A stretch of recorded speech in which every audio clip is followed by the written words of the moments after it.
Hi, welcome back guys. This is your friend, the Broccoli Fanfics. Back with amazing fanfiction. This is the series of What If Deku Had Shadow Possession Quirk. Now before starting, please give this video a like and subscribe to the channel if you want more videos like this. Now let's get into the fanfic. Even though he refused to let it show on his face, Shouta was excited. He had fought his way to the top of the sports fest, beating out everyone in the hero course, even that overpowered loudmouth Yamada, and now he's been officially transferred to Class 1A. He couldn't help the smirk that graced his face, but he did manage to hide just how proud of himself he was. Currently his mentor, Nezu, was showing him various weapons he could use for mid to long-range fighting. Shouta was quite adept at hand-to-hand combat but had agreed that the addition of a knife or two wouldn't hurt, but he had no idea what he wanted for a ranged weapon. After looking at a gun and putting back down, he turned to Nezu. I don't know, do I really need a ranged weapon? With my quirk, I can make sure every fight is close combat. True, and you will be most effective as an ambush fighter, but no hero is a one-trick pony, Shouta-kun, Nezu replied. The same could be said of many villains. What if one of them had a long-range weapon? I would feel better if you had another weapon for distance fighting. Shouta couldn't argue with that logic and was about to say something about how he agreed, but none of these weapons looked like what he wanted when there was a sudden pain in his upper left arm. Pulling up his sleeve, he saw the outline of a soul mark appear. His breath caught as he looked at it. He smiled softly at his new mark. It was a bunny wearing an absurdly long scarf. The bunny was sleeping with its ears back and looked very content wrapped up in the long scarf. Or was the bunny tangled? Either way, the bunny didn't seem upset about it, if the way it was happily napping was any indication. Shouta traced the bunny and the scarf with his finger and couldn't keep the smile off his face. All his life, he'd been told no one would ever want him, that the universe itself was showing him that he was unlovable by not giving him a soulmate, he was markless, and a villain at that. A markless villain, no one would ever want him, no one would ever love him. But here it was, the proof that there was someone out there who could love him, would love him. He wasn't markless after all. Shouta was just barely aware of the fact that he had tears streaming down his face as he traced his new soul mark. Even if the 15-year age gap meant they were going to be his soul kid and not a romantic partner, Shouta would still have the love of one person. He would have preferred a romantic bond, but so long as he was able to find his soulmate, the type of bond was not important. Nezu had been watching as Shouta-kun discovered his mark with a small smile, and as Shouta-kun was studying his soul mark, so was Nezu. There was no way Shouta-kun was the bunny in that mark, so he must be the scarf. Nezu let ideas swirl in his mind, and came up with one. Maybe the scarf could be some sort of capture weapon? It seemed the bunny may be tangled in the scarf already, so if Shouta-kun could come up with a way to use a scarf as a weapon. Nezu was already trying to come up with ideas on how to approach Shouta-kun with this idea when he wiped his tears away and spoke up. That scarf looks too long to be a normal scarf, he muttered.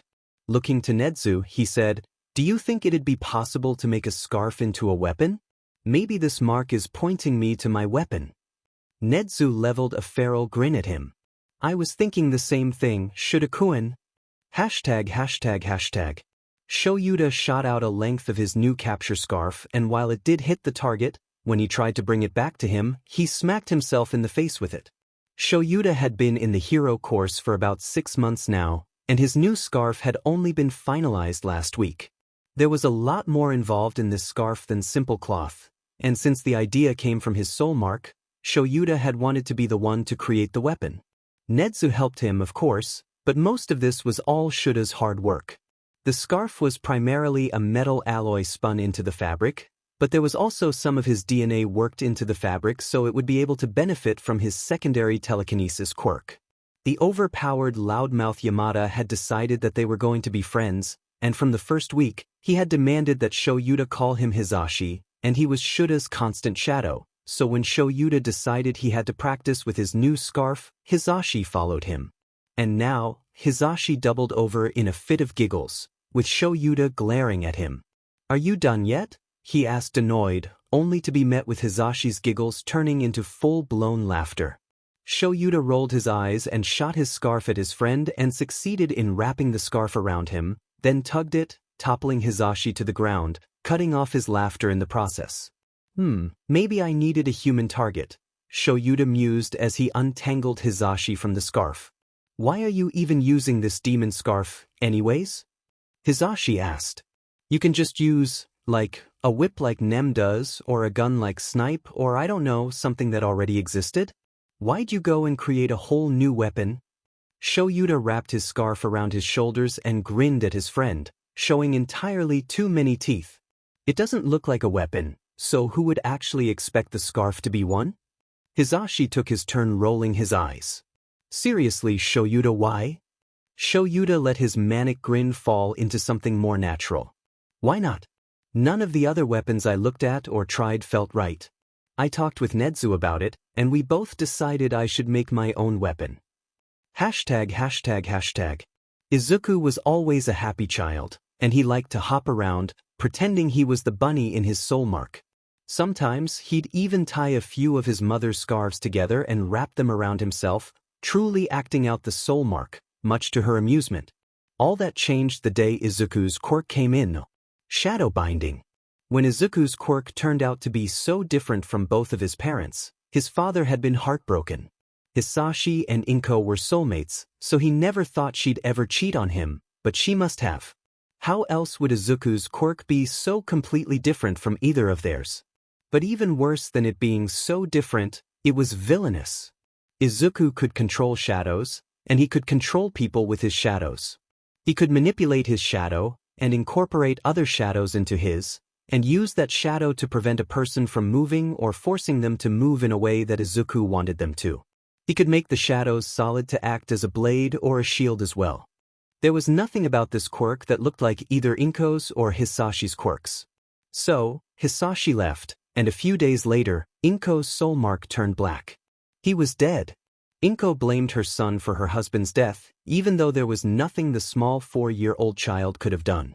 Inko constantly blamed him for his father's death, so much so that she started calling him a villain to his face. Soon after, some of the other adults started calling him a villain, and then the children did as well. Izuku started keeping to himself during those times. He would hide away in the shadows, using them as a cloak to keep himself safe. Even while at school, so long as there were shadows, he'd be safe. He was less safe at home. Izuku hated being at home, since his mother would lock him in his room and aim a bright lamp at his door so his shadows couldn't escape and let him out.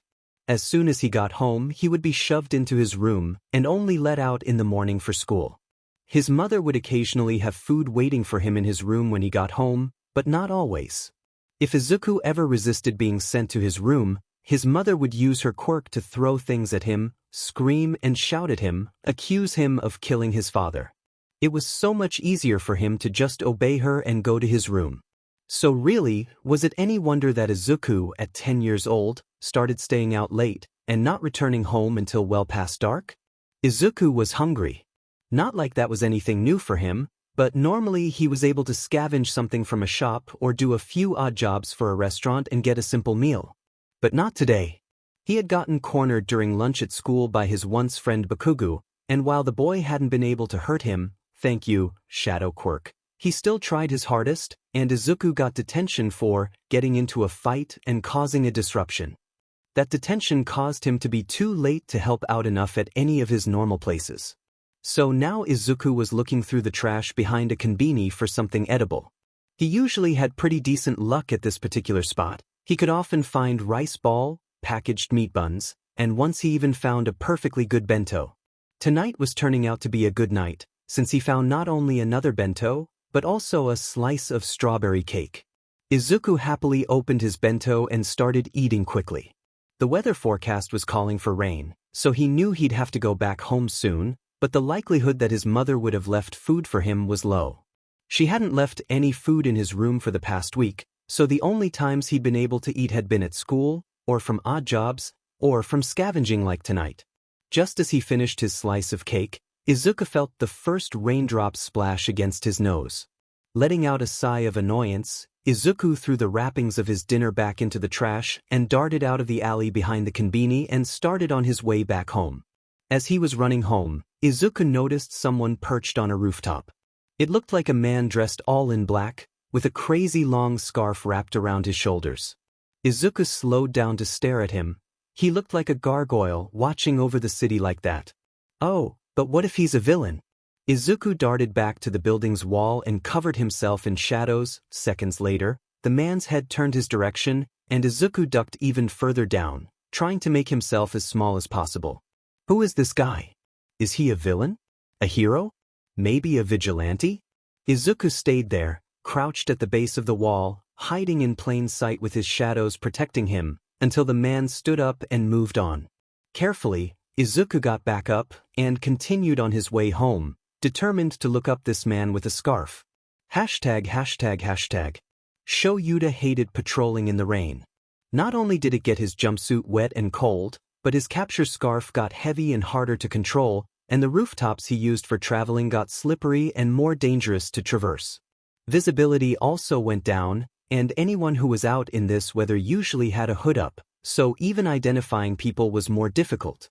Shouta paused in his patrol on the corner of a roof and let his gaze travel below. He heard quick footsteps running, footsteps that sounded like a child, but they slowed down and then stopped. Curiously, Shouta turned his head to look at where the footsteps came from but didn't see anyone. That's not to say there wasn't anyone there, though. There was a section of wall that had a shadow where there wasn't anything around to make a shadow. Shouta narrowed his eyes at the shadow that was clearly hiding a person, a shadow that was so small the person could only be a child. The child must have noticed him, and unsure if he was friend or foe, they must be trying to wait him out. Shouta approved of the caution, but really, it was almost midnight. Why was a child outside at this hour? Shouta pretended to move on with his patrol, curious about the kid and wanting to make sure they got home in one piece. About 10 minutes after Shouta moved to a different position, still hidden from the lump of shadow, the kid emerged from it. He was about 10 years old, maybe a little younger, and he had black or maybe dark green hair, and he was dressed in an elementary school uniform. The kid carefully looked around, even looking at the rooftops, much to Shouda's approval, before he darted off. Shouta followed him discreetly to an apartment building and watched as he unlocked the door and disappeared inside. Satisfied that the kid was home safe, Shouta resumed his patrol. Hashtag. Izuku was right, there was no food waiting for him in his room. Luckily, his mom was asleep when he got home, so he wasn't locked in either. He turned on his computer and started trying to find the hero vigilante villain he had seen perched on the rooftop, but no matter what search words he used, he came up with nothing. The man didn't exist. Izuku was a little more nervous now. What if he really was a villain? If he was a hero, that'd be okay, and it would also be okay, maybe, if the man was a vigilante, but if he was a villain? Izuku had seen him. Okay, the guy didn't know he'd seen him, so maybe he'd be safe? But what if he did see him? Breathe, just breathe, okay, deep breaths. Izuku had gotten used to bringing himself down from a near panic attack over the last few years. After all, no one else was going to do it for him, so once he felt he had himself under control again, he decided it was probably time to get some sleep. Maybe he'd see the man again tomorrow night. And maybe he'd be able to figure out if he was a villain or not then. Hashtag. 3 weeks. It had been 3 weeks since Shouta had acquired a tiny green shadow, and he was sure the kid had green hair now. He'd passed under a streetlight on the 5th day and Shouta had gotten a really good look at the kid. The kid had run the second he realized that Shouta was looking directly at him but returned the next night. He was starting to get worried about the kid. Did his parents know he was out this late every night? Did the kid know how close he had come to getting attacked? There were villains all over the city at night, and any one of them would love the chance to get their hands on such a cute little kid. Shouta paused. Did he really just call the kid cute? What was wrong with him? He looked back to where the kid was hiding, crouched next to a wall, staring at Shouta curiously.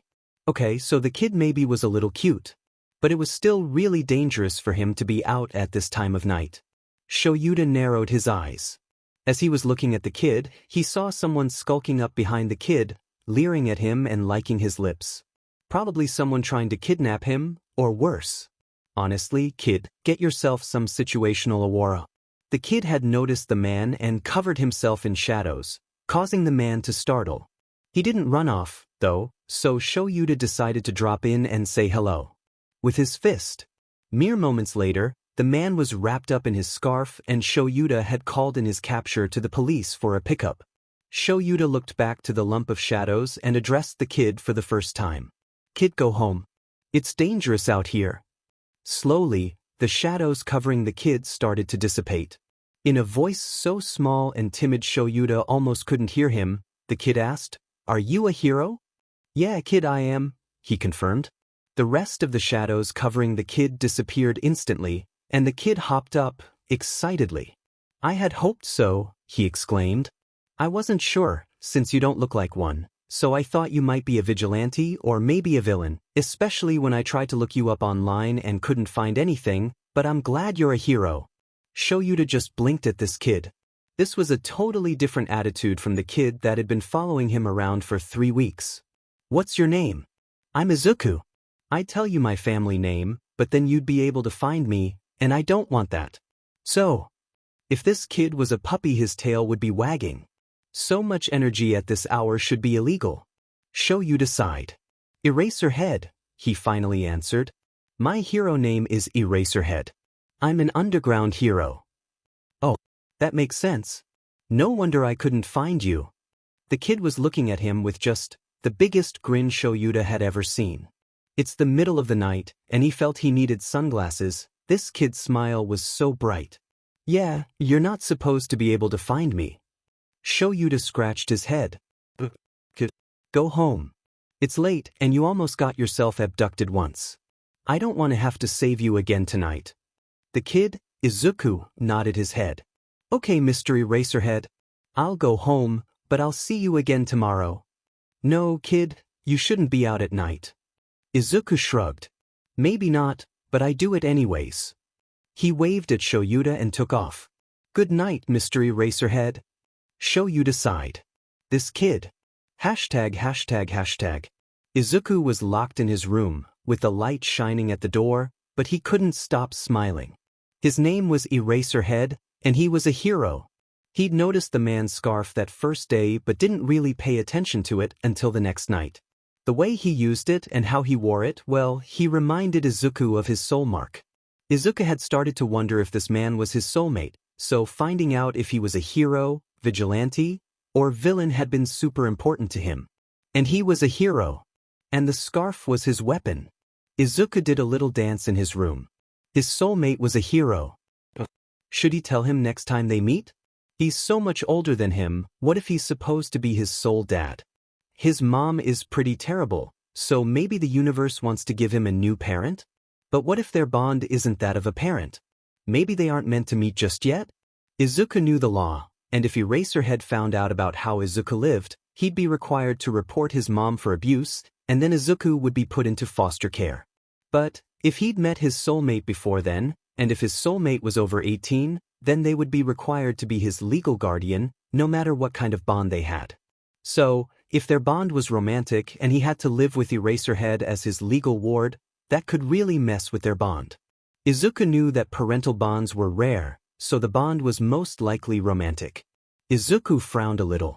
He didn't want to force Eraserhead to take him in, but with the man being a hero, he was sure to find out about Izuku's living arrangement. What should he do?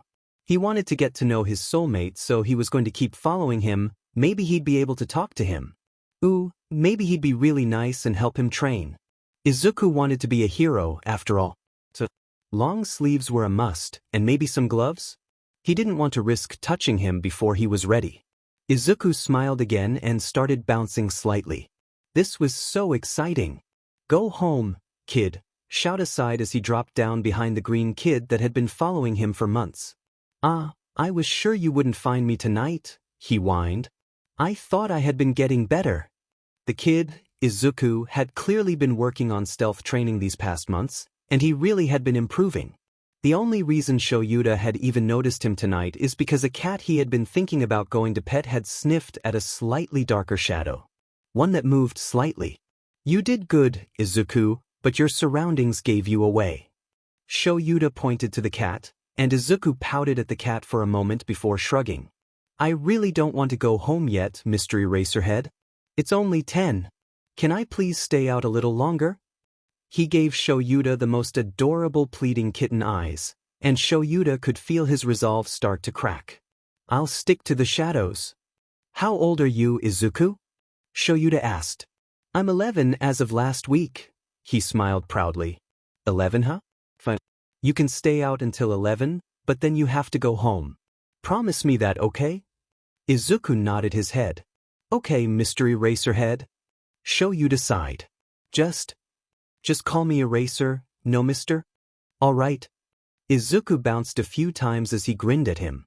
Okay, Eraser. Shouta looked at him for a little longer, and then sighed again. He was doing a lot of that when this kid was around. Come on, if you're going to be following me all the time, I should know a bit more about you. Okay, he bounced. Shouta walked with the kid to a cafe that was still open and the two sat down. Order whatever you want, kid, it's on me, Shouta said when he noticed Izuku looking longingly at the display case. The kid's face lit up with such a bright smile at that, and Shouta was expecting him to order a piece of cake or something, so he was a little surprised when the waitress took their order that he had asked for a sandwich and tea. So, Izuku, can I ask a few questions? Sure, I guess. Izuku took a bite out of the sandwich that had been delivered. I mean, I might not answer, but you can ask. Shouta raised an eyebrow but asked anyways. Why have you been following me for the past few months? Izuku blushed slightly. Well, there's a few reasons. Enlighten me. The kid fidgeted for a moment before he finally gave an answer. I really like heroes. I want to be one when I get older. The only heroes I'd really ever seen before you are the ones that go around during the day, the limelight heroes. I knew that underground heroes were a thing, but you're the first one I've ever seen. He took another bite of his sandwich. So, I want to learn how to be an underground hero, and what better way than to learn from one? I'm not teaching you though, Shouta pointed out. I know. But, Izuku paused and blushed, lowering his head.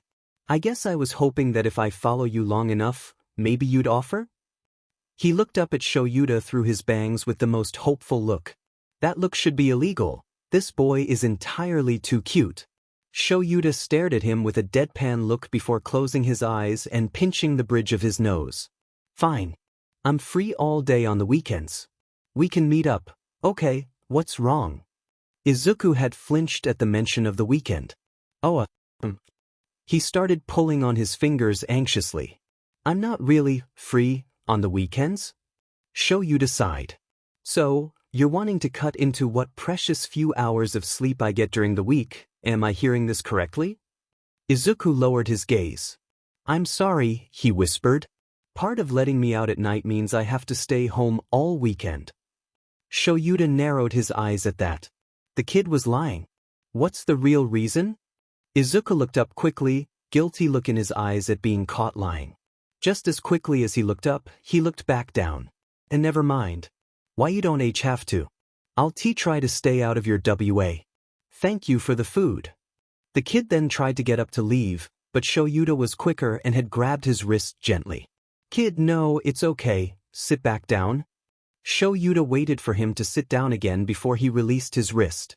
He glanced quickly at his arm, wondering for the first time if the kid wore long sleeves and gloves to hide abuse signs and not just because it's cold at night. Are you safe at home? He paused. The kid paused, Shouta thought to himself. Yes, Izuku said eventually. Why don't I believe you? Izuku didn't say anything, just kept looking at his hands. Fine. Don't tell me. But kid, Izuku, look at me. Shouta waited for him to look up at him again. I'm going to find out about what you're hiding from me. Understand? The kid hesitated again. Please don't, he whispered. I promise I'm safe. I'm okay.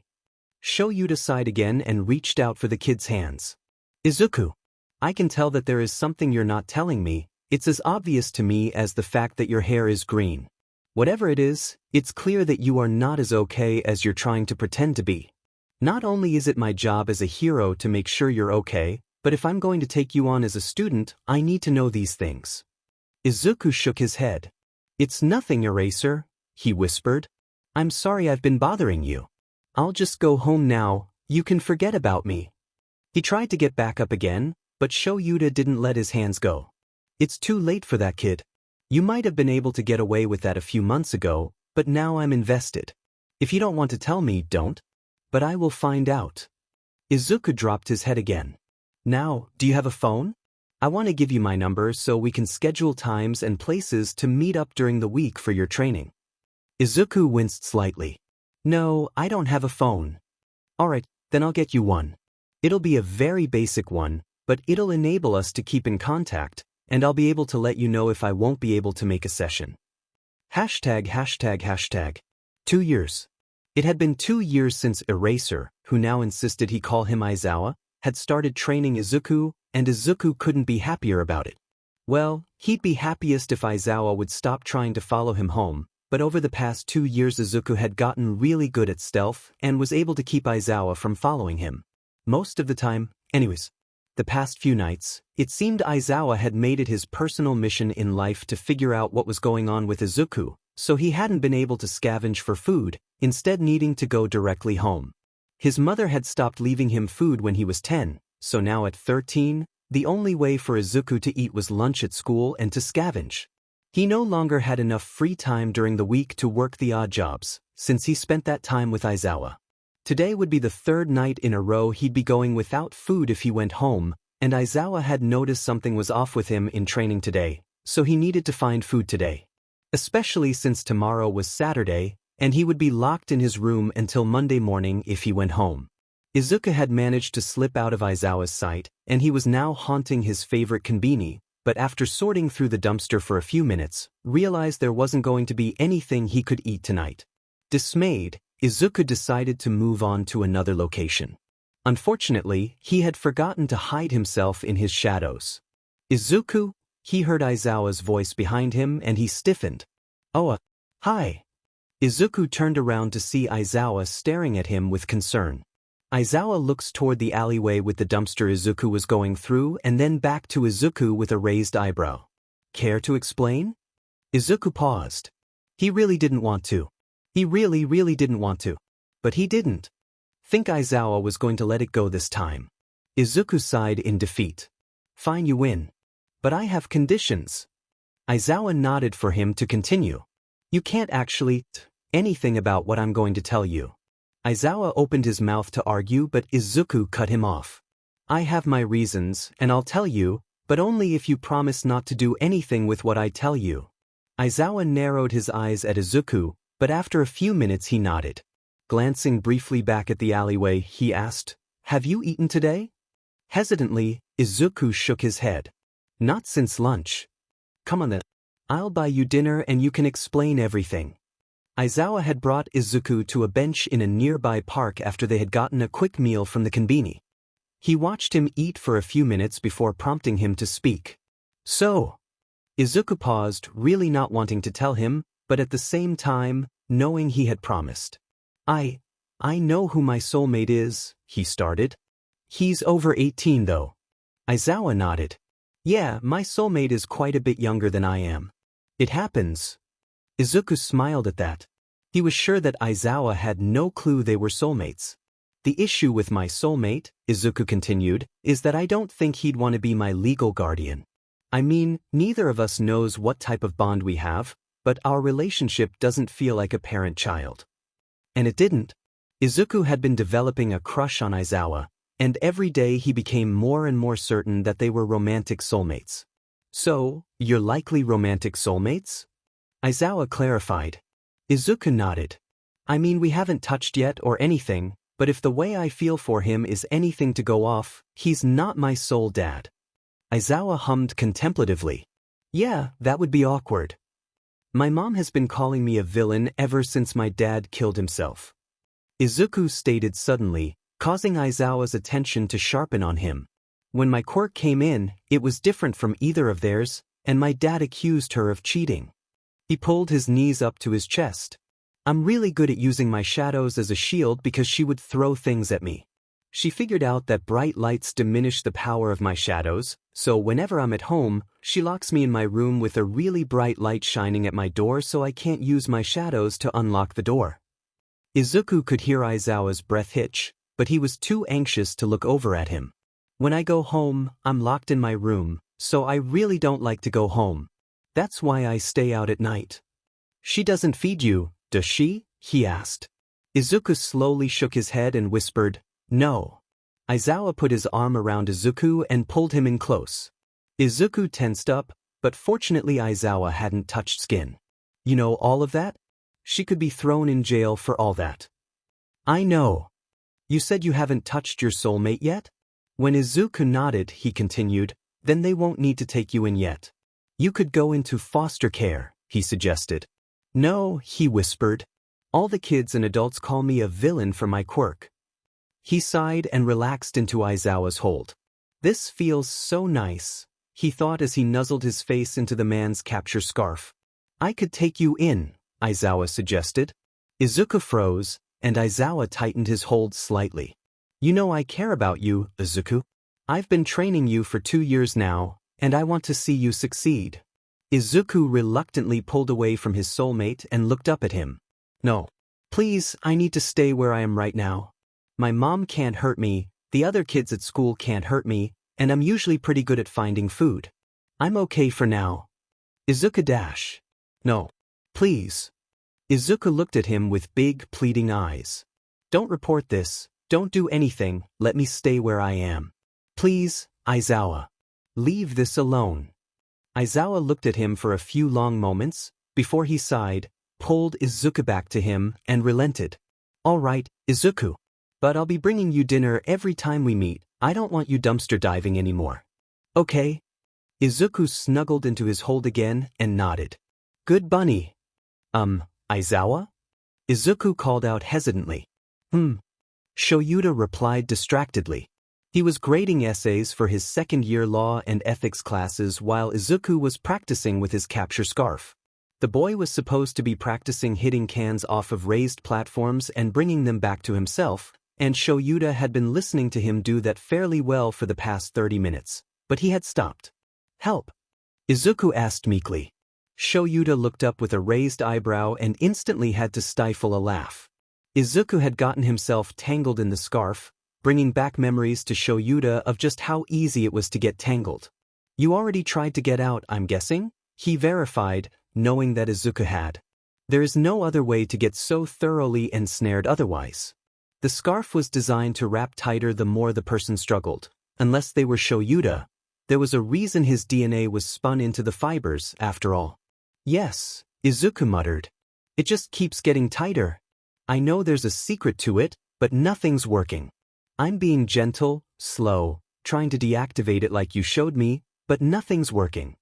Shouta had to stop himself from laughing and calling Izuku's pout cute, but he couldn't resist pulling his phone out to get a picture of Izuku. Oh, this was definitely going to be his phone's background. Hey! Izuku protested and started hopping over to Shouta with as much of a glare as he could muster, looking more like a grumpy bunny than ever before. Aizawa! Just get me out of the scarf. Izuku whined adorably. Sure, he laughed, finally losing the battle at Izuku's whine. This kid, honestly. He was too adorable for his own good. Shouta gripped the scarf tightly and just as it was designed to do, the scarf responded to his touch and quickly released Izuku, who instantly flopped onto the ground. Can we do something else now? He asked, looking up at Shouta through his bangs. I don't think your scarf likes me. Shouta grinned at the kid. Not just yet. I still have a few more essays to grade. As soon as I'm done, we can move on to sparring. Izuku sighed in defeat but got back to his feet and took the capture scarf back from Shouta. You're doing really well, Izuku. You've only been working with the scarf for a little over a year. By the time you're ready for the exams at UA, you'll have mastered this thing. He ruffled Izuku's hair and then shoved him back to the cans. Keep it up, bunny. Hashtag. Shouta showed up a few minutes late to the training session with Izuku, expecting the boy to be going through his warm-ups, but instead found him glaring at a textbook, looking about 3 seconds away from pulling his own hair out. This doesn't look like your warm-ups, bunny, Shouta called as he got closer. Izuku didn't look up, didn't even appear to have heard Shouta, if the string of muttering was anything to go by. It seemed the 13-year-old kid was struggling with his algebra homework. Elementary algebra deals with solving the algebraic expressions for a viable answer. In elementary algebra, simple variables like x, y, are represented in the form of an equation. Based on the degree of the variable, the equations are called linear equations, quadratic equations, polynomials. Linear equations are of the form x plus bc, x plus by plus c0, x plus by plus cz plus d. Elementary algebra, based on the degree of the variables, branches out into quadratic equations and polynomials. A general form of representation of a quadratic equation is x2 plus bx plus c0, and for a polynomial equation dash. Izuku slammed the book shut, jumped to his feet, and yelled at the innocent book on the floor. I don't need a DMN explanation of what algebra is, I need an explanation on how the hell to work the problems. Izuku growled at the book again and turned away, finally noticing Shouta's amused expression. I take it your math homework is being evasive? Shouta joked. Izuku blushed and tugged lightly at his hair. Yeah, the teacher wouldn't explain the lesson when I asked, and either no one else had questions, or they just didn't want to ask them because then I'd be able to figure out the answers. Izuku looked back to the textbook on the floor. They'll probably go over the lesson again next week, after everyone fails the quiz, but they won't adjust my scores. Izuku sighed deeply. They never do. Shouta glared at the textbook as well. He wasn't the best at math, but he was good enough to where Snipe trusted him to grade the physics homework when he was busy. Physics isn't algebra, but it's still math. I guess we can put off training for a day. I might be able to help you with the homework, he offered. This kid is cute, Shouta thought. Izuku had lit up when he had offered to help him with the homework, and Shouta felt his heart skip a beat. Hashtag. Shouta was almost at his training warehouse when his phone rang. He glared at it until he saw the caller, Izuku. Hey bunny, I'm almost at the warehouse. Are you running late? Yeah, I might not be able to make it today, Aizawa. Sorry, came the kid's crestfallen reply. I hurt my ankle at school today. Shouta winced at that and stopped walking. Have you had anyone look at your ankle yet? He asked, fairly sure Izuku hadn't had anyone look at it yet. No, but it's not the first time I've had to wrap my own ankle. It was just a mild sprain, it'll be good as new in a few days. Shouta frowned at that. He knew that Izuku was extremely sufficient in first aid, especially for a 14-year-old, and he was fully capable of caring for his own mild injuries, but one thing concerned him. I thought you said you were safe, Izuku. In fact, you promised me that you were safe. I am, he exclaimed. I was tripped in class and didn't catch myself right. Shouta could hear the pout in his voice and imagined him with that adorable glare he couldn't help but laugh at. Fine, you're safe. But if you're not going to make it to the warehouse, where do you want to meet up? I'm not going to have you skip dinner just because you can't make it here. Shouta had packed a serving of katsudon for Izuku, and he not only didn't want to let the kid skip dinner, but he didn't want to waste it. He knew katsudon was Izuku's favorite, and Shouta had gotten a lot of practice in lately with this meal. I'm at the park by the duck pond, Izuku said. I was thinking of maybe staying out here until dark. All right, Shouta agreed. I'll head over there and keep you company until it's time for my patrol. But Izuku, I don't want you out too late tonight.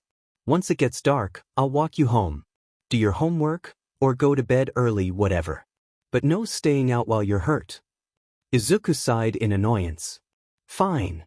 Shouta hung up the phone and started for his own apartment. If he was going to spend a few hours with Izuku at the duck pond, he should probably bring something to feed the ducks with.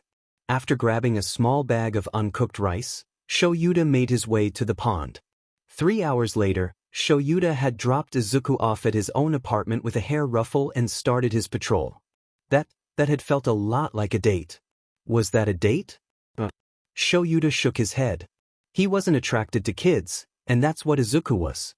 He was only 14 years old, he was way too young for Shouta. And besides, Shouta has a soulmate out there somewhere. A soulmate who is currently 14, Shouta's inner voice reminded him. A soulmate who is represented by a bunny. Shouta gently placed his hand over his soul mark. Could it be? Shouta doesn't even know when he first started calling Izuku Bunny, but there's no denying it now. He called the boy Bunny almost every time they met. Could Izuku be his soulmate? Hashtag hashtag hashtag. Shouta was an hour into his patrol when he felt his phone buzz with a text. Shadow Bunny, hey, is it cool if I crash at the warehouse for the weekend? Death or coffee, explain. Shadow Bunny, Mom locked me out. When I looked for the spare key, there was a note. She's out of town for the weekend, won't be back until Sunday night. My options are to break in, sleep on the street, or crash at the warehouse. Death or coffee, I'll text you my address, you can stay with me for the weekend. I'll be there in about 30 minutes to let you in. Shadow Bunny, thank you, Aizawa. Shouta really hated that woman. The fact that he'd never met her doesn't mean anything. He wanted to lock her up more and more every time Izuku mentioned her. She didn't feed him, locked him in his room, and now she was locking him out of the apartment and forcing him to just figure out what to do on his own. His bunny deserved better than this. There I go, calling him mine again. Shouta berated himself. He probably isn't even my soulmate. I mean, it's been years, I'd probably know by now if he was. Right? Not necessarily. Izuku always made sure to wear long sleeves and sometimes he still wore gloves. Shouta wasn't sure if he had ever actually touched Izuku's skin, and he knew he had never seen his soul mark. Shouta would give anything to know that. Izuku was his soulmate. He really was starting to develop feeling for this 14-year-old boy that he really shouldn't be, seeing as he was twice his age. Shouta's phone buzzed again, this time with a phone call. Looking at the screen, he saw it was one of the underground heroes that patrolled on the days Shouta didn't, Blackjack. Eraserhead, Shouta answered the call. Hey Eraser. I hope it's not a super bad time, but can I get you to cover my patrol on Tuesday? Blackjack asked. It's just that my mom's best friend passed, and she wants me to go to the funeral with her. I told her I'd only be able to go if I can get that shift covered. Shouta grumbled in annoyance. Fine. I wasn't really doing anything Tuesday anyways. Great. Thank you so much. Blackjack exclaimed. I totally owe you one. Actually, Shouta was struck with inspiration. Are you busy tonight? Not really, no. Just need to call my mom back, but that's it. Why, what's up? I have someone who's going to be staying at my place for the weekend. They were kicked out of their place. It'd be their first time at my place. I don't want to just unlock the door and with them the best of luck navigating my apartment. If you don't mind, can you take the rest of my shift tonight? Sure thing, man, no problem. They ended the call and Shouta managed to get to his apartment before Izuku did. Maybe he'd have enough time to at least get his dirty laundry into a basket and put the dishes away before his bunny showed up. Hashtag hashtag hashtag. Hey bunny. Shouta got Izuku's attention while they were doing their cool-down stretches. How would you feel about taking the recommendation exam for UA? Izuku's eyes widened comically. But aren't those positions only for the kids of pros? Shouta snorted. No, it's not only the kids of pros, but also for the personal students of any pro. I've been training you since you were 11, so you're my personal student. If you want, I can submit your name for the recommendation exam. Izuku's brow furrowed in thought, and after a moment he looked back up at Shouta. Can you really do that though? I mean, I get it with you being a pro and all, but wouldn't it be seen as favoritism if your student got a position through recommendations, what with you being a teacher at the school? Shouta shrugged. Probably. Now ask if I care. Shouta smirked at Izuku. You've been putting in a lot of hard work these past years. You deserve the chance to take the recommendation exam. If you don't pass, then you still have the opportunity to take the general exam, and I know you do well there, but you shouldn't be forced to only take the general exam just because I'm a teacher at the school. Thanks, Shouta.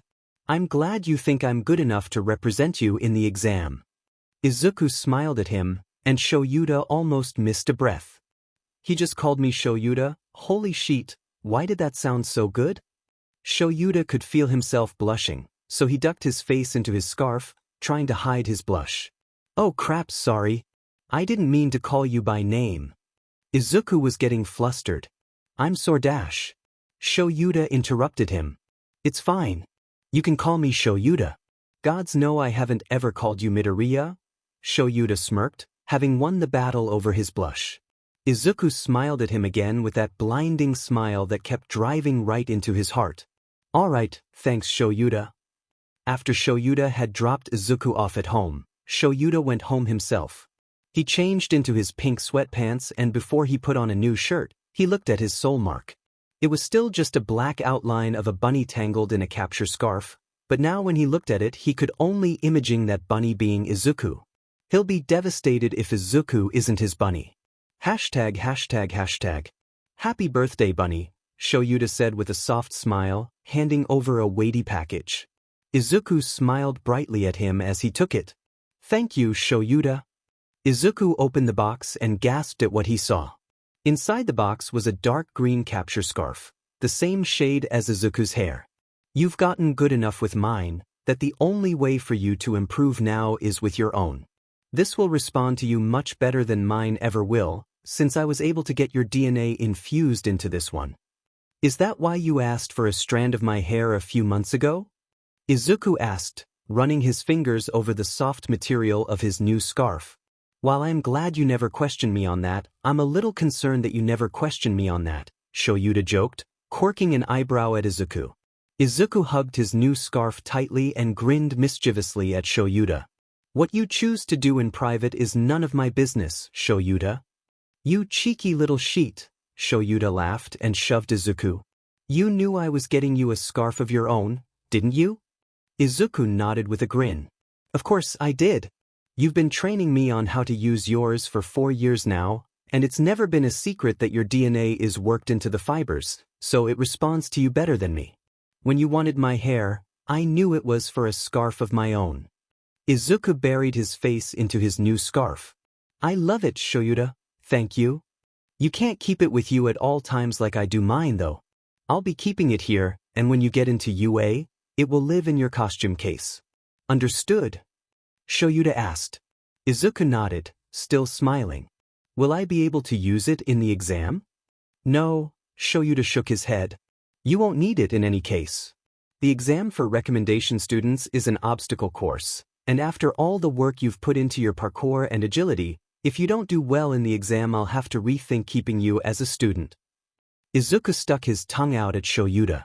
You'd never drop me as a student, you like me too much, he replied confidently. And if he wasn't right. Shouta was falling hard for this kid. He hoped to hell that Izuku was his soulmate, because if he ever acted on the way he felt for this kid he'd be fired, if not sent to prison. Shouta pulled out his keys and unlocked the door to the apartment that was not his, took off his shoes, ambled over to the couch, and face-planted right next to a confused and slightly concerned Hisashi. Sho? You good, man? Shouta shook his head but didn't otherwise reply. Right. Well, until you decide to become verbal, I'm going back to my movie. Hisashi resumed the movie he was watching but didn't really take his eyes off Shouta. This was the first time he'd ever seen his friend acting like this, and Hisashi was mildly worried. But Shouta will be Shouta, and he'll talk when he's ready. It took nearly 20 minutes for Shouta to finally sit up, and when he did, Hisashi paused his movie again. You ready to talk about it yet? I guess so, Shouta mumbled. He heaved a sigh of defeat and said, We've known each other for 15 years now. Hisashi nodded his head and Shouta continued. A few weeks after the sports fest in first year, I got my soul mark. Oh, that's cool. So you have a kid out there somewhere? Hisashi asked excitedly. Oh, did you find them? Can I meet them?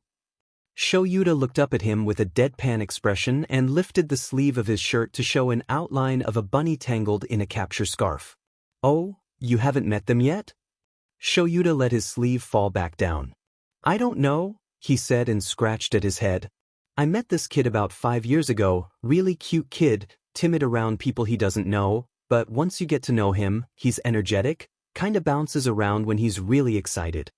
Shouta looked up at Hisashi. I think he's my bunny. If you've known him for 5 years, why hasn't your mark filled in? Hisashi asked. Kid wears long sleeves and most of the time he's also wearing gloves. We haven't had the opportunity to touch yet. Shouta buried his face in his hands. Here's the problem, Zashi, I don't have parental feelings for this kid. Oh.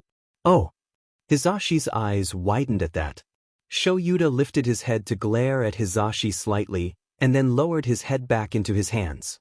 I recommended him for the UA exams. If he gets in, which I'm sure he will, I'm going to have Nedzu put Bunny into 1B, Shouta muttered. Bunny? Hisashi asked with a smirk. Shouta raised his head and sat back on the couch. His name is Izuku, but yeah, I've been calling him Bunny for a while now. Gotcha. Hisashi got up and headed to the kitchen. You want anything? He offered. Coffee, came Shuta's predictable reply.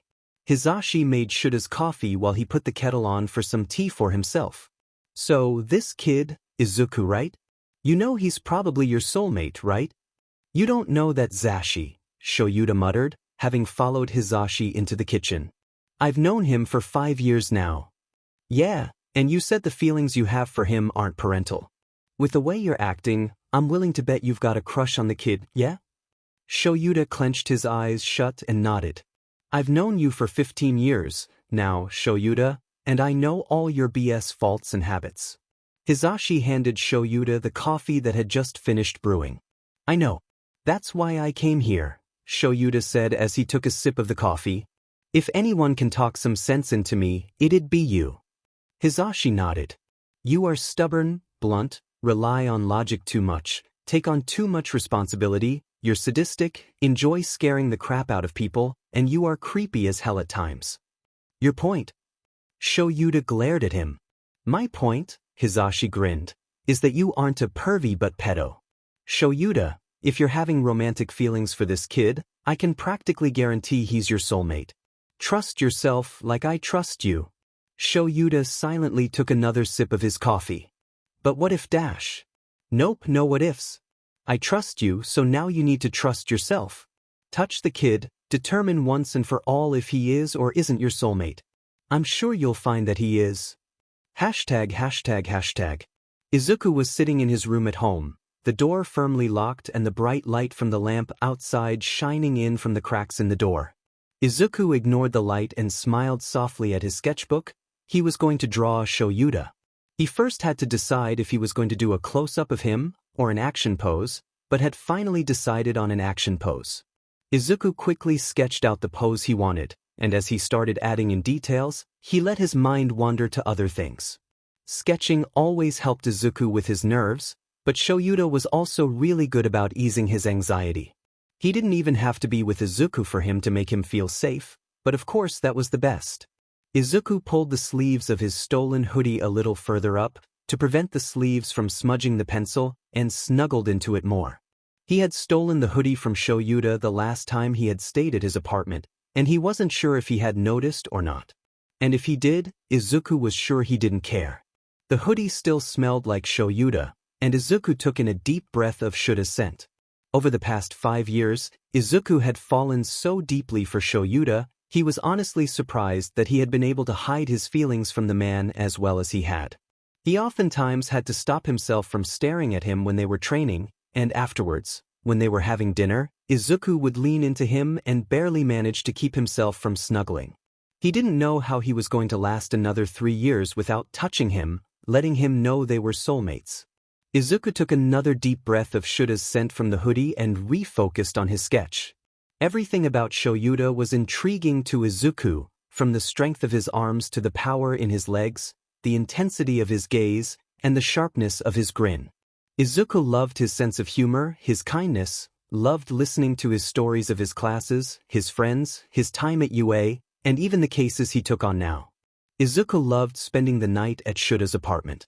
He felt so safe, loved, and warm when he was there. It felt nothing like being at his mother's apartment.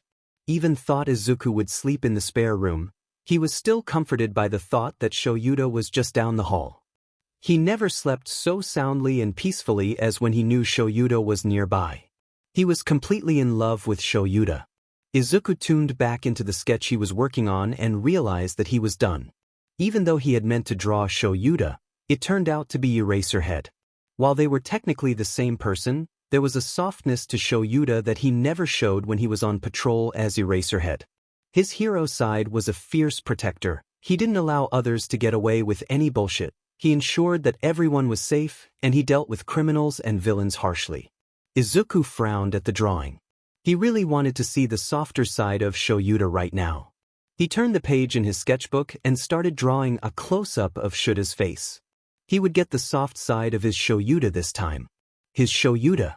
Izuku traced the sharp lines of his jaw, drew his hair tied back and out of his face, put a soft smile on his lips, and that glint in his eyes when he was about to laugh.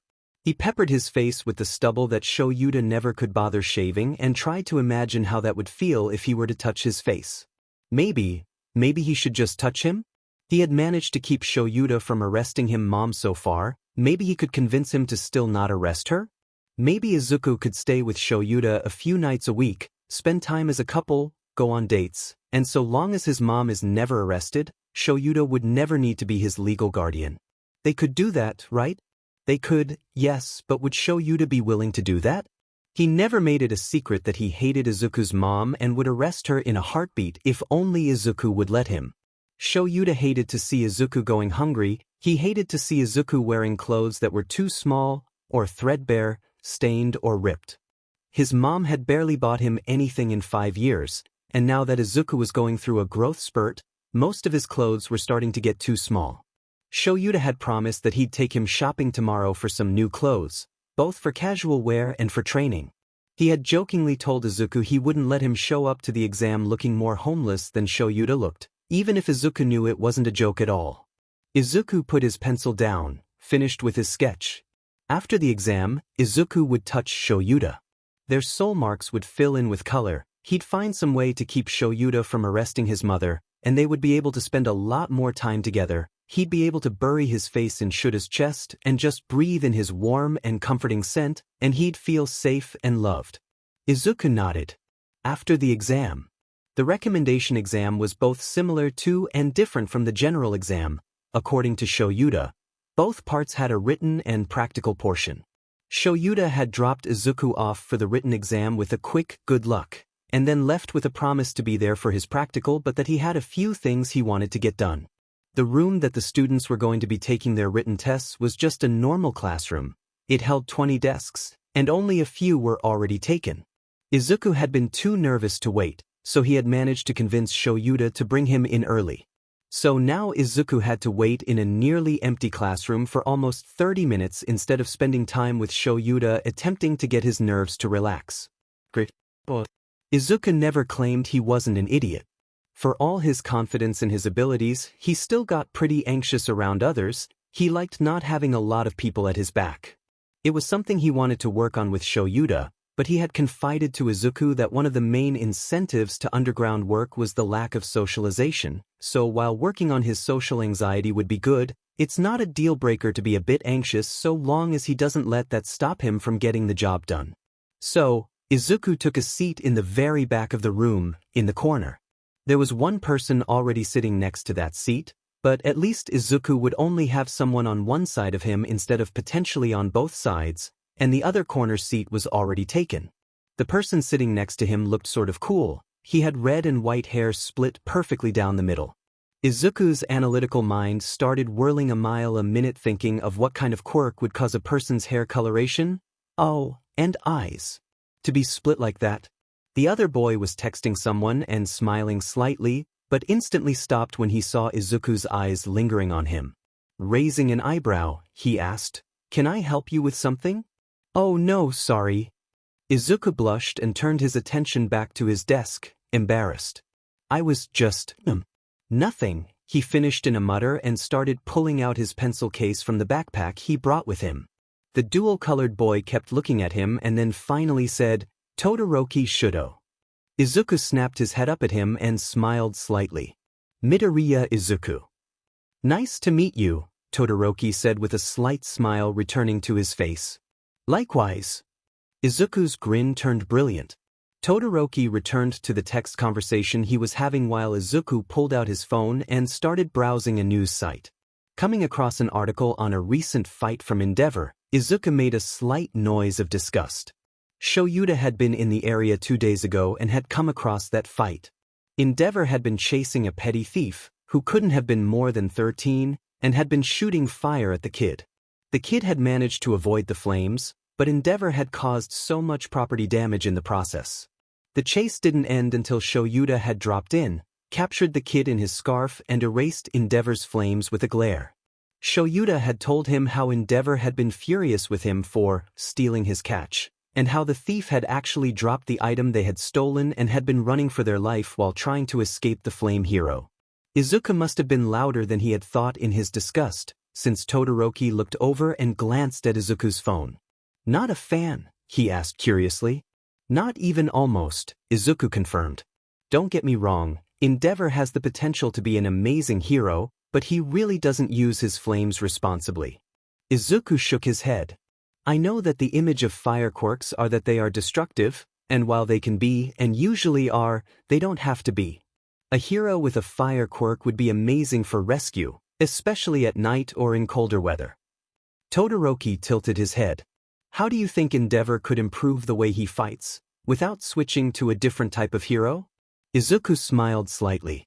"The first thing he should do is stop shooting fireballs when people are running away. If his target were to stand still and face him, then perhaps a fireball could be necessary, since the opponent would be giving off the image of wanting to fight, but if they're running away, that's excessive force and his target could be seriously hurt or even killed. In fact, he's got the highest rate of deaths in his apprehensions thanks to his policy of hurling flames around when they're not needed. So, he should stop throwing flames around is what you're saying." Izuku nodded. "If I had a fire quirk, I'd probably think about incorporating more hand-to-hand combat, and including some fire as a means to increase the power of the hits. Perhaps adding fire to a ranged weapon, but definitely not throwing fire around like he does." Todoroki smirked slightly at him. "Endeavor is my father." Izuku paled. "Oh gods, I'm so sorry, I didn't realize I was criticizing him to his son. Please don't hate me for that." Todoroki huffed out a laugh. "Don't worry about it, I feel the same way. He's too comfortable causing excessive damage. I wish there were people who were willing to call him out on his habits." Izuku nodded hesitantly. My mentor does, pretty much whenever he comes across him." Izuku had almost slipped and referred to Shouta as his soulmate. Oops. Todoroki raised an eyebrow. "Father really only complains about one hero who ever talks back to him. Would your mentor happen to be Eraserhead?" Izuku nodded happily. "He's been training me for the past 4.5 years. My soulmate is a big fan of his," Todoroki mused. "He's never met him, but I'm half convinced Hitoshi would sacrifice me on an altar to some obscure coffee god for the chance to meet Eraserhead." Izuku giggled at that. "Oh gods, I would kill to see Eraser's reaction to a fan. He's so used to no one knowing who he is. Hitoshi's shown me a video clip of him, trying to get me to agree that he's the best hero around." "He looks homeless?" Todoroki asked. "I can confirm he does actually have a home," Izuku giggled. "But he does purposely look like that while on patrol." "Why?" "It's simple, really," Izuku shrugged. "He's underground. If he looked flashy or impressive, or if there was something about him that really stood out, then he'd be recognized. People would realize that the person laying on the park bench while they're doing some sort of drag deal is a hero and not just a homeless person catching a nap. Things like that." Todoroki had a thoughtful expression and Izuku continued, "I think he could stand to look a little bit more presentable, though. The first time I saw him, I was 10 years old, and I was half convinced he was a villain. Scared me out of my mind, and all I saw was him perched on a rooftop, overlooking the city. As much as I don't like him, Endeavor doesn't ever get mistaken for a villain. At least, not out loud," Todoroki joked. Izuku grinned at him. "I've already designed my costume, and it's fairly similar to his, but just to mess with him, the version I showed him has bunny ears and is a pale green. I had to stop myself from adding a little cotton ball tail on the fake version. I'm sure he'd realize it was a joke if I had gone that far." Todoroki laughed at that. "The costume I designed is to spite my father. The left side will be completely covered in ice." Izuku tilted his head at that. "In ice? Is that what the other half of your quirk is? I can tell it's a dual-type quirk, what with the perfect split in your hair color, but fire and ice? That's a cool combination." I can't wait to see what kind of hero you'll be with that. Izuku could see how Todoroki practically shut down at that. I don't plan on ever using his fire as a hero. Oh, that's too bad, Izuku muttered honestly. It would have been cool to see a fire hero that was good. Izuku shrugged and looked back to his phone. My father had a fire-breathing quirk. When I was really little, I thought I'd have his quirk. I've always wanted to be a hero, so my dad and I would search for fire heroes, but the most popular ones were Endeavor and all of his sidekicks. They were strong, yeah, but I had already decided that if I really did have a fire quirk, I would find something else to do. I didn't want to be a hero like him, but there weren't any other good fire heroes to look up to. Izuku looked up at Todoroki through his bangs. If you were to use your fire to be a good hero, just imagine how much that would mean to other little kids who have a fire quirk and want to be heroes. Izuku shrugged again. It ended up being a moot point for me. My quirk isn't anything like my dad's was, but it would have been nice, regardless. Todoroki looked back at his phone, deep in thought, and they both were quiet while they waited for the exam proctor to arrive with the written tests. Hashtag. Nedzu took a sip of tea and hummed contentedly with his eyes closed. No. Sensei, please, I can't have him in my class, Shouta pleaded. I know Izuku is going to make it in. Nedzu nodded. Since he's been training under you for over 4 years, I'd be highly disappointed if he didn't do well enough in an obstacle course to make it in. Nedzu took another sip of his tea. That said, he will be in your class.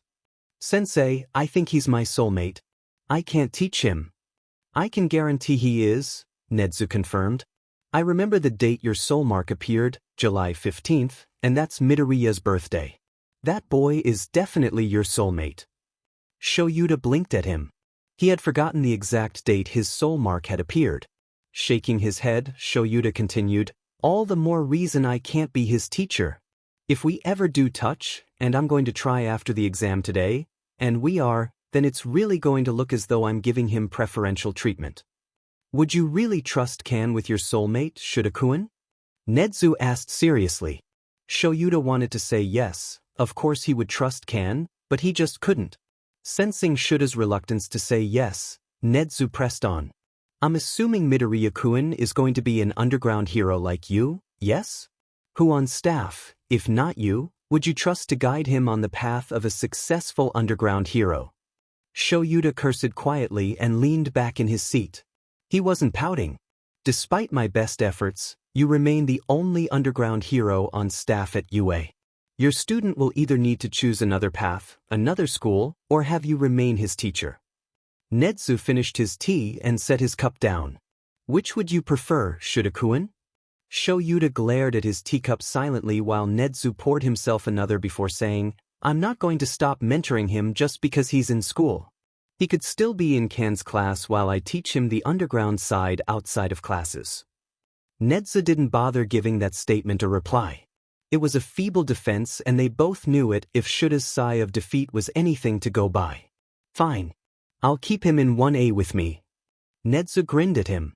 Now that we're done with that useless conversation. You've mentioned that the boy is smart and has a talent for analysis. I'd like to test him in that aspect, and if he passes my test, I'd like to take him on as a personal student. Shouta narrowed his eyes at him. If he fails your test, he's going to feel like he's a failure. There's really only so much I can do to help with his self-esteem issues, and while he's come a long way, low grades in his schoolwork still makes him crumple. Well then, it's a good thing I've included it in his written exam today. I will grade it personally, and if he does not pass my portion of the test, he will never know, but if he does, I'll let you tell him. Shouta hung his head in defeat. All right, he sighed and stood up to leave Nedzu's office. As Shouta let the door close behind him, he heard Nedzu cackling. The written exam was pretty simple. Izuku had finished with a half-hour to spare, and spent the time checking his answers. When the proctor of the exam, Ectoplasm, came and collected their answers, Izuku followed the others to the locker rooms to change into their tracksuits for the practical portion of the exam. Izuku's tracksuit was, in spite of Shuta's grumbled protests, black with yellow stitching, while his t-shirt was white. Izuku wasn't sure if anyone would know who Shouta was, especially since he wasn't in his hero costume today, but Izuku still felt the need to represent who his mentor was. He wasn't sure if he was the only one or not, since he couldn't spot any obvious representations to any other hero while he was looking around at the others. Izuku noticed a group of people heading towards the students, and as they got closer, he realized they were the hero mentors and relatives of the students. Well, most of them. Shouta wasn't there. Izuku wondered if he had finished what he had said he needed to take care of yet. The three most obvious heroes that Izuku saw were Ingenium, Fatgum, Endeavor, and Kamui Woods. Izuku was a little surprised to see Kamui Woods, since he was a fairly recently debuted hero, but he had managed to break into the top 100 in his first few months. Perhaps one of the students had a plant-type quirk? Izuku turned his attention to the students, curious now about the student that would be sponsored by Kamui Woods. As he was looking around at the other students, one decided to walk right up to him. Izuku had to look up and up and up to meet this guy's eyes. He had to be over 6 feet tall, easily. He had a huge grin on his face and his eyes were way too intense. Izuku could feel himself hunching into himself. Hello. My name is Yorashi Inasa. What's yours? Midoriya Izuku. He managed to stutter out.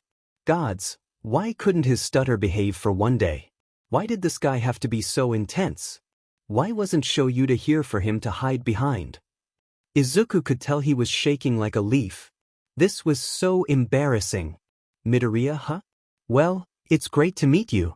It's great to see that even someone as timid as you is hot-blooded enough to take a chance at an opening here at UA. Yorashi laughed loud, yet good-naturedly at Izuku. So, who's sponsoring you here today? I'm being sponsored by my uncle, Jetstream. Have you heard of him? Izuku didn't even have a chance to speak or nod before Yorashi started speaking in-depth about his uncle. All information that Izuku already knew, seeing as he was very much a hero fanboy. Izuku's eyes were wandering around, trying to catch the attention of any of the other students to see if they could save him from this over-enthusiastic giant, when someone walked over to them. Hello, sorry for interrupting, but it seems your conversation partner isn't comfortable. The girl speaking introduced herself. My name is Yaoyorozu Momo. I am Yorashi Inasa. It is a pleasure to meet you, Yaoyorozu-chan. Who is here sponsoring you today? Yorashi loudly exclaimed. My cousin Taishiro, if you must know. However, for future reference, please keep your audience in mind when speaking so you do not overwhelm them, Yaoyorozu lightly scolded. Oh, who cares about some timid little boy? A new girl said as she interjected herself into the conversation. My name is Ozawa Sakura. I heard you asking about who our sponsors are? My sponsor is Kamui Woods. We both have plant-type quirks. That is wonderful, Ozawa-chan. I was trying to get Midoriya-kun to tell me as well. I'm very curious. Yorashi turned his gaze back to Izuku expectantly. Ozawa laughed. This timid little boy doesn't matter. He's just lucky he managed to get this far. Come on, let's go meet some more people. She then took Yorashi by the arm and dragged him off to talk to a girl with green hair. Izuku breathed out a sigh of relief at being left alone, but then he noticed that Yaoyorozu was still there. Thank you for stepping in. It was my pleasure. I could see you were uncomfortable. She smiled sweetly at him and held out her hand. Yaoyorozu Momo. And you? Midoriya Izuku, he replied, shaking her hand. Now that the person he was speaking to had a much calmer demeanor, his stutter was practically gone. So, I heard you say your mentor was Taishiro? Do you mean Toyomitsu Taishiro? Fatgum? Her face lit up. You know my cousin's name? Not many people do. Izuku blushed a little. Why, yeah, my mentor really likes him. Well, his exact words are, he's tolerable for a spot tie. But for him, that's high praise. Spot tie? Oh, like a spotlight hero? She asked and Izuku nodded his head. Would it be safe to assume your mentor is either Twilight or Underground? Yes. Have you ever heard of Eraserhead? No, sorry, I don't think I have, she apologized. Izuku shrugged. Not many people have. He's underground, and he's good. Normally, the only ones who know about him are the ones who either work with him or get caught by him. And you, apparently. How did you meet? Izuku giggled at the memory. I was walking down the street, and I saw him perched on a roof. I thought he was a villain at first. After a few weeks of spotting me, I guess he decided to say hello. As Yayarozu laughed at that, Izuku saw Shouta finally join the rest of the group. Oh, speaking of, there he is.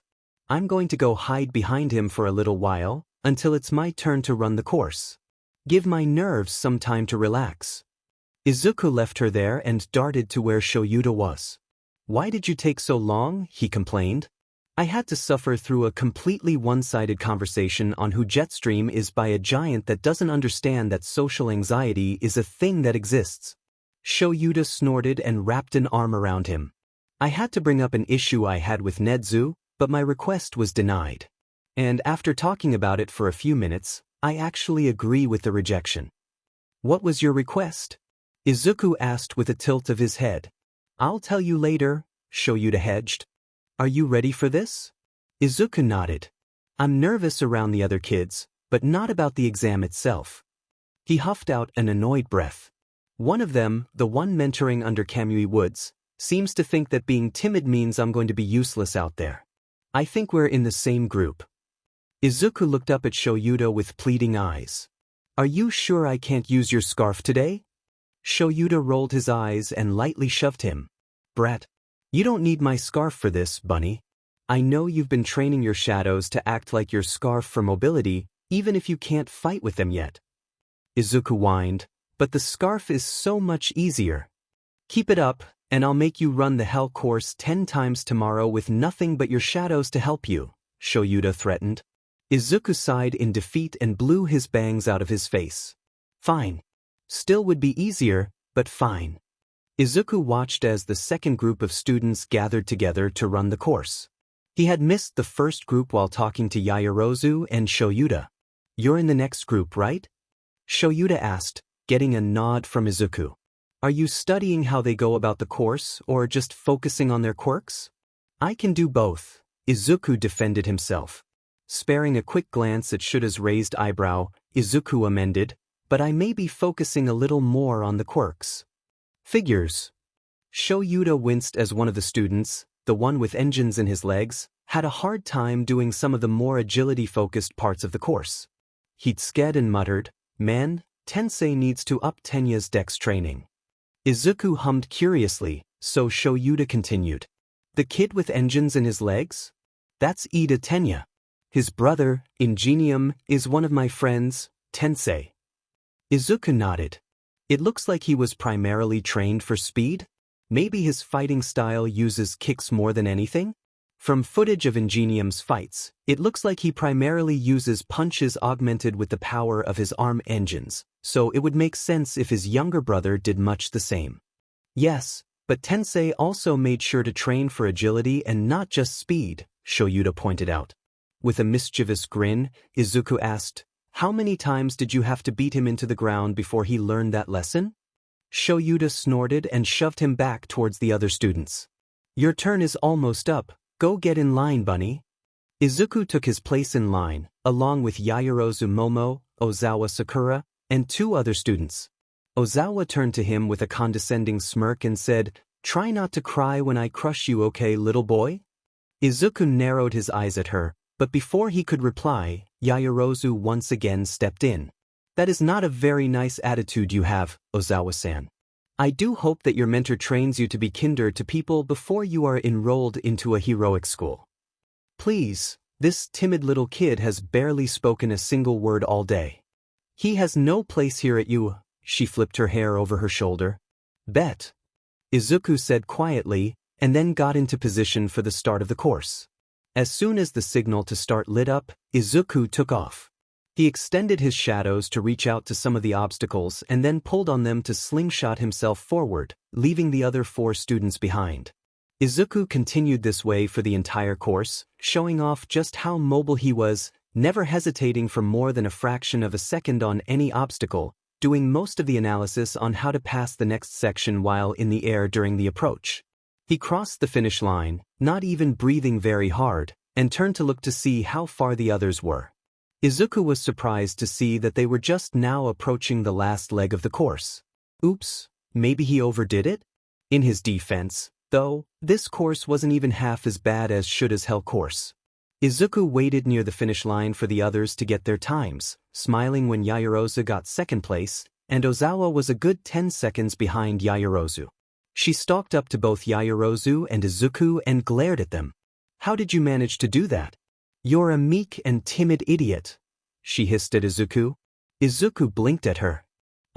Maybe next time don't mistake social anxiety for skill?" He shrugged. "I've been training with one of the T-top underground H heroes for over 4 years. He makes me run obstacle C courses all the time to build up my mobility."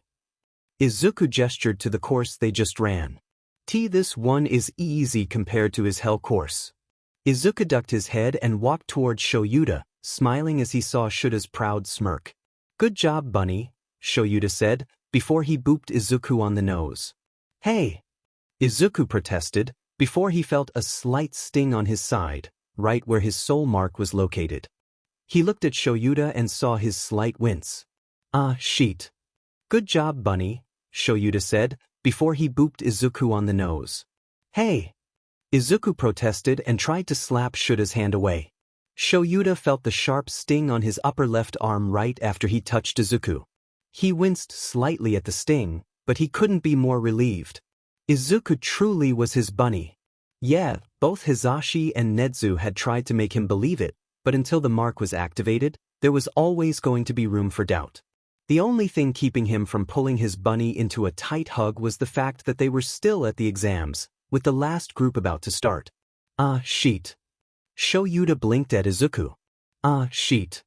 What did he mean by that? Was he upset to have Shouta as a soulmate?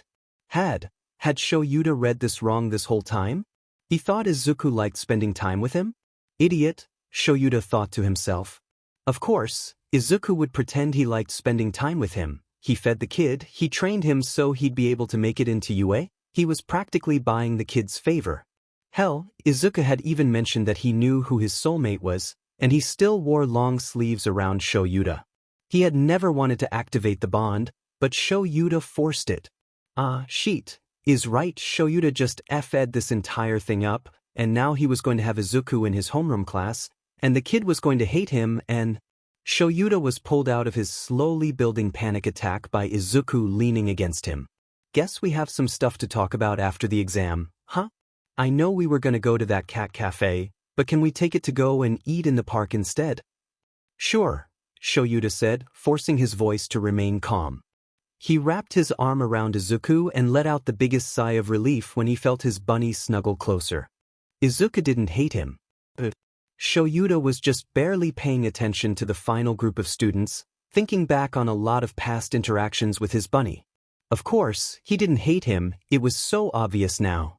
He had offered to take Izuku in that day he found out about his mom, but he had refused. It made sense why he would refuse. He was very clear about not wanting his soulmate to take him in, not if they had a romantic bond, and Izuku had stated his feelings for his soulmate were. Shouta unconsciously tightened his arm around Izuku. That conversation had happened when Izuku was just barely 13. Had he been feeling this way for Shouta that long without ever letting him know? Come to think of it, when had Shouta started feeling this way towards his bunny? He glanced down at Izuku's green mop of hair as his bunny was watching the last match of the exams, rooting for one specific kid who seemed to be in the lead, and Shouta couldn't pinpoint when exactly he had realized he was falling for this wonderful kid. Shouta still had the picture of Izuku tangled in his capture scarf from when he was still learning with it, and it was Izuku's picture for his contact, but Shouta thought he had possibly been falling even before then. The night they had first spoken of Izuku's soulmate, now that he thinks back on that conversation, Izuku had been dropping hints, hadn't he? Izuku had straight up told him he knew his soulmate was over 18, and when Shouta had admitted to having a younger soulmate, Izuku had smiled. But no, that wasn't a smile, was it? That was a smirk. That little sheet, he was teasing Shouta even back then, wasn't he? And he even refused to let Shouta take him in. That should have been the biggest sign ever. He knew Shouta, he liked Shouta, he trusted Shouta, so why else would he refuse to let him take him in? Shouta wanted to smack himself in the face so badly right now. That night might have been when Shouta first started calling him Bunny, come to think of it. None of that mattered. Shouta finally decided as the race ended, the kid with the wind Quirk beating out the kid with the ice Quirk by barely an inch. He was going to talk to Izuku, they were going to air this all out, and Shouta was going to finally convince Izuku to move in with him. Somehow or another, he was going to convince his bunny. Shouta, tell me I'm hallucinating or something. Izuku pulled on his sleeve. According to the leaderboard, I got the best time out of everyone? Smirking, Shouta ruffled Izuku's hair. You were trained in mobility on a course much worse than this one. Of course, you got the top score, bunny. The top 3 students were all within a second of each other, with Izuku in the lead. ####. In the end, they decided not to go to the cat cafe to get lunch. They had both agreed that the main attraction to the cafe was the cats, not the food, and if they were only going to pick up the food and eat at the park, they should go somewhere that had good food. So, after they picked up an order of katsudon for Izuku and chicken katsu for Shouta, the two made their way to the park and sat on the bench near the duck pond. How long have you known? Shouta asked after they had both started eating. When Izuku raised an eyebrow, he elaborated. That we were soulmates. Oh. I think I figured it out a few days after the first time I saw you. Izuku shrugged and took another bite of his food. The scarf was kind of a giveaway. Izuku tapped his side, that must be where his mark was. Shouta raised his left sleeve, and they both got their first look at their fully active soul mark. Neither of them was surprised that the bunny was green, and the scarf was a light gray. Wait. Shouta blinked at him, registering what he had just said. You were 10, right? Izuku shrugged. Like I said, the scarf was a giveaway. He looked up at Shouta and with a small smile admitted, when I was really little, before my quirk came in, I would pretend to be the bunny in my soul mark. I would bounce around with my parents, and I would tie a few of my mom's scarves together and wrap them around myself. His smile turned sad. That was before my quirk came in, though. That must have been 11 years ago. Izuku nodded. I'm surprised you remember that. Izuku snorted at that. It was the only good memory I could hold on to. Of course, I remember it. Shouta sighed at that. Bunny, you know this talk is coming, right? This isn't a parent-child bond, Shouta. I know you know that, Izuku said, looking down at his food. I don't want to ruin what could be by forcing you to be my guardian. Bunny, look at me. When Izuku looked up, Shouta smiled grimly at him. I don't want to ruin what could be by letting that horrible woman treat you like this. I know I followed you home once, but it was years ago, and I hadn't been suspicious of your home life at the time.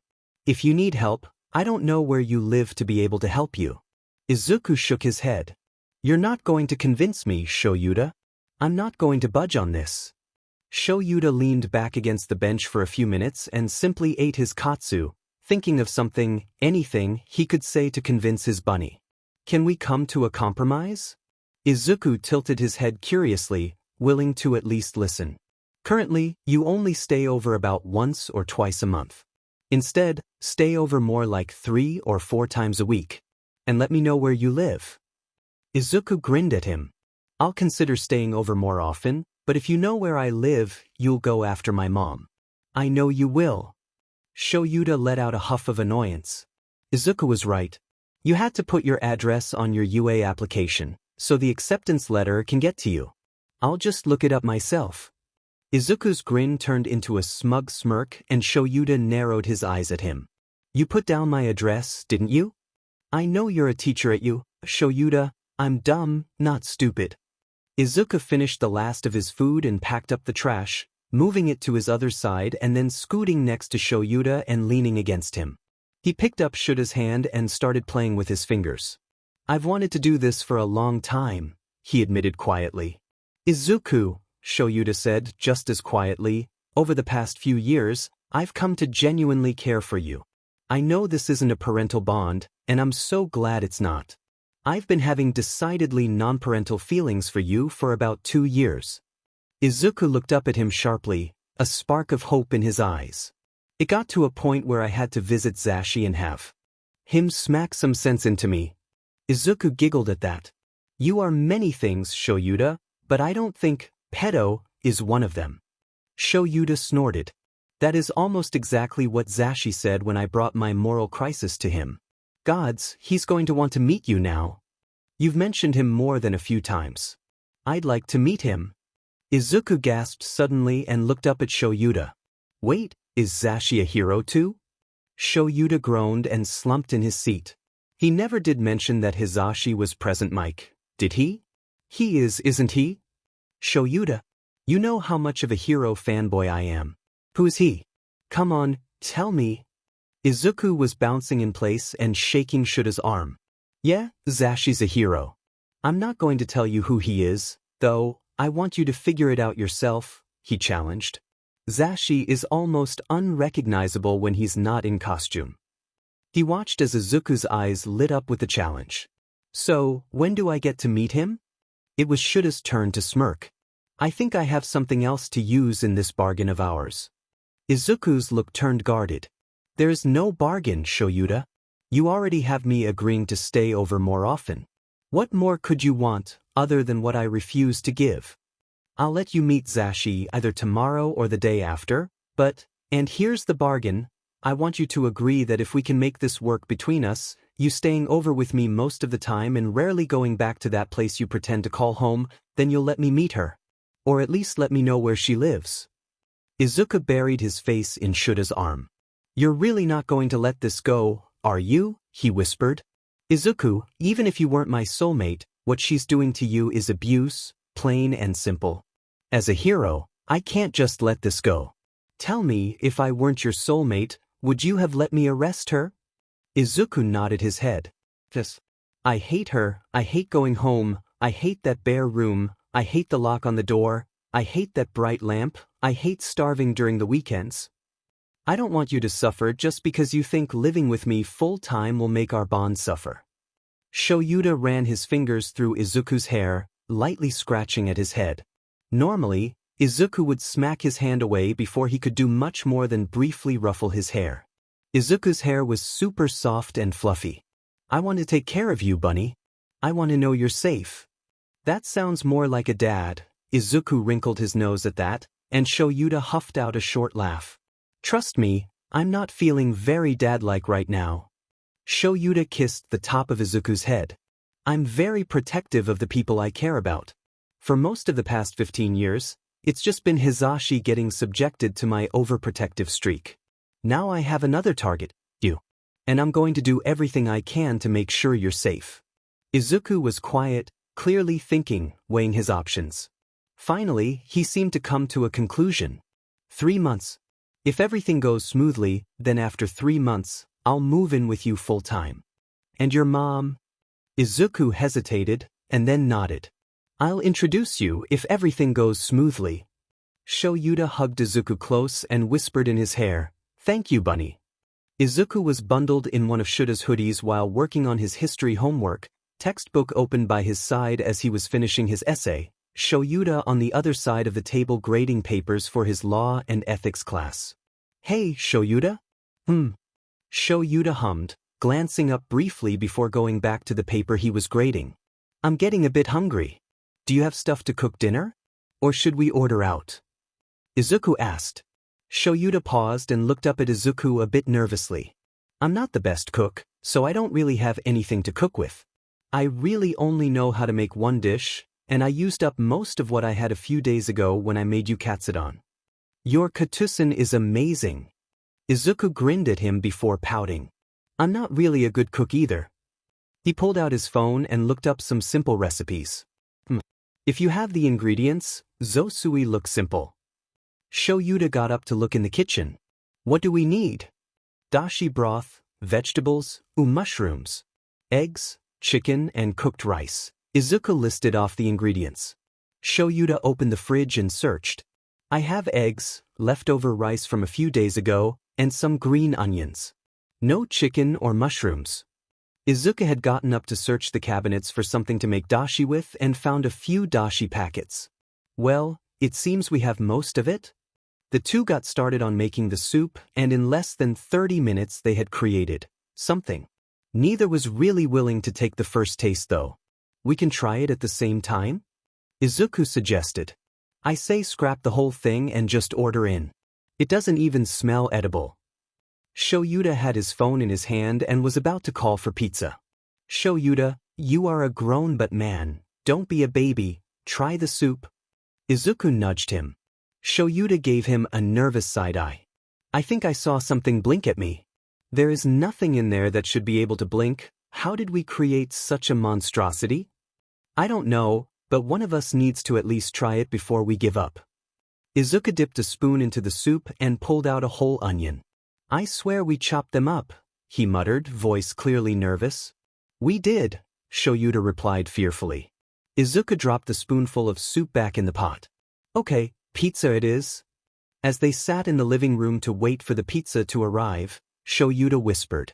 We're going to need to learn how to actually cook. Izuku nodded. Cooking lessons? Shouta shuddered. If Zashi finds out I chose a random stranger to teach me how to cook when he's been offering for a decade, he'll scream my ears off.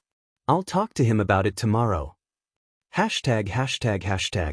Izuku had been mostly living with Shouta for a week now. He'd only gone back to his mom's place for 2 nights this week, and he had been loving it. It was always so warm, and he wasn't talking about the temperature. They would spend time with each other before Shouta went out on patrol. He could often catch Shouta stumbling to the coffee maker in the mornings shirtless, or how he'd let Izuku dry his hair after a shower. And for the first time in years, Izuku didn't have to starve in his room all weekend. The two of them had been using this time to get in some extra training during the day where they were both free. Originally, they had wanted to have Hisashi over to teach them how to make 1 or 2 simple dishes after the complete disaster that was their last attempt at cooking, but Zashi had reluctantly told them he'd be out of town doing an event with his station. Tonight, however, Izuku was going to be staying in and watching a movie while Shouta went out for his patrol. Do you need me to bring anything home after patrol, Bunny? Shouta asked, already in his hero costume. Nope, I'm good. Stay safe, Shouta. Izuku turned towards Shouta to give him a bright smile, but he hadn't noticed that Shouta had silently walked up to him and had leaned down to give him a kiss on the cheek, and their lips met without warning. Shouta pulled back a bit, both of them blushing. Well, that's one way to have a first kiss. Izuku's blush got darker, and he just decided to go for it and leaned in and kissed Shouta again, on purpose this time. Stay safe, he whispered. Shouta smiled and gave Izuku a quick peck in return. I will. Shouta then stood back up and headed out the door for his patrol, leaving a blushing Izuku behind. Hashtag. Shouta barely managed to hold back a yawn as he opened the door to his apartment. It was 3 a.m., and he had been out on patrol since 3 p.m., thanks to Death Arms getting injured and needing someone to cover the rest of his shift. It was a Saturday, so his agency decided that he clearly didn't have anything better to do than work a 12-hour shift. Shouta was just happy his bunny wasn't upset that he had to cancel their dinner date. Izuku had sent him a text around 7 telling him that Hisashi had come over to help him make dinner and that he'd have Shoutas waiting for him in the fridge. Opening the fridge, Shouta found a plate of curry rice. He popped it in the microwave and went to his room to change while his food heated up. He paused as he opened the door. There in his bed, snuggled under the blankets, was Izuku, sleeping with a little smile on his face. Shouta silently changed out of his costume and into his favorite pink sweats. Before he left the room, he brushed his fingers through Izuku's hair and pressed a quick kiss to his forehead, then silently padded out of the room, leaving his bunny to sleep. Shouta ate his dinner quickly and put the dishes in the dishwasher before going back to his room. He didn't want to move Izuku, but at the same time, Shouta wanted to go to bed. Shouta grinned slightly at Izuku. If he wanted to sleep in Shouda's bed, then he'll just have to live with the fact that Shouta also sleeps in his bed. With that thought in mind, Shouta pulled back the blanket and slipped into bed as quietly as he could to avoid waking up Izuku. It seemed he had managed it, but just as he was getting comfortable, he heard Izuku sleepily mumble, Shouta? Yeah, I'm here, bunny. Izuku hummed and then scooted closer to Shouta and laid his head on Shouda's chest. Welcome home, he managed to say before falling back to sleep. Shouta kissed the top of Izuku's head and whispered to him, I'm home. Hashtag. After about 6 weeks of their new routine, Izuku knew Shouda's moods almost as well as he knew his own, So when Shouta shuffled into the door after getting home from UA, Izuku knew he'd had a tiring day. "Welcome home, Shouta." Izuku hopped up and gave Shouta a quick kiss. "I figured we can have a quiet night in, so go take a shower and I'll pick out a movie?" Shouta smiled at Izuku. "That sounds good. I'll be back." He gave Izuku a quick hug and shuffled into his room. A few minutes later, Izuku could hear the water running in the bathroom. Izuku turned on the TV and started looking through one of the streaming apps they had.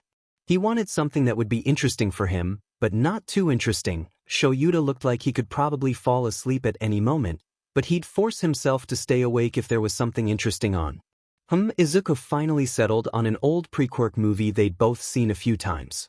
It was one they both liked, but Shouta wouldn't feel guilty about falling asleep partway through it. It didn't take long at all for Shouta to return to the living room and sit on the couch next to Izuku. "I know you're going to fall asleep, so you might as well get comfy. I'll order something to be delivered after the movie is over." "Thanks, Bunny." Shouta leaned in and kissed Izuku's cheek before laying down, plopping his head in Izuku's lap. Before the movie's title screen even showed, Izuku could hear Shouta's breathing change slightly. Izuku turned the volume so low that if he hadn't seen the movie a dozen times before, he'd have no clue what was going on. Of course, Izuku wasn't really paying any attention to the movie, no, not with Shouta sleeping on his lap. Izuku carted his fingers through Shouta's hair, working through a few tangles. Once he was sure all the knots had been worked through, he started to gently braid sections of his hair, and then unbraiding them. Shouta had the best hair to play with, and Izuku took every opportunity he could to play with those dark locks. Before Izuku started staying over so often, he had never realized that Shouta actually took care of his hair and used the nice and expensive hair care products. He had always assumed that Shouta used the generic all-in-one shampoo conditioner body wash every corner store sold, but no. Shouta's products came from high-end stores. Not to say Shouta was the one to pick any of it out, of course. Hizashi picked out all of Shouta's hygiene products and had them sent on a subscription every month. Izuku had giggled when Hizashi had told him that and laughed outright when Shouta made Hizashi pick out products for Izuku. Shouta's hair smelled like sandalwood, while Izuku had chosen a nice blackberry and vanilla for himself. Izuku was so caught up in admiring and playing with Shouta's hair, he didn't even notice that not only had the movie ended, but Shouta had woken up. "How much of the movie did you actually watch?" Shouta jokingly asked Izuku. Izuku giggled slightly and replied, "Maybe 5 minutes of it? You know I love your hair." Shouta sat up and then pulled Izuku onto his lap. "Thanks, you certainly do play with it enough." He kissed Izuku on the nose. "What did you want for dinner?" ####. Today was the last day of middle school. UA started in just 2 weeks, and Shouta had been slammed with start-of-year work. In addition to getting his lesson plans submitted to Nedzu, Shouta was informed yesterday that the new heroics teacher, who had originally been slated to teach the third years, was instead insisting that they teach the first years. Since in previous years, the homeroom teacher had been the first-year heroics teacher for their classes, Shouta had been okay with the change. Less work for him was never a problem. But then he read the lesson plans the teacher had submitted. Shouta had apologized to Izuku and said that he'd make it up to him, but that he probably wouldn't be home at all until after his patrol at 3 a.m. Izuku decided that today would be as good as any other day to go home and see his mother. And wasn't that just a trip? Izuku hardly thought of his mother's apartment as home anymore. Now, home to him was with Shouta. But he still needed to go back to his mother's place a few times a week. As he walked up the steps to the apartment, Izuku had to think to himself, why? Why had he been resisting moving in full-time with Shouta? These past 6 weeks had been amazing. He got to spend so much more time with Shouta. He knows more about him now than he ever did in the nearly 5 years he'd known him. There wasn't a single thing about living with Shouta he wanted to change. Well, maybe one thing, but even Izuku knew they weren't anywhere near ready for that yet. But maybe sleeping together more? Izuku blushed as he remembered the few times he had snuck into Shouta's bed while he was out on patrol. He had just wanted to spend time surrounded by Shouta's scent before he went back to his own room, but every single time he would fall asleep and wake up cuddled in Shouta's arms. He loved those mornings. Izuku pulled out his keys and unlocked the door to the apartment and stepped in. "Oh, so you've decided to grace me with your presence today, you ungrateful brat?" His mother's voice rang out. "Hi, Mom," Izuku said quickly, taking off his shoes and getting ready to run to his room. "Don't you hi, Mommy. Where have you been?" Inko screeched at him, throwing a half-full bottle of wine at him. "I was at school," Izuku said, having shielded himself from the bottle instinctively with his shadows. Inko stood up on shaky legs and stomped over to him. "You've been staying out for days at a time lately." She made to grab his hair, but Izuku blocked her again with the shadows, so she just tried to slap him instead. "Stop using this disgusting quirk, you villain." "I don't want you to hurt me," Izuku whispered. If he showed up at home with injuries, he just knew Shouta would be super worried about him, and he'd find a way to follow him home, even if it was a month earlier than planned. Inko glared daggers at him, and if looks could kill, Izuku would be dead 10 times over right now. "Where have you been staying, you filthy brat?" She blinked a few times at him. "You look clean, so you've been staying with someone. Have you been whoring yourself out to make some money? You should have been dead years ago." "I'm not Dash," Izuku tried to defend himself. "Why else would someone be feeding you, providing for you?" Inko moved to hit him again but was blocked like always. "Get your disgusting butt in your room." Izuku quickly ran to his room and winced when the door was slammed shut, and the deadbolts clicked into place. Seconds later, the bright lamp outside his door turned on, and Izuku was officially locked in his room. ####. Izuku jolted awake as he heard a fire alarm go off. He looked around, remembering he was at his mother's place, and it was as if ice ran down his spine. She wasn't going to let him out, was she? Izuku started pounding on the door, hoping that she wouldn't leave him there to die. Mom, let me out. That's a fire alarm. Mom." Izuku breathed a sigh of relief when he heard his mom stop outside his door, but it was short-lived. "I hope you burn. You should have been dead years ago, but now is as good a time as ever," he heard her hiss to him, before running out the apartment and slamming the door shut behind her. Izuku backed up from the door with a panicked look in his eyes. Okay, calm down, Izuku, you can do this. You just need to escape from this room," Izuku muttered to himself, trying to keep himself together. He could feel the terror getting the best of him, so he quickly wrapped his arms around himself. "Come on, Bunny, don't do this, don't you dare let Shouta down. He's waiting for you to come home." He took a deep breath and let it out slowly. "Okay, I can do this."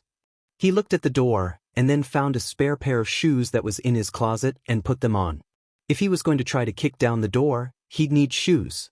Taking a deep breath, he took a firm stance and aimed a kick at the door. "Well, that did nothing," he muttered, with a hint more panic in his eyes. "The door is too solid. Maybe." Izuku cut himself off and went to the wall next to the door. The door was solid, but how solid was the wall?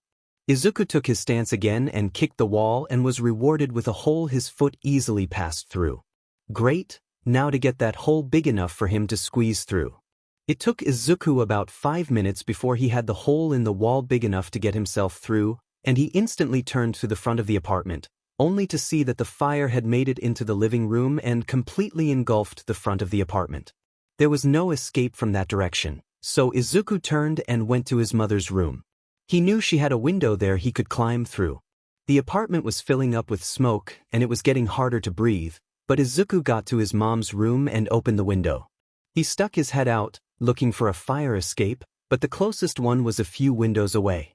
Izuku thanked his lucky stars that he had mastered his shadows enough to use them for mobility and reached out to the fire escape with them. After managing to climb down, Izuku made it to the front of the building and saw all of the neighbors crowding together, crying over their lost homes. There were a few heroes who were trying to calm down the more hysterical people, but for the most part, the heroes were all calm, and the fire department was keeping the fire contained to just the one building. "I'm just glad everyone managed to get out safely," Izuku heard one of the heroes tell another. "She really did want me to die in there," Izuku realized. His mom hadn't told anyone he was still there. He would have died if he hadn't been able to break down the wall. Izuku wasn't sure how he managed to get home. One minute he was staring at the burning apartment complex, and the next he was in front of Shouta's door. Izuku checked his pockets, hoping he had his keys, and let out a sigh of relief when he found them. He fumbled in, putting the key in the lock, but after a few moments he managed to unlock the door and enter. He paused when he saw Shouta's boots by the door. Shouta had said he wouldn't be home until after 3, so it must be later than Izuku had thought it was. Still shaking with nerves, Izuku took off his shoes and placed them next to Shouta's boots. He was startled when he realized he was crying and scrubbed away his tears. He hadn't cried the entire way here. Why was he crying now? He stood back up and turned to go deeper into the apartment but stopped in his tracks when he saw Shouta standing in the doorway, looking at Izuku. "Bunny, what happened?" he asked quietly. The sobs fell uncontained from Izuku as he ran to wrap his arms around Shouta, needing the comfort after the terrible ordeal he had just gone through. And provide comfort Shouta did, squeezing Izuku tightly and running a hand through his hair. Shouta just held him and let him cry himself out. "Izuku," he whispered. "You smell like smoke. Go take a shower, I'll make you some hot chocolate, and if you feel up to it, you can tell me what happened. If not, we can go to sleep." Izuku nodded. "Can I sleep with you?" "Of course. I wasn't going to make you sleep alone, not with the way you're clinging to me." Izuku huffed out a little giggle but didn't let go. "Bunny, do you think you can go take a shower? Or do you want to wait for the morning?" Izuku sniffled a little and slowly let go. "I can do it now." "Good. I'll be in the kitchen when you're done," Shouta said, and kissed Izuku's forehead. Izuku stopped by his room to grab some sleep clothes and went to the bathroom. He was home, he was with Shouta, he was safe. There was no fire here, no mother to try to lock him up. Izuku let out a deep breath. On the plus side of the night, he wouldn't need to go back to his mom's place again. Shouta had just finished adding the mini marshmallows to Izuku's hot chocolate when Izuku quietly stepped into the kitchen. "Hey Bunny." Shouta opened his arms so Izuku could snuggle into his chest and started carting his fingers through his hair. "Do you want to talk about what happened?" Izuku's grip on him tightened for a moment and he nodded before he loosened his arms slightly. "Give me a few more minutes?" Izuku asked. "Sure." Shouta kissed the top of Izuku's head. "Your hot chocolate is ready when you are." Izuku just stood there, leaning against Shouta for another minute or two, before slowly pulling away and picking up his hot chocolate. He took a sip and whispered, "It started out like any other time I went back." He took another sip and looked up at Shouta. "Is it weird I stopped thinking of that place as home? I don't mean just now, but as I was going up the stairs to the front door, I was thinking that home was here. With you." Izuku blushed and looked back down at his drink. Shouta smiled softly at him. "I know what you mean, Bunny. This apartment always felt more like just a convenient place to rest after patrols until you started staying over. Now it feels more like a home." Izuku took another sip of his drink to hide his smile, before turning serious again. "Like I said, it started out like any other time I went back. I was locked in my room, with the lamp shining brightly. I was playing games on my phone. Oh, I think I left my phone there, damn it, it's probably destroyed now." Izuku glared at his nearly empty mug and downed the rest of it before rinsing it in the sink. Shouta wasn't upset about the phone, but he knew Izuku had a lot of pictures of the two of them on that phone. Shouta was sure they had been backed up, though, so it shouldn't be a big deal. He leaned back into Shouta's chest before he continued. "I must have fallen asleep because the next thing I knew, there was a fire alarm going off," he whispered. Shouta stiffened. He had figured Izuku had been near a fire, since he had smelled like smoke, but it was at his mom's apartment? Izuku tightened his grip on Shouta. The door was still locked, so I was pounding on it, trying to get her to let me out. Izuku paused, smushing his face more into Shouta's chest, and then said in a voice so quiet Shouta almost didn't hear, "She said she hoped I burned." With those words, Shouta saw red. "She said what?" he growled. "Izuku, please tell me your F-. Izuku nodded. "She left the apartment without unlocking my door." Izuku took a shuddering breath, and Shouta could feel Izuku's tears starting to soak through his shirt. "I almost had a panic attack, thinking I wouldn't be able to come home to you." Izuku paused again, to get his breathing back under control and to stop crying. Have I ever told you how much I love it when you call me Bunny? Izuku asked, seemingly out of nowhere. Shouta shook his head. I don't think you've ever mentioned it before, no. I was able to talk myself out of the building panic attack by calling myself Bunny, Izuku said. It really helped calm me down and got me thinking rationally again. After I calmed down, I managed to kick a hole in the wall big enough to crawl through. The front of the apartment was on fire, but I was able to get out through her bedroom window. Shouta was clinging tightly to his bunny with one arm and running his fingers through his hair with the other hand. He had come so close to losing him tonight without ever knowing. You're never going to go back to her, Shouta said firmly, not leaving any room for his bunny to argue. Izuku nodded his head, face still pressed against Shouta's chest.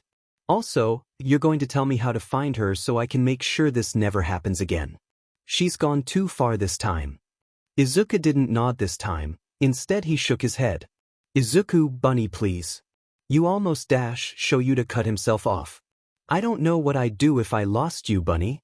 I can't risk that. Izuku shook his head again. She probably thinks I'm dead by now. I don't have to ever go back to her. I won't ever go back to her. So, it doesn't matter, Shouta. It doesn't matter. It does matter, Bunny, it matters a lot, Shouta said, still running his fingers through Izuku's hair. If you heard about anyone else in this situation, would you just let their mother go free? Knowing that they had abused and nearly got their child killed. That's different, Shouta, Izuku mumbled. It's really not. My answer is still no, Izuku shook his head. Besides, you agreed to wait 3 months before meeting her, you still have a month to go. Izuku, that was before she almost got you killed when you promised me you were safe. This wasn't safe. Please, let me arrest her. Shouta was begging now, and he wasn't ashamed to admit it, but then Izuku pulled out the big guns. He pulled his face away from Shouta and stared up at him with his big green eyes, pouting slightly. Shouta sighed in defeat. Fine. But at the end of the month, I expect you to tell me how to find her. You also agreed to 3 months, Bunny. I do hope you realize I'm not letting you leave the apartment looking like that, Shouta muttered before he dropped a kiss to Izuku's head on the way to the coffee machine. Izuku looked down at the uniform he was wearing and didn't see anything wrong. It's the uniform? Is there a stain or something I missed? He asked, trying to see his back, much to Shouta's amusement. Your tie, Shouta gestured with his coffee mug. Did you reference a video on how to tie it? Izuku blushed and admitted, yeah, I didn't want to wake you up to show me. With a snort, Shouta said, you could have just waited, Bunny. Shouta downed the rest of his coffee and poured another cup before walking over to Izuku. Let me fix this. Shouta untied the tie and walked Izuku through the steps of how to properly tie it, before tugging on it slightly to bring Izuku into a kiss. Izuku blushed bright red and whined out, Shoo. What? He laughed as he straightened the tie he had slightly messed up. I'm going to have to pretend all day that I'm just your mentor. I need to get my fix of bunny kisses now. I'm gonna have to go back to calling you Aizawa now, aren't I? Izuku pouted, tempting Shouta to give him another kiss. Shouta pulled away, resisting the urge for that second kiss, and picked his coffee back up. Shouta shrugged. Maybe? But by the end of the day, I'm sure the students will know I've been mentoring you for years. You could probably get away with calling me Shouta. You'll have to call Zashi Yamada, though. Izuku made a face at that. No, I think I'll just call him Sensei instead. Shouta snorted. Fair enough. Izuku reached up to give Shouta a quick kiss. You really think I can get away with calling you Shouta at school? Shouta pressed his forehead against Izuku's. Pretty sure, we've known each other for 5 years now, and even though you were fairly polite as a kid, not all kids are. It wouldn't be too surprising at least. Good. Izuku smiled brightly at him. While I do love you, Shouta, I do not want to call you Aizawa-sensei all day. And I don't want to hear that from you either. Shouta was instantly on guard. Izuku had that mischievous glint in his eyes. Sounds good, Aizawa-sensei. Ugh, you little sheet. Shouta went to smack him on the back of the head, but Izuku danced out of the way, giggling like crazy, so Shouta sent a loop of his scarf at him. Hashtag hashtag hashtag. Izuku happily made his way down the hallway to find his classroom.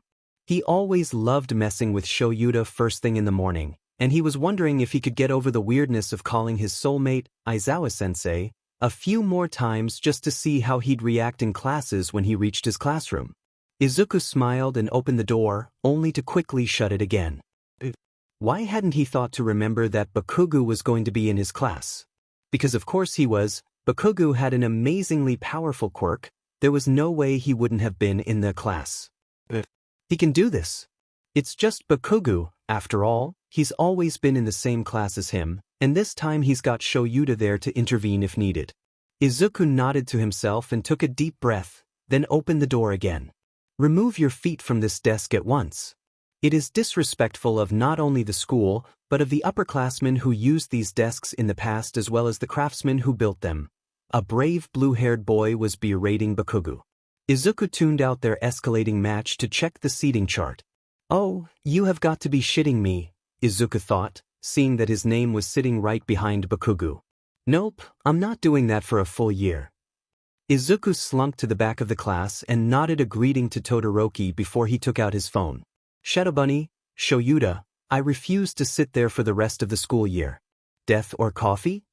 Shadow Bunny, okay, so you know how I haven't told you everything about everything? Please don't make me sit behind Bakugo for the next year. I swear to all that's holy, I will move in with Hizashi if I have to sit next to Bakugo. Death or coffee? I'll have your seat changed then, don't worry. But you'll tell me why when we get home, right? Shadow Bunny, after this request, I doubt you'll let me not tell you. Death or coffee? I'll be at the classroom in a few minutes. Just stay in the back. Midoriya, right? Todoroki asked. Yeah, it's good to see you again, Todoroki. Izuku smiled at him. He nodded, and then raised his voice slightly. Hitoshi. The boy in the seat behind what was supposed to be Izuku's turned around. This is the boy I mentioned, the student of Eraserhead, Todoroki said with a slight smile as the purple-haired boy's eyes widened. You know Eraserhead too? He whispered excitedly. Izuku giggled nervously and nodded. We met 5 years ago. Took me a few months before I managed to convince him to train me, though. Izuku sheepishly added, Wait too? You know him? Izuku tilted his head. How do you know him? The purple-haired boy opened his mouth to reply, but before he could answer, Bakugo seemed to realize that Izuku was there. What the F are you doing here? Oh, Kakenhai. Looks like we're in the same class again.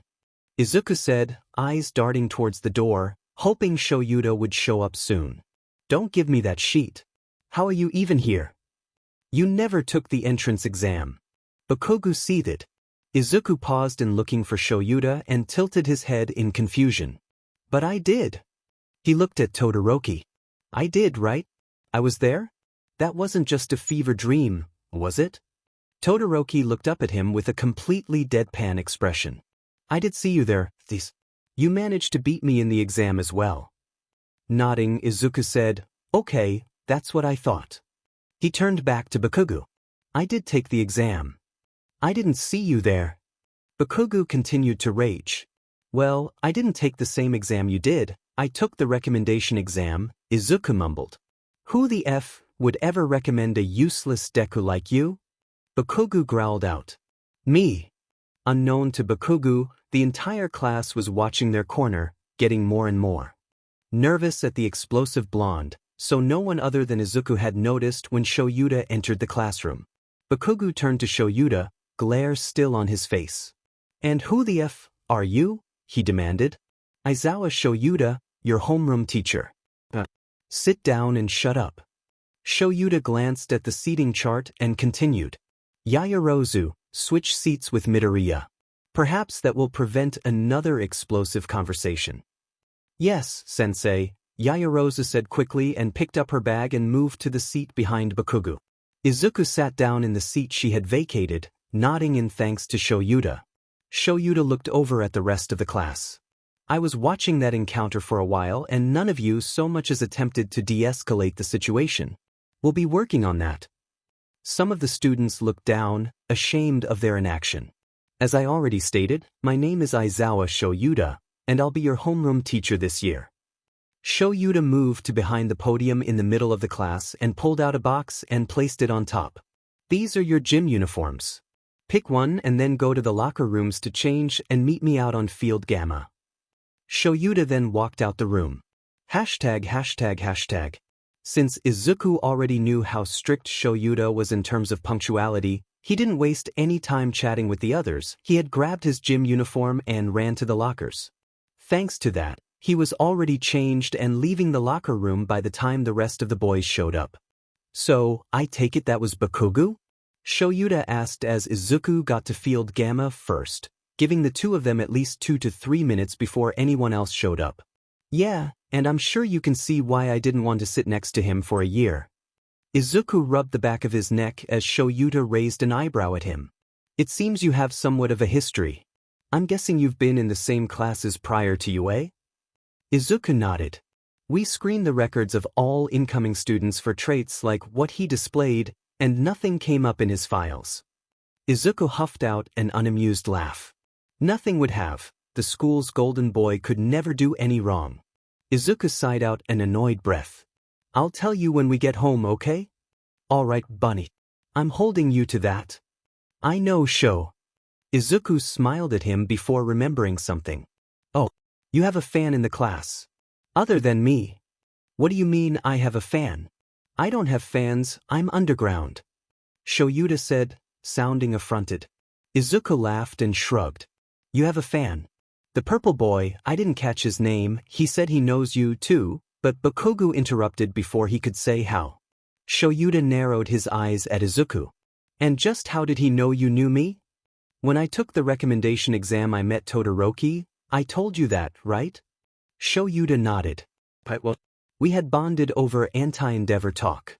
I had mentioned that my mentor talks back to Endeavor, he mentioned that the only hero that ever stood up to his dad was you, so that's how he figured it out. Then he said his soulmate was a fan of yours, so I'm guessing the purple boy is his soulmate. Shouta pinched the bridge of his nose. Damn it, Hitoshi, I went underground to avoid fans, I don't want fans, he muttered. I get enough of fans with just you. Izuku nodded gravely, and then as he noticed the rest of the students were coming out, he added, I'd be offended if it weren't true. I am your biggest fan, Aizawa-sensei. Shuta's eyes flashed red at Izuku briefly, and Izuku just barely held back his giggles. You little sheet. Shouta hissed at him. Izuku took a few steps away from him and this time couldn't hold back his giggles. It was no secret that the two of them knew each other, so it's fine to joke around a bit, but now that the class was there, time to get serious. Or, at least to try to get serious, anyways. It took you lot almost 15 minutes to get here. That is unacceptable. From now on, you will be here within 5 minutes, Shouta said, leveling a mild glare at the students. Now, on to the reason we're out here. You kids have been doing these since junior high, right? Physical fitness tests where you weren't allowed to use your quirks. The country still uses averages taken from results of students not using their quirks. It's not rational, especially for heroes in training. Bakugo, Shouta looked at the growling blonde who had been glaring at Izuku. In middle school, what was your score for a ball toss? 67 meters. Then try doing it with your quirk. You can do whatever you want so long as you stay in the circle. Hurry up. Give it all you've got. Bakugo caught the ball Shouta threw at him and got into the circle. Anything goes, huh?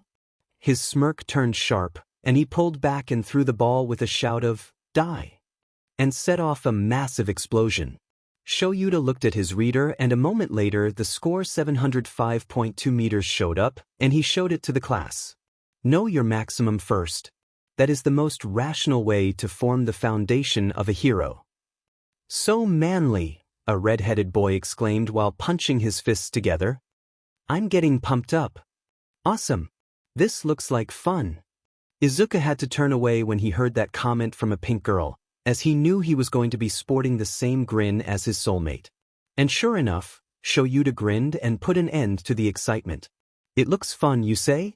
So, you all were planning to spend your 3 years here having a good time while making friends? What happened to being a hero? Shouta's tone and expression made the entire group fall silent. All right then, new rule. Whoever gets the lowest score, he paused for the dramatic effect, will be instantly expelled. What? But that's not fair. A girl with a round face and pink cheeks complained, but that was instantly shut down by Shouta while Izuku did his best to not let the rest of them see him scowling. Not fair? The world isn't fair, Izuku grumbled to himself. Not fair? Then what about natural disasters? Abusive parents? Or how about villain attacks? Shouta's creepy but grin was intensified as he lifted his hair out of his face. All kinds of unfairness are hurled at people on the daily, and it's our job as heroes to turn that unfairness around. If you were expecting to have a fun-filled, normal high school experience, then you're sorely mistaken, and UA might not be right for you. For the next 3 years of your life in this school, UA is going to be throwing one hardship after another at you. Plus ultra, and all that stuff. The students were all called up to take their shots at the ball. Throw in seat order, and with Izuku now being in seat 20, he was the last one up. As he approached Shouta for his ball, he turned his bunny eyes on him. Can I borrow your scarf? Shouta narrowed his eyes at him. You don't need it. There's a fine line between need and want, though. Please. Izuku took the ball but was not letting up on the eyes. He could feel Shouta's will breaking.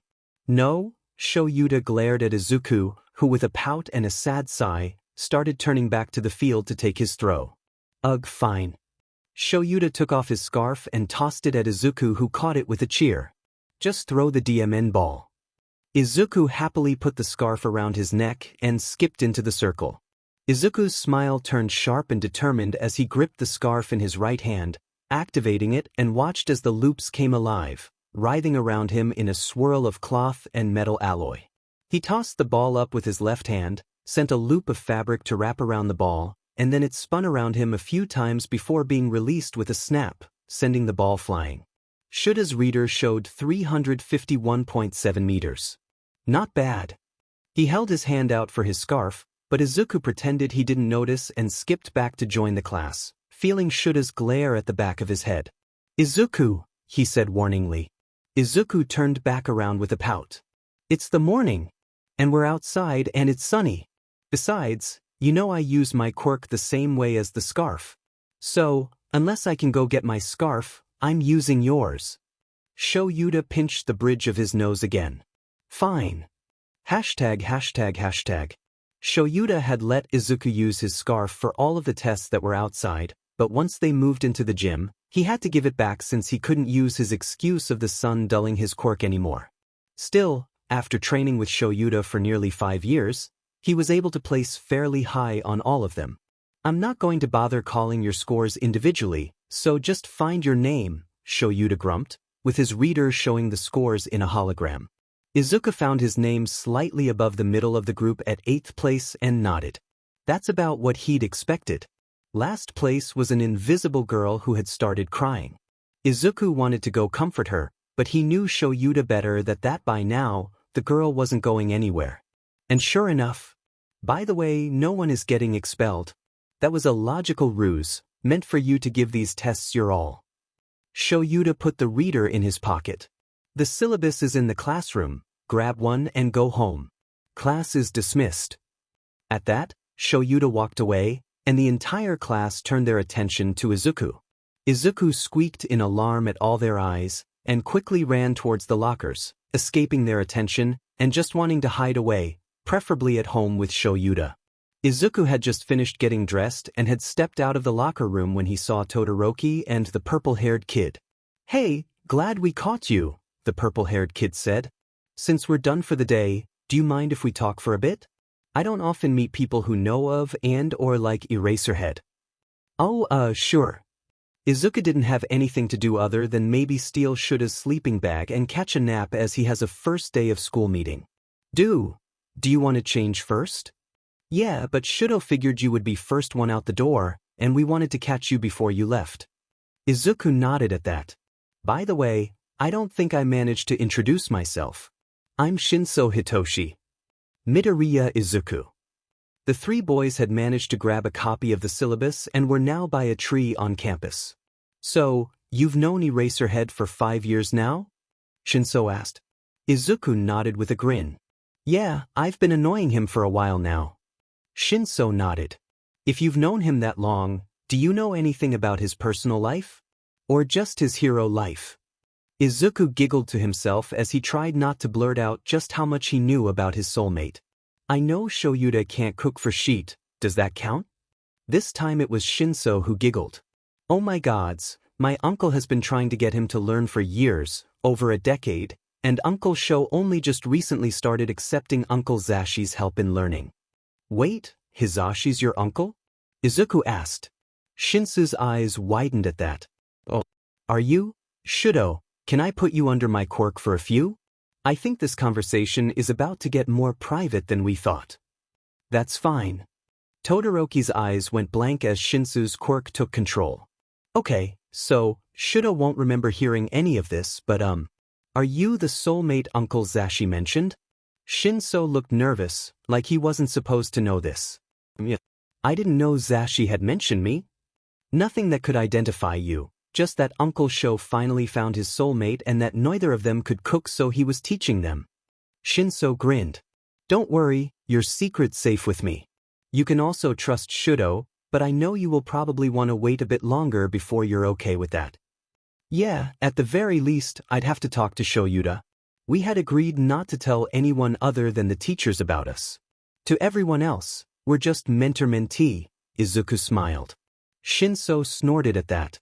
I bet it's hard to act like that.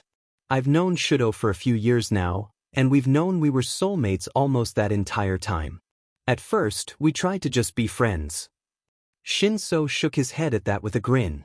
Keyword, tried. We finally decided in second year of middle school that the friend route wasn't working and started dating. Izuku giggled. I met Shouta when I was 10, and he was 25. No one in their right mind wants a 10-year-old romantic soulmate, so I purposely hid the fact that we were soulmates. I knew from probably the second time I saw him that he was my soulmate, but we didn't touch until the day of the recommendation exam. Why'd it take so long? Shinso asked with a head tilt. Izuku scratched his cheek. No comment. Shinso raised an eyebrow. Alright, I guess you don't need to answer if you don't want to. Izuku let out a huff of annoyance. It took me a long time before I was willing to tell Shouta most of the story, and I still haven't told him everything. But I kinda have to today. Izuku shrugged. Sorry, I just don't really want to tell this part, even though I know I have to. Understandable. Plus, we did just meet today, I probably need to earn your trust, right? Shinso asked. If your uncle shows soulmate and we're in the same class, I want us to become friends. So if that means putting off my curiosity for a while, that's fine. Thanks, Shinso. I'd like to try being friends too. Shinso released his quirk from Todoroki. Shuto, me and Midoriya are friends now, he said with a smirk. Todoroki nodded. Yes, I thought you would get along as soon as he said he was Eraserhead student. Todoroki looked at Izuku. I hope we can also be friends? Izuku nodded. I'd like that. ####. So, Izuku said, with more than a hint of mischief, Uncle Sho? Shouta nodded. Hisashi's older sister, Hinata, has a kid. Both Hinata and her husband Takeo are lawyers, and Hisashi used to babysit Hitoshi when he was younger. Zashi would drag me along sometimes, so Hitoshi grew up calling me his uncle. Izuku pet his head. If he's got both you and Zashi around to train him, why wasn't he at the recommendation exam? It seems he took the general exam? Last I knew, Toshi was wanting to be a lawyer like his parents. He had said he wanted to get into UA's general ed course. We both offered to train him regardless, but he only took up Zashi's offer for quirk control. Well, when we were talking, he had used his quirk on Todoroki, so he wouldn't remember the conversation. He wanted to know if it was okay with us if he let Todoroki know we're soulmates. Shouta shrugged. I don't really mind. Toshi's practically my nephew, and it's really only been a matter of time before I introduced you. Shudo's a package deal with him at this point too. Shouta then pulled Izuku onto the couch with him.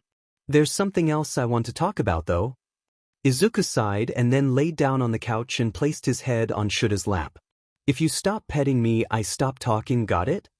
When Shouta huffed out a tiny laugh and started petting Izuku's head, Izuku closed his eyes and started talking. Our moms were best friends, so I've known Bakugo for longer than I can remember. We used to be best friends, too, always playing together, exploring the forest near our houses. We had a few other friends that would tag along, but it was always me and Kaken. His quirk came in and it was so cool, a perfect mix of his dad's acid sweat and his mom's glycerin. He could create explosions, and everyone said he'd be an amazing hero. You know, it's not the quirk that makes the hero, Izuku, Shouta said quietly when Izuku seemed to pause his story. I know. Izuku nuzzled his face into Shouta's stomach. When my quirk came in and my dad left, my mom started ranting to Auntie about how I had ruined everything.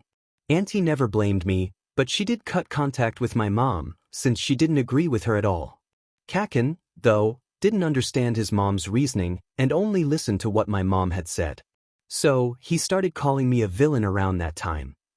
Shouta kept running his fingers through Izuku's hair, waiting for him to continue. With a shuddering breath, Izuku did. Kaken started turning his quirk against me when we were about 6 or 7, but I had already learned how to defend myself with my shadows since my mom had started when I was 5, but that didn't make it hurt any less. He paused again, for another shuddering breath. Just imagine if Hisashi all of a sudden decided he hated you and tried to use his quirk on you. You could easily protect yourself from him, but I'm sure the hurt of your best friend turning against you would hurt more than if he had been able to attack you. That's what it felt like when Kaken tried to hurt me. Shouta could only imagine what that would feel like. He'd known Zashi since they were 15, and he didn't know what he'd do if Zashi turned on him like that. Shouta leaned down and kissed the top of Izuku's head. It took a few more minutes of Shouta petting Izuku's head for him to continue. I don't know if it was because Kaken never was able to actually hurt me, or because he has such a perfect, heroic quirk. Hell, for all I know, it could have been because I was the villain kid, but the schools never tried to stop him or correct his behavior. This has all been going on for the past 5 years? How did I miss all of this? Shouta asked. Izuku snorted. You didn't, not really. You just thought it was all my mom, you didn't think it was also the school. Izuku sat up and readjusted himself so he was sitting on Shouta's lap. Can we change the subject now? Shouta raised an eyebrow at him. Not just yet, bunny.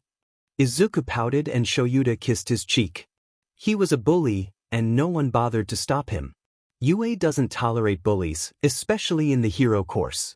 I'll be opening an investigation to acquire evidence for an expulsion. Izuku winced at that and then looked down with a sigh. I don't suppose I can change your mind about that?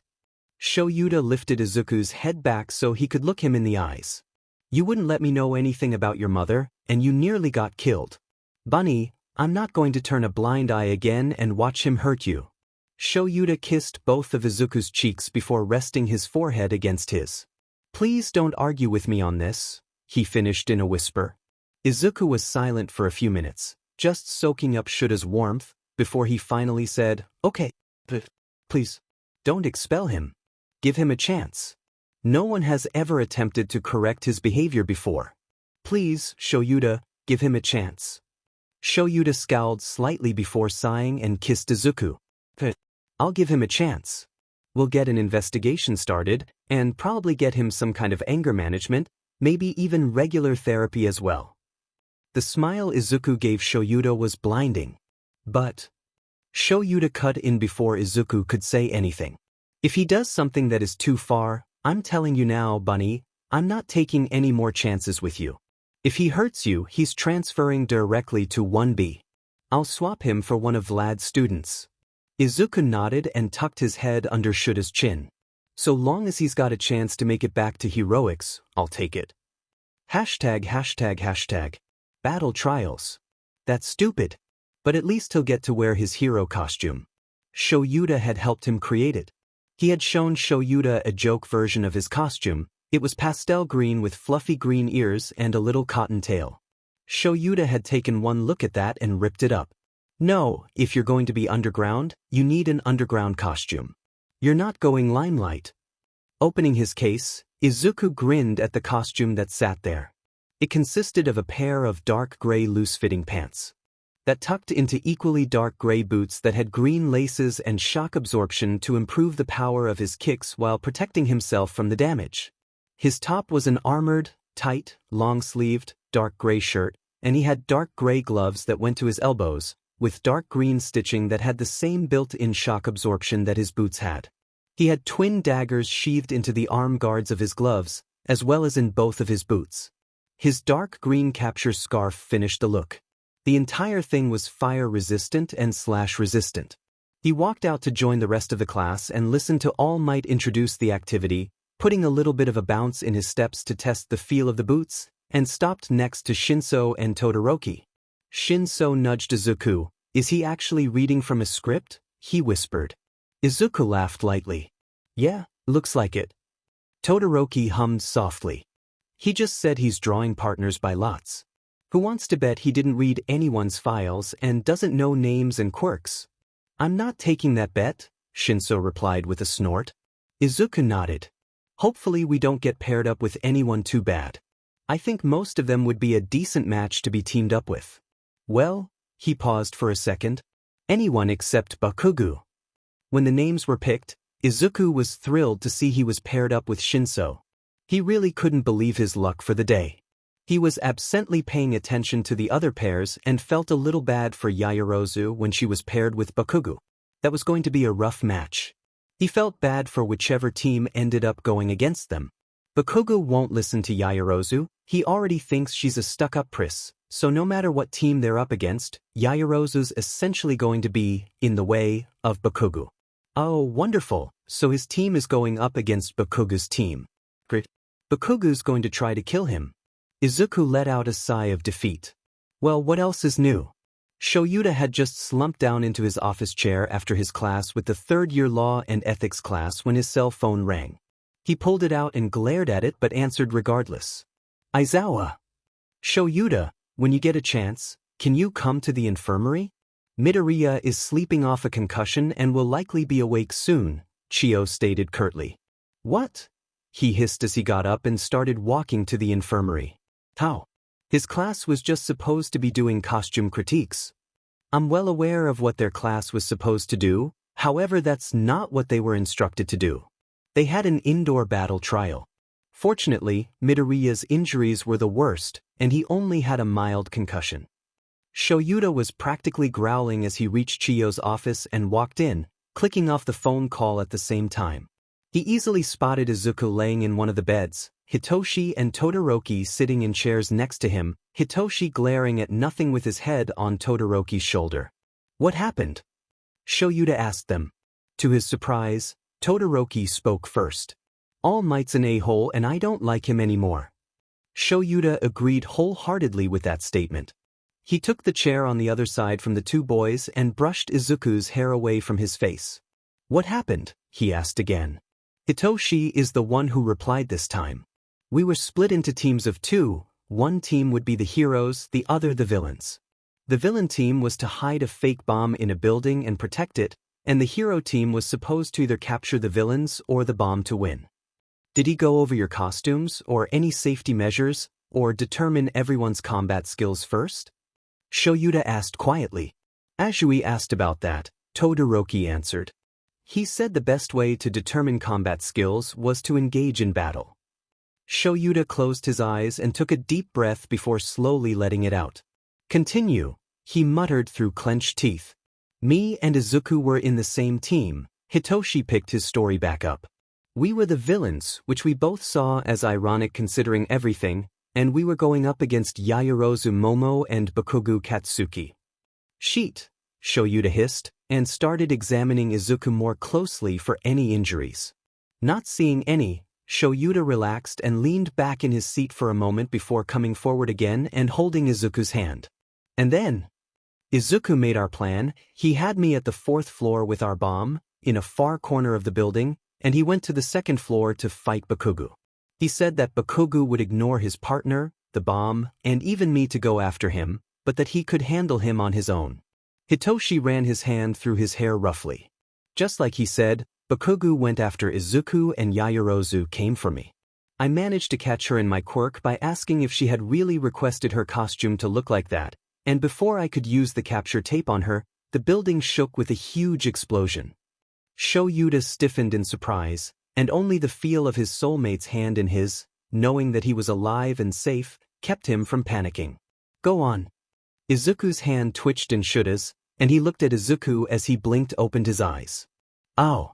He took a second to focus his eyes on Shouta and then smiled. Hey Shou. Hey bunny. How are you feeling? Shouta asked.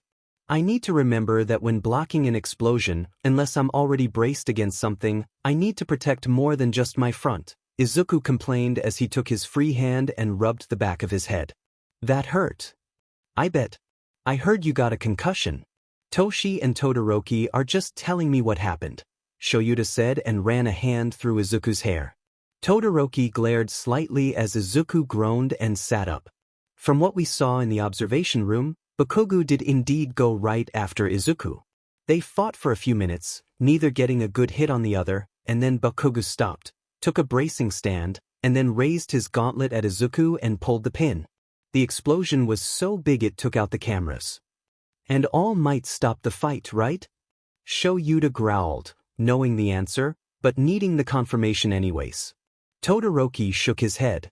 I managed to find Bakugo a few minutes after the explosion. Hitoshi continued where Todoroki had left off. He didn't seem injured, so I asked him where Izuku was, and grabbed him in my quirk when he replied with, "Who cares?" instead of saying where or how he was. Even though Hitoshi had both of the hero team members under control, he hadn't used the capture tape on either of them, so when time ran out, All Might gave the victory to the hero team since Izuku had to come to Recovery Girl and both members of their team were fine. Todoroki was clenching his fists hard, and one was starting to smoke while the other was frosting over. Well, Izuku muttered, I guess there's a reason I never really liked All Might other than how bright and flashy he is. Izuku, do you remember the fight with Bakugo? Shouta asked. Izuku waved his hand in a so-so manner. A lot of screaming, dodging, ducking, he's really fast and kept blasting my scarf away before I could grab him. But I'm also a lot faster than he thought I was, so he wasn't able to hit me. I don't fully remember the hit that took me out, but I do remember an explosion in front of me, and I covered myself in shadows, but still went flying. I must have hit the wall behind me. Hitoshi nodded. There was an Izuku-sized dent in the wall where I found you. Izuku sighed and scooted closer to Shouta and rested his head on his shoulder. You promised you would give him a chance, he reminded. So, no matter what you see in the replay, since I know you're going to watch the replay, you can't expel him. Shouta grumbled and kissed the top of his head. I know, but depending on what I see, I might transfer him to 1B. Izuku nodded his head slightly. Fair enough. The four were quiet for a few moments before Todoroki broke the silence with an amused, so, I take it you two are soulmates? ####. Izuku was on the couch, pretending to watch a movie, while Shouta was sitting at the kitchen table taking notes on the replays of everyone's battle trials. Izuku was pretty sure Shouta had watched his trial first, but that look of anger never left his face, so now Izuku wasn't sure if he was upset about All Might's incompetence, lesson plan, or how his match went. Regardless, Izuku was trying to figure out something that could jolt Shouta out of his bad mood. From the angle Izuku was at, he could easily see Shouta, and there was a little crease in between his eyebrows that Izuku wanted to smooth out. Izuku brought up a hand to pinch his lip, thinking what would help reset Shouta's mood. How did Shouta reset Izuku's moods? Well, the quickest way was when he called him Bunny. The name alone always gave Izuku a warm, happy feeling. Even when Izuku was in a bad mood, being called Bunny helped. But Izuku didn't have a name like that for Shouta. He really didn't have an endearing name for Shouta, did he? He always just called him Shouta, or sometimes Shou. He needed to fix that. What would be a good name for Shouta? Honey, sweet cheeks, baby, darling, sugarplum? No, those all sound stupid and nothing like Shouta. It's like I'm not even trying here. Come on, Izuku, he thought to himself. How did he do nicknames in the past? Well, with Bakugo, It was because he couldn't pronounce his name. That's not going to work here. Shouta is a pretty easy name to say. Maybe he could do an animal name like what Shouta uses for him? That could work. Kitten? No, Shouta's too old for Izuku to call him kitten. Izuku wrinkled his nose at that. Definitely not. Maybe a big cat, like a panther? Izuku looked at Shouta again, just in time to see him lean back in his seat and pinch the bridge of his nose. I can practically hear you thinking from over here, Bunny. What's up? Shouta asked, not even opening his eyes. I've decided you need a pet name, Izuku replied bluntly. You call me Bunny, and I don't have a name to call you back. Shouta blinked his eyes back open and looked at Izuku. That's adorable, he deadpanned. Stop it. Izuku's grin turned devious. Why don't you come over here and make me Shosho? You're going to be a little sheet tonight, aren't you? Shouta chuckled as he closed his laptop. The irritated crease between his eyebrows vanished. You say that as if you were honestly irritated by that. Izuku giggled. But I know better, Shochan. No, not that one, Zashi calls me that. Shouta lowered his voice and Izuku almost didn't catch the added, no matter how many times I throw him out the goddamned window. Fair, Izuku admitted. I have a similar emotion when Bakugo calls me Deku. How about, Izuku paused a moment, thinking. Sweetie.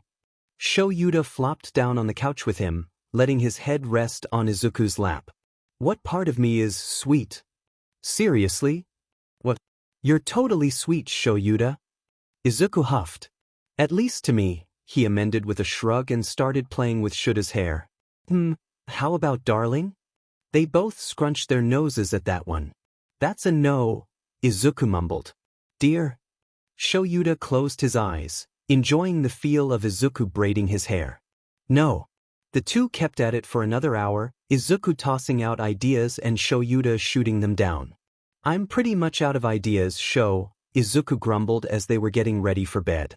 I don't want to use something too common like babe, but you're starting to leave me no choice here. Izuku, I look homeless, you cannot call me babe, Shouta countered. Unfortunately for him, he said that while not wearing a shirt, and could only blush when Izuku looked him up and down and then raised an eyebrow. Shut up, he laughed as he threw his shirt at a giggling Izuku. The two got into bed and Izuku snuggled close to Shouta and traced their soul mark on Shouta's arm. I love you, Shouta, he said seriously. I love you too, Bunny. Hashtag. Izuku blinked awake, knowing it was way too early to be up, but needing to use the bathroom. Seriously debating on whether or not he could just wait for their alarm to go off in the morning, Izuku rolled over to see the time, too. No, there was no way he'd be able to hold out another 4 hours. Grumbling to himself, Izuku pulled away from Shouta's warm embrace, or at least he tried. Shouta tightened his arms just a bit. Where are you going? Shouta slurred. Bathroom. Just need a few minutes. Shouta nodded and let him go. After Izuku took care of business and was on his way back to bed, his breath caught. The curtains had been left open in the window last night, and the light of the full moon was streaming in, bathing Shouta in its ethereal glow. Moonlight, he whispered. Shouta hummed, cracking open an eye to look at Izuku. Moonlight, you're my moonlight. Shouta looked at the window, also seeing the moonlight streaming in, and then back to Izuku. He gave a slow smile. I can live with that one, he nodded and then opened his arms, inviting Izuku to come back too. Netsu stopped the replay and folded his paws. He agreed wholeheartedly that Bakugo Katsuki should not be in the same class as Midoriya Izuku, however. And you're saying you don't want to expel him? Sekijiro asked dumbfounded. Shouta slumped further in his chair and puffed a breath to get his hair out of his face. No, I very much want to expel him, but Aizu asked me not to. So, I'm transferring him, with recommendations for mandatory therapy. Never thought I'd see the day when anyone could convince you to do something you didn't want to do, Sekijiro joked. Shouta reached up and massaged his temples. It's the eyes. Those diamond eyes of his, I just can't say no. Sekijiro raised an eyebrow. The eyes? Shouta nodded. You know exactly which eyes I'm talking about. They're the same ones Himiko gives you when she's asking for something. Oh, those eyes. Sekijiro shuddered, and Nedzu was sure he was imagining his soul daughter's big yellow eyes. Nedzu only hummed. As much as I'm sure you want to honor whatever agreement you made with your soulmate, I don't see why I should let this boy remain in my school. Shouta was clearly having some sort of internal debate with himself before he sighed in defeat. Aizu will be so disappointed if I don't at least pretend to try to keep this kid from an expulsion, he muttered before straightening up. The Aldra School District did them no favors. According to Izuku, the teachers encouraged the students, including especially Bakugu, to target kids with weak or villainous quirks and bully them. Bakugu, again according to Izuku, only targeted Izuku due to the close ties their families had. Their mothers had been good friends since their own school days. So, he was taught by both his parents and teachers to abuse Midoriya? Sekijiro asked. Shouta hedged a bit but nodded. According to Izuku, his mother Inko was seen as Bakugu's aunt until Bakugu's mother cut off their friendship when she wouldn't stop calling her son a villain and blaming him for his father's suicide. He doesn't think Bakugu understood why at the time and blamed him for taking away his aunt. Shouta shrugged and continued. While Bakugu is far from the most polite person in class, he's really only physically aggressive towards Izuku, verbally aggressive towards everyone else, though. His quirk control is superb, and with the right amount of therapy, Izuku's sure he'd be a good hero. I have my doubts, but again, I promised Izuku I'd give the kid a chance. Nedzu looked at the screen again, where Bakugu had smirked darkly at Midoriya as he pulled the pin on his gauntlets, before the footage cut out, and sighed. Just so you know, Shouta added, it's perfectly fine with me if you kick him out so hard he bounces. I can still tell Aizu that I attempted to get him transferred to 1B instead of expelled. Sekijiro chuckled. Nah, so long as he agrees to therapy, I'll take him. But I've got a condition of my own. Name it. If I'm taking your problem blonde, you're taking mine. Sekijiro shuddered. I don't think I'll survive having both Monoma and Bakugu in my class. He sounds like he's got a major ego, and Monoma is a walking ego as is. Deal. If Nedzu allows the walking bomb to stay, I'll take your blonde, Shouta agreed. Nedzu stared at his employees, both of who seemed to be agreeable to the idea of switching the students instead of an expulsion. Very well, he agreed. But know that I do not particularly want this student to remain. He will be informed that he is on a very short leash, and that one single infraction will cause his expulsion. He is to see Ryo twice weekly, once for anger management, and once for regular therapy. If Ryo does not see any improvement after 2 months, he will be expelled. I am not going to allow a hero to graduate from my school who will only become an abuser. Shouta nodded. I'll call his parents and schedule a meeting for today after school. I'll pull Monoma aside and let him know he'll be transferring. Since it's got nothing to do with his behavior, I don't need to call his parents, right? Sekijiro confirmed. You can send a note home with him for his parents explaining that he is being transferred to 1A due to the different combat styles of the teachers. Shudakuin's style is better for a touch-activated quirk like Monoma's, Nedzu suggested. It was clear that Sekijiro wanted to argue just for the sake of arguing, not wanting to admit that Shouta was better than him at anything but knew that Nedzu's point was valid and didn't want to break the rare moment of non-antagonization between the two of them. All right, Sekijiro said through an annoyed breath. He glanced at Shouta. Am I going to be there for the talk with the kids' parents? Shouta nodded. It would be best to introduce you to them. Nedzu clapped his paws. And on that note, I'll schedule a staff meeting for the morning to let everyone know about the changes that will be taking place come tomorrow. ###. Death or coffee? Bunny, I have a meeting after school, and I want to run something past you. Shadow Bunny? Death or coffee? I'm transferring the Bakugu kid to 1B. Is it okay with you if I tell him and his parents about us? Just in case they want to know why I'm not moving you instead. Shadow Bunny. Death or coffee? Okay, I'll just tell them you've been my student for years. That's fine. Shadow Bunny, it's not that. I don't mind if Auntie and Uncle know.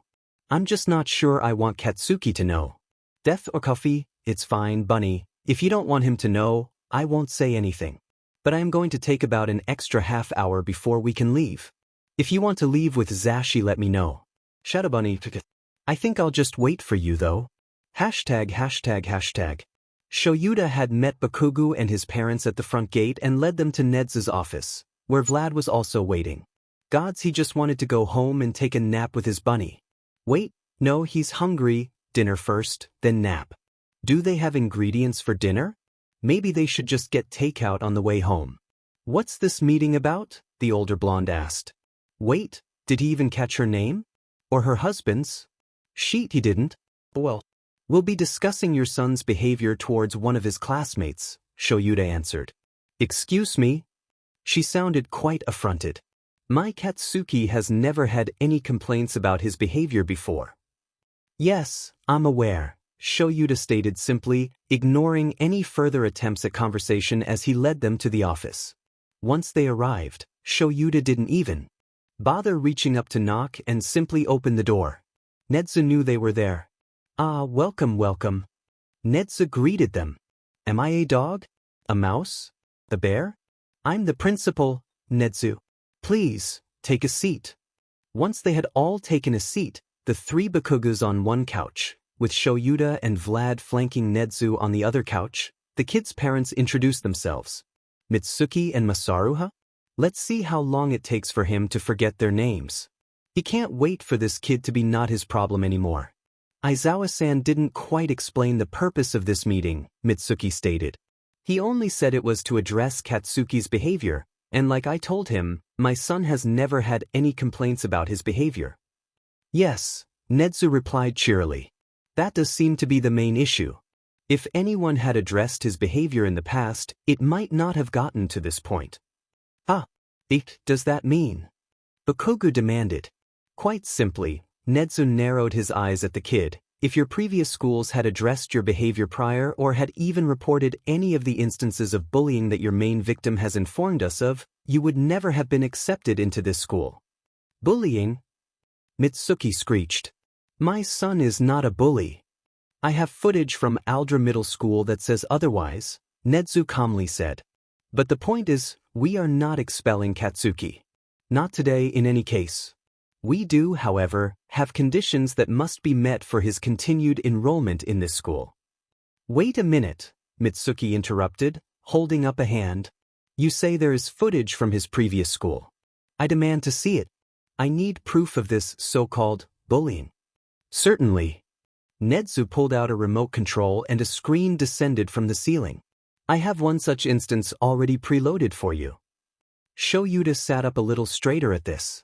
He knew Nedzu was going to be obtaining footage, but he hadn't seen any of it yet, and Izuku had been vague on what exactly happened between him and Bakugo. The bell had just rung for the end of the day and the students were all leaving the classroom. Izuku was putting his things in his backpack when Bakugo snatched his notebook off his desk. What's this? You still doing your stupid stalker notes, Deku? He laughed to the kids crowding around them. He paged through some of the notes. This is so creepy. Kaken, please give that back. Izuku pleaded and reached out for the notebook. Bakugo pushed him back and he stumbled but caught himself before he hit the floor. Bakugo grinned evilly at him and Izuku's expression steeled as Bakugo threw a quirked hit at him, exploding against the shadows that Izuku called up to protect himself. The two others with him took that as their K and they started attacking Izuku as well. Throughout the entire 5 minutes of Izuku hunching in on himself, he kept his shadows up, not letting a single attack hit him. Eventually, the boys got bored with attacking him, and Bakugo decided to turn his attention to the notebook. You freak-butt villain, with a quirk like that, you'll never be a hero. But I have some advice for you. If you still want to be a hero, go take a swan dive off the roof and pray for a better quirk in your next life. With those words still ringing in the room, Bakugo pressed the notebook between his hands and let loose another explosion before leaving with his followers. Shouta felt his lungs squeeze tightly in his chest, his breath barely coming. He remembered that day. It was about a year ago. Izuku had been sniffling while copying the contents of his notebook into a new one. He had admitted he'd had a bad day, and Shouta had assumed it had to do with his mother. But it was Bakugo. He had told his soulmate to kill himself.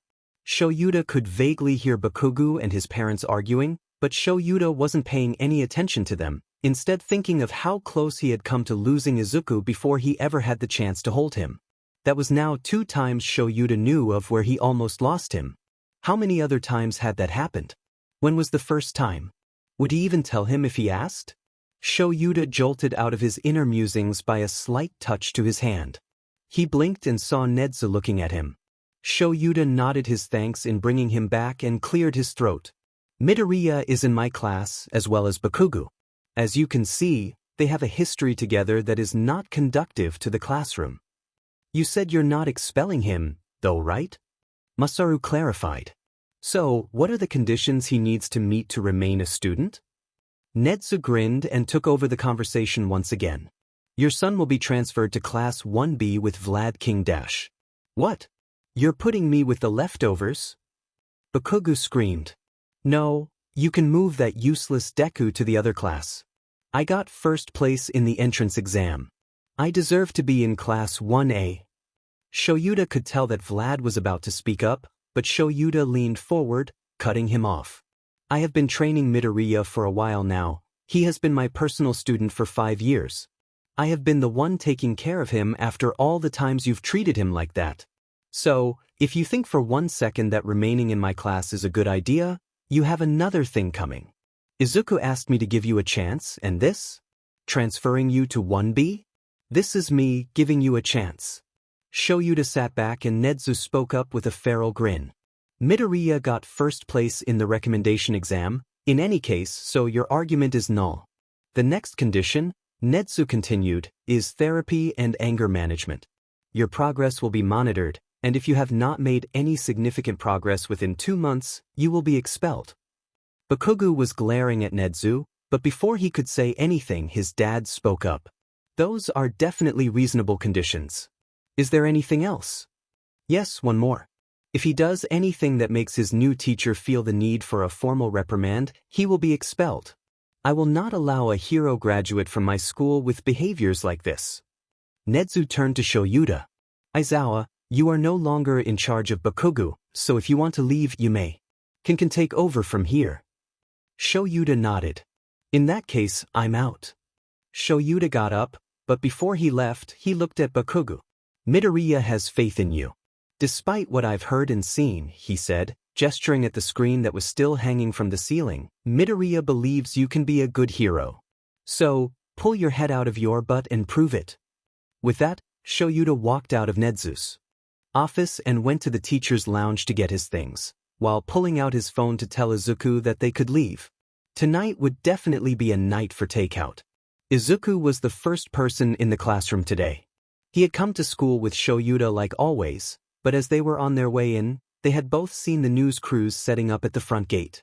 Izuku had heard Shouta mutter something along the lines of demon vultures, but chose not to reply. Now he was staring out the window and watching as students attempted to squeeze their way through the mass of reporters. He saw who looked like Uraraka get stopped and questioned, but then Ida took her hand and gently pushed her behind him, offering himself up as a distraction. Izuku also noticed how they had both jumped a bit as if they had been shocked before she took off towards the school. What was that about? As he was watching, he noticed that Shinso and Todoroki had just seen the mass of reporters and decided to nope out of approaching. Izuku laughed as they backtracked, and he was certain that they were going to go to one of the side entrances that only staff knew about. Maybe Hizashi had told Shinso about it? He saw them pass Yaoyorozu and Shinso grabbed her by the arm and tugged her with him. The door of the classroom opened and in walked Azui and Kirishima. Hey there, Midobro. Kirishima greeted excitedly. You made it through that nightmare outside? Izuku shrugged. Sensei drove me, so I came in through the teacher's entrance. I've been watching the mess out there, though. It must be nice to skip the front gate on days like this, Karo, Azui stated.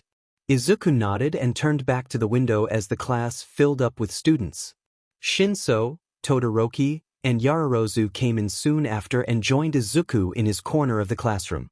Please tell me Uncle didn't make you wade through that frenzy out front, Shinso deadpanned. Izuku snorted at that and shook his head. We got here as they were still just setting up, though, so I'm not sure which is worse. I've been here for almost an hour. You poor soul, Shinso jokingly lamented. I wonder what we'll be doing today? Yara rose amused. Did Sensei give you any hints? Nope. I've learned not to question him on the day's training schedule. Last time I did, he made me run his hell course on hard mode. Izuku shuddered. Never again. Hell course? Todoroki asked with a raised eyebrow. Yeah. Take the obstacle course from the entrance exam and multiply it by 10. That's the hell course on easy mode. Yaoyorozu and Todoroki both blanched at that.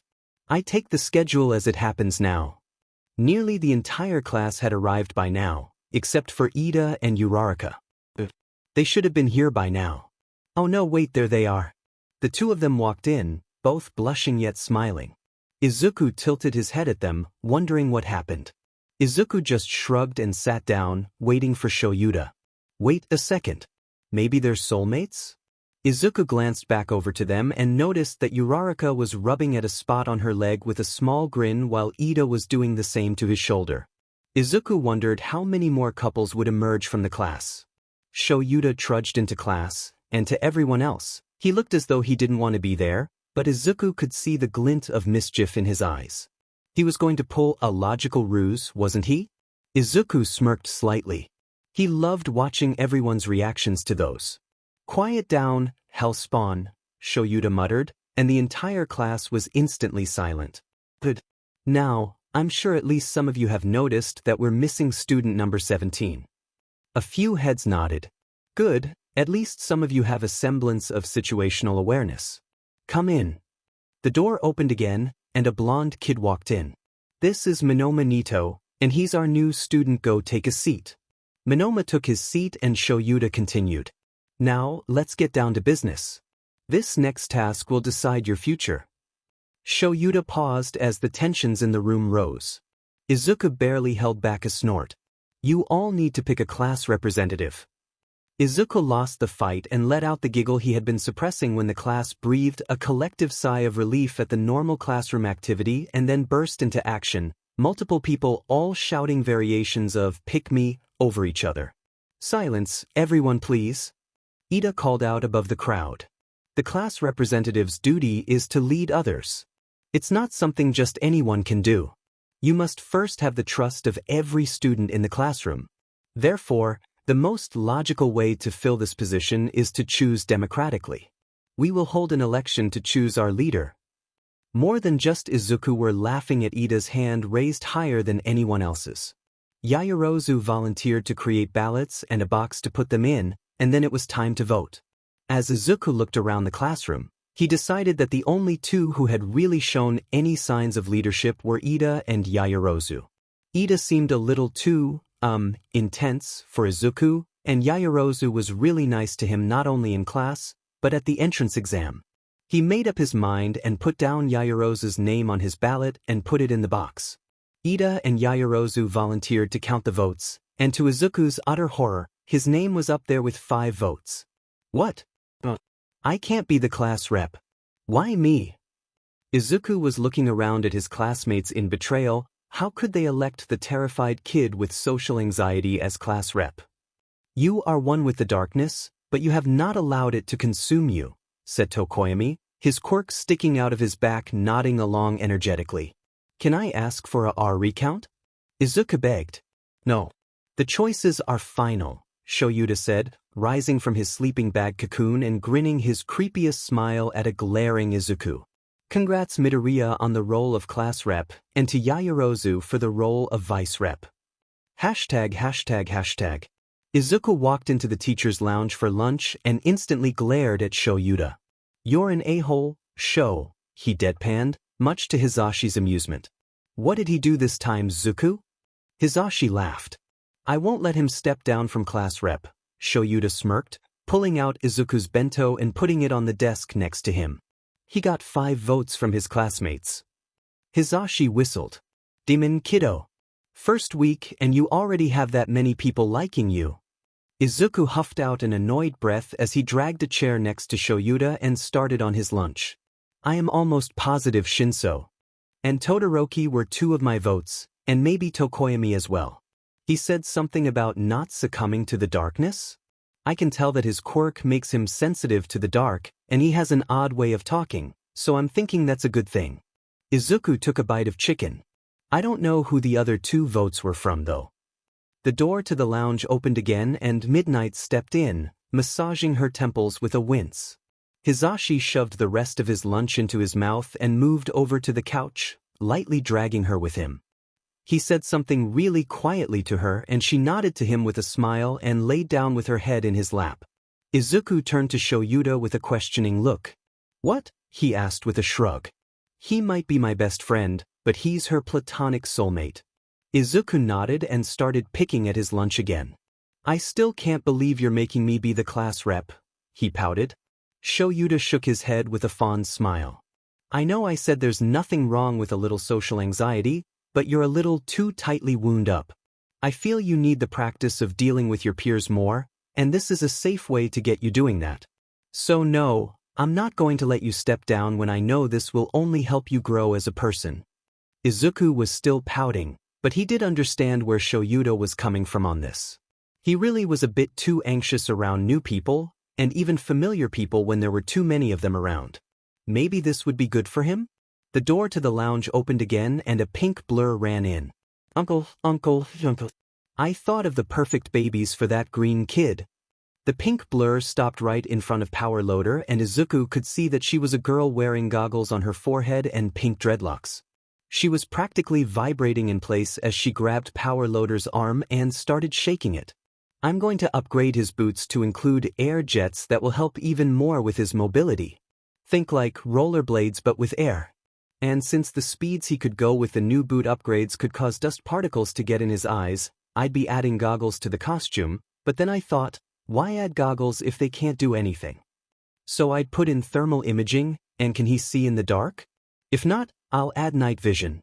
And I can give him like some super dense smoke bomb since I noticed he's got a weakness to light.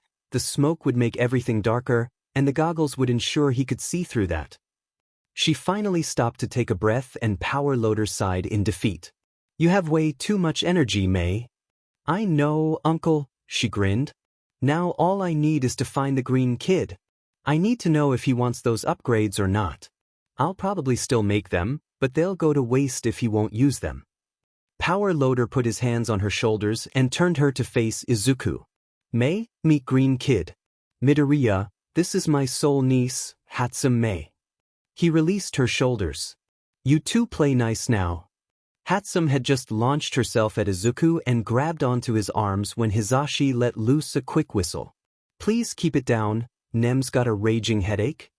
Izuku didn't acknowledge him, still staring at Hatsum wide-eyed, but the pink girl glanced over to Hisashi and nodded once before turning back to Izuku and yelling, You heard about the babies I want to make, what do you think? Would you use them? Izuku could only gape at her as his socially anxious brain did a hard reboot, so Shouta said, May, can you let him go and back up a few steps? She whined but did as asked. Shouta then tapped Izuku on the head. I think she wants an answer. Alright. What? I mean I am already plenty fast? But the smoke bombs sound useful? Izuku managed to stutter out. We'll see. Hatsum challenged.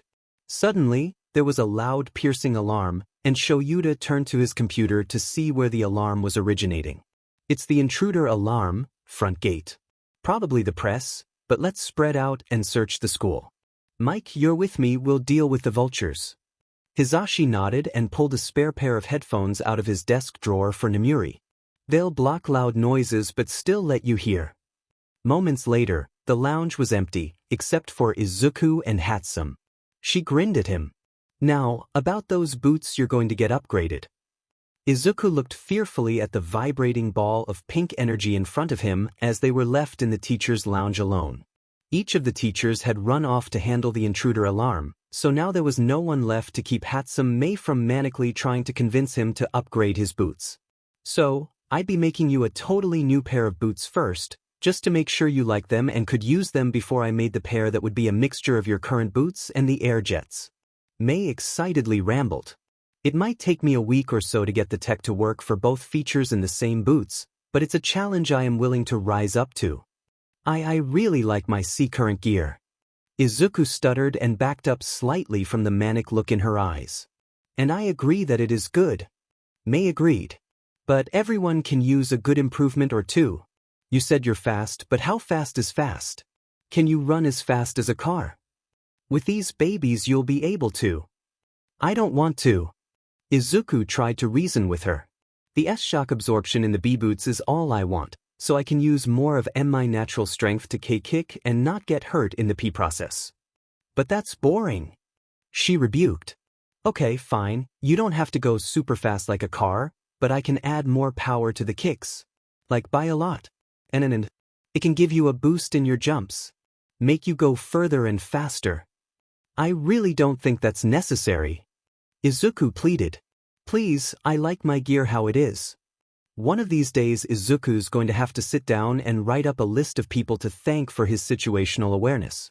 Even though he was mid-panic over Mei and her energy, he still noticed the dark purple mist that started forming in the middle of the room. Quick as a flash, Izuku grabbed her and dragged her under the closest desk, that just so happened to be Shouta's, and covered her mouth. Shoo! He hissed to her quietly as he covered them both in shadows. She nodded frantically, and when Izuku moved his hand off her mouth, she covered it with her own hands. Izuku nodded at her and pulled out his phone and opened up his text conversations with Shouta and started typing out a message as a person came out of the portal. Shadow Bunny, there's someone in here with us, and I don't think they're supposed to be here. Where would it be? The intruder muttered quietly as he approached one of the desks. Izuku gently put a hand on Mei's shoulder and held up the other in a motion for her to stay put, to which she again nodded, and then he carefully poked his head out from under the desk to try to get a look at the intruder. He made sure to stay in the shadow of the desk, close to the ground, and looked at the intruder. The man looked to be early 20s, and was wearing a black hoodie, dark blue jeans, and red shoes. From where Izuku was, he couldn't see the man's face, but he did see light blue hair sticking out from the hoodie.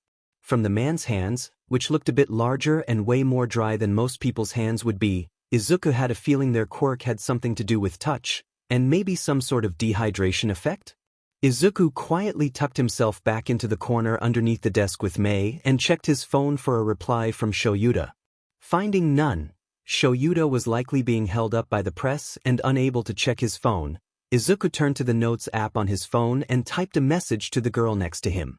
Do you have a way to reach either PL or Nedzu? She nodded her head and reached for Izuku's phone. My phone isn't on silent. Izuku nodded at her, and she switched over to the texts on Izuku's phone and entered a new message. After getting the reply and apparently saving the new number, Mei handed him his phone back and Izuku read the messages that were sent. Shadow Bunny, this is Mei on Greenie's phone. Someone is in the lounge with us, and they shouldn't be. Tiny Overlord, understood. I'll send someone over now. Midoriya, please keep this number. Smiley face. Izuku wasn't sure why that simple smiley face unnerved him, but that was going to be a problem for future Izuku. Current Izuku just needed to remain calm and silent and wait for whoever Nedzu sent. Hopefully, whoever it is got there before this guy found whatever he was looking for. It sounded like he was currently at Hisashi's desk. This desk is such a mess. Why is everything in English? The man apparently got upset and grabbed some papers from Hisashi's desk and crumpled them up. The next thing Izuku saw was a small trail of dust fall from where the man was standing. He moved over one more desk, directly in front of where Izuku and Mei were hiding. Izuku felt her trembling, so he wrapped her in a tight hug to try to provide what comfort he could. There's nothing here but lunch, the man muttered, before moving on to another desk. He went through Midnight, Snipe, and 13th's desk before landing on All Might's. Ooh, here we go.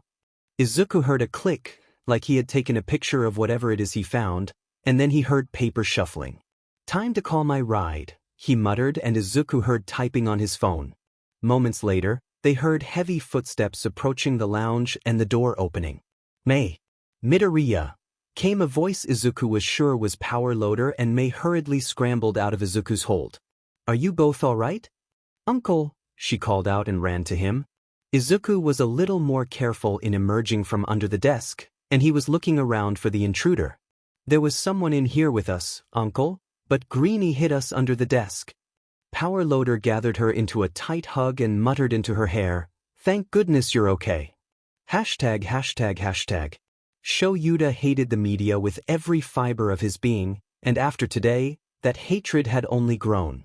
They had swarmed the front gates of the school all morning, causing about 15% of the students to be late to class. None of Shouta's students, fortunately, but he had heard Zashi complain as they passed each other between class change. Then, as if that hadn't been enough, they decided to break into the school. Every single station knew they weren't allowed to come on campus, but they decided to trespass anyway, all to get an interview with a man who wasn't even here today. Those media vultures were such idiots, they hadn't even realized they were being used as a diversion for someone else to enter the school. Shouta tightened his grip slightly on Izuku's hand under the conference table. Someone had entered the teacher's lounge once everyone had left to search for the intruder that was masking their presence with the media. No one had thought they would simply teleport into the lounge. His bunny was supposed to be safe there. Shouta let loose a little breath as Izuku squeezed his hand back. "Please tell us what you encountered, Midoriya," Netsu requested of his little soulmate. Izuku nodded with a nervous smile. "Sure." As Ma and I were talking, I noticed something forming in the middle of the R room. I knew wasn't supposed to be there, so I grabbed Mei and we hid under Aizawa-sensei's desk. Netsu held up a paw. "Everyone here is aware of your relationship, Midoriya. You don't need to censure yourself with us." "Alright," he blushed, but continued with a small smile.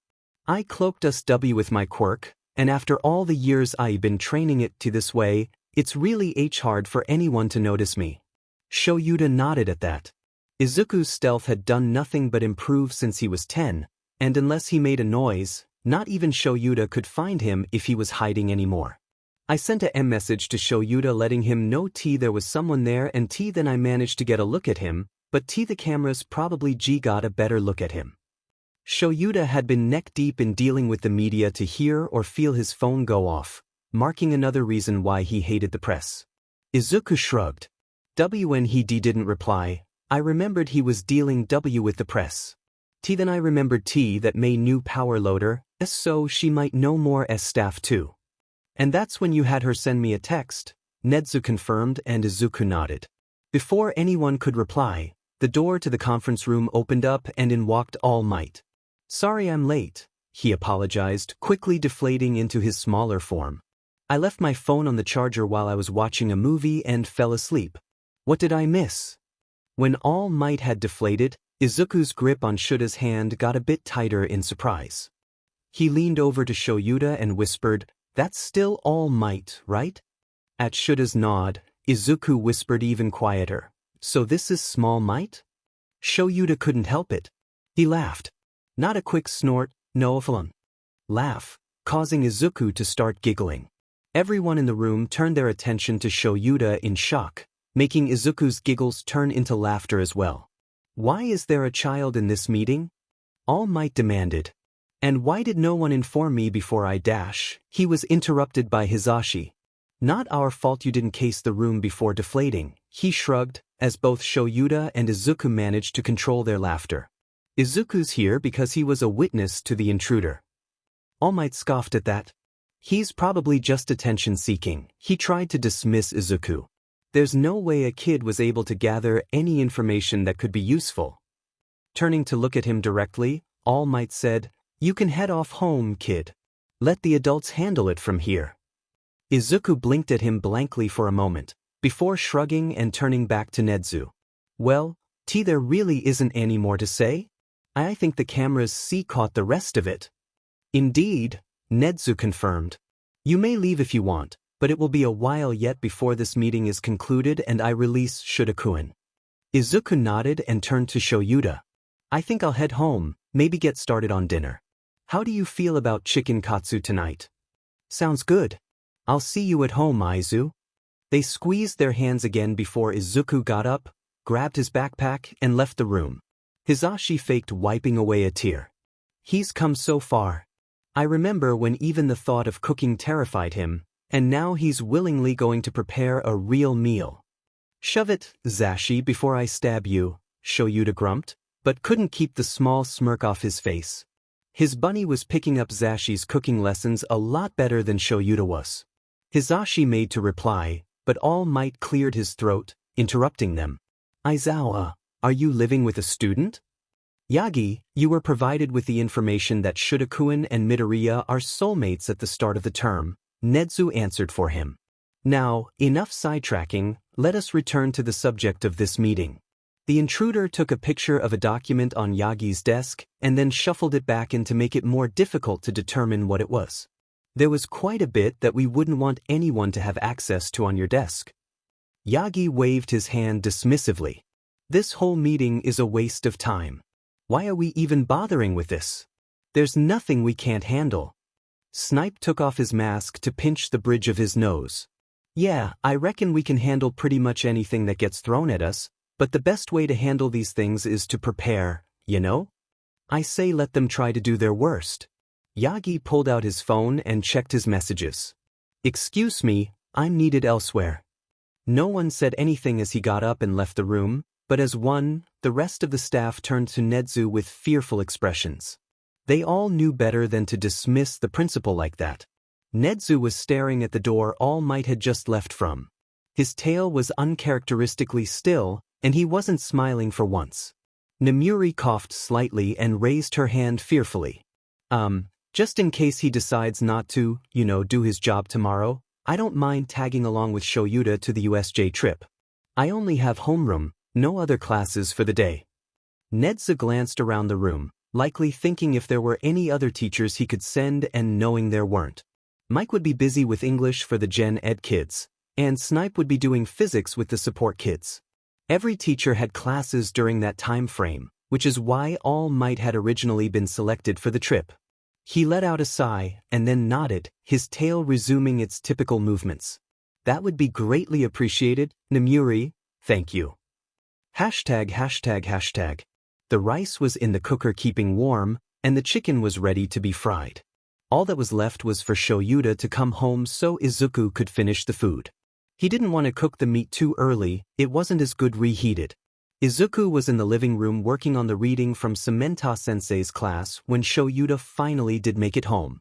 He took off his boots and raised a hand, silently telling Izuku to wait before he said anything, and went to the bedroom to change clothes. Izuku frowned but went back to his book. If Shouta was like that right now, he might not want to eat for a bit longer, and Izuku was in no rush. Sure enough, when Shouta did come out of the bedroom, he headed for the couch and face-planted on it, pulling Izuku close at the same time. I'm going to stab All Might in the face, he mumbled. Izuku giggled and ran his fingers through Shouda's hair. What did he do? He asked and kissed the top of Shouda's head. Shouta nuzzled closer to Izuku. He was totally dismissive of the entire potential threat. None of us think he's going to actually show up tomorrow, so Nem is going to be joining us. He took a deep sigh. Can we just skip tomorrow? Go straight to the weekend? Izuku laughed. That does sound nice. I would kill to just have a lazy morning with you, but no, we have the super secret trip you won't tell me anything about. Fine, Shouta grumbled and sat up, giving Izuku a kiss. You were waiting for me to finish dinner, weren't you? Izuku nodded. Let's get it done and eat. The sooner we go to bed, the sooner tomorrow can come and be over with. Normally, Shouta hated waking up before the alarm went off in the morning, but on days like this, he didn't think it was so bad. Today, he felt Izuku tracing their soul mark on his arm with feather-light touches. Morning, bunny, Shouta greeted sleepily. What time is it? He felt Izuku shrug. Before 6:30, since the alarm hasn't gone off yet, but I haven't bothered looking at the time. Shouta rolled over just enough to see the clock and then flopped back to his original position with a groan. It's only 6, he grumbled. That's not enough time to go back to sleep. Izuku nuzzled into his side a bit more. So don't bother trying, he suggested. Maybe we can stop at a coffee shop on the way to school and get something? We'll have enough time if we get up now. Did you actually just suggest getting out of bed before the alarm goes off? Shouta grumbled and pulled Izuku closer. I'm not getting out of bed until that alarm drags me out. Izuku snorted and snuggled closer to Shouta. Fine, No fancy coffee or lemon blueberry muffins. Shouta grumbled at that. His bunny could be a manipulative little sheet when he wanted to be. Also, I didn't run the dishwasher last night, so I don't know if there are any clean mugs. You'll have to do dishes if you want coffee. You're not even trying to be subtle anymore, are you? Shouta complained. Izuku propped himself up and gave him a quick kiss. I'm going to the coffee shop this morning. Feel free to sleep in for another 30 minutes if you really must. With that, Izuku got up and pulled his uniform out of the closet and went to the bathroom to get ready. Shouta glared at the door Izuku had passed through and stubbornly stayed in bed for just about a minute, but then sighed and got up when he decided he didn't like how cold he was without his bunny next to him. ####. Pardon me for being blunt, but I tend to speak my mind, Karo. Azui leaned over one of the seats in the bus to face Izuku. You seem as if you know Aizawa-sensei quite well, Midoriya-kun. I know you mentioned him being your mentor, but how long have you known each other? Izuku blushed when he realized everyone on the bus was looking at him. We met 5 years ago? Minoma tilted his head at that. Sensei doesn't look like he'd be really good with kids, though. How'd you make enough of an impression on him to get him to train you? Izuku covered his face. Would it be weird to tell them the truth? That he was stalking Shouta for 6 months? It would totally be weird. I had a shadow following me for 6 months I couldn't shake, Shouta said from his spot at the front of the bus. Thought he'd be less annoying if I trained him. I was wrong. The teasing tone in Shouta's voice helped to calm Izuku's nerves at being the center of attention. You say the nicest things. He teased him back. Kaminari grinned. Man, I'm glad to see our teacher isn't as much of a hard ass as he seemed on the first day. Izuku snorted. No, he's worse. I know how to work with his moods, but I highly suggest no one else tease him, he can get feral. Izuku smirked a little bit at the grumbled brat from Shouta. While he doesn't bite, he does growl. If you get him irritated enough to growl, you'll be introduced to the Hell Course. Now it was Momo's turn to speak up. I think you've mentioned the Hell Course before? Izuku nodded with a wide smile. It's a multi-level, 2-kilometer total, spiral obstacle course that combines various hazards such as tripwires, traps, tightropes, waterfalls, rock climbing, parkour, and more. I think he had it designed with the intent to kill someone, honestly. Izuku's smile turned into a smirk. He makes me run it whenever I get too annoying. I can do a single lap in 9 minutes. Momo and Shouta blinked wide eyes at him. No wonder you were so fast at the recommendation exam, Momo whispered. All right, Hellspawn, we're here, Shouta stated as he got up. Everyone got off the bus and gathered near the steps to the giant domed building as 13 and Midnight exited and started down the stairs. Izuku saw Shouta get slightly irritated as he asked them something, and 13 held up 3 fingers while Midnight shrugged and shook her head. Izuku could just assume this had something to do with All Might. Maybe the 3 fingers were, this is his 3rd strike, or something. A boy can dream, right? All right, class. Welcome to the Unforeseen Simulation Joint, or as I like to call it, the USJ. 13 called out to the students with a smile in their voice. Within this building, you will get the chance to experience all sorts of environmental disasters, and we will learn how to perform rescues through them all. 13 continued with their speech, and while Izuku was listening, he was also letting his eyes roam across the landscape. He could hear slight rumbling like thunder from one of the domes, and he figured that would be some sort of storm zone, while another dome looked as though it was heavily fortified to protect against heat. Perhaps that was a fire zone? Izuku was just turning his attention to the giant lake when he noticed something that looked like black smoke in the middle of the plaza. Wait a second, he thought to himself. Eraser. Izuku pointed to the smoke in the plaza. That's the same as the portal from yesterday. Shouta narrowed his eyes at the smoke as it expanded to create a large portal that started spilling villains. Sheet, he hissed as he pulled up his goggles. Everyone, this is not part of the exercise. Those are real villains. Get out of here, get back to the bus. 13, get the students to safety. Midnight had been trying to contact the school but hadn't been able to get through. They've cut our communications. She then pulled out her whip and gave Shouta a savage grin. You take left, I'll take right? The two of them jumped down into the mass of villains and just started plowing through them. Izuku wanted to stand there and watch them, but he was the class rep, and he had a duty to at least try to direct the class. Ida, Midnight couldn't get through to the school. You're faster than the bus. Get out of here and make sure the school knows we need backup, Izuku directed. When it looked like Ida was about to argue with him, he reached up to pull him down to his eye level. I didn't stutter, Ida, go. With that, he pushed the boy towards the door. Ida had managed to get out before the doors closed, but he was the only one. While the rest of the class was torn between wanting to help and wanting to escape, the black smoke appeared in between the students and the exit and coalesced into a person. Convenient quirk, teleportation. Greetings, children. We are the League of Villains, and we came here today to kill All Might. The man made of smoke looked around, most likely looking for All Might. He appears not to be here, though. Did something change? No matter, the part one have to play has not changed. Black and purple smoke started to surround everyone, and Izuku only had a moment to spread his own shadows and pull all of his classmates to safety before they were swallowed up in the portals. Watch out for the smoke, he said once everyone was behind him. 13 stepped forward and unleashed their quirk on the portal man, and Izuku was just barely fast enough to tug them out of the way when a portal opened behind them, redirecting their quirk back on them. You are quite the troublesome child, the man commented, narrowing his bright yellow eyes at Izuku. It seems you need to be dealt with first. Izuku glared at the man. He knew that drawing attention to himself was a risky move, but he couldn't just let this guy do whatever he wanted to his classmates. The next moment, Izuku was dodging portals while some of his classmates attempted to attack the man. Izuku couldn't spare the attention pull his classmates away from their attack, so it didn't come as much of a surprise when he noticed that over half the class was now missing. Unfortunately, that single glance was enough for him to miss the new portal that had appeared under his feet.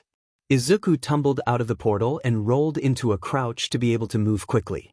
He had managed to put some distance between himself and the guy with light blue hair he had landed in front of. Izuku studied the man for a moment, both of them just staring each other in the eyes. Well, Izuku was trying to, but the severed hand on his face made that a little difficult. What's this? The blue-haired guy muttered as he scratched his neck. Izuku wasn't too sure how he managed to scratch his neck over the hands that seemed to be choking him, but he managed. Izuku shuddered as he counted the hands covering him.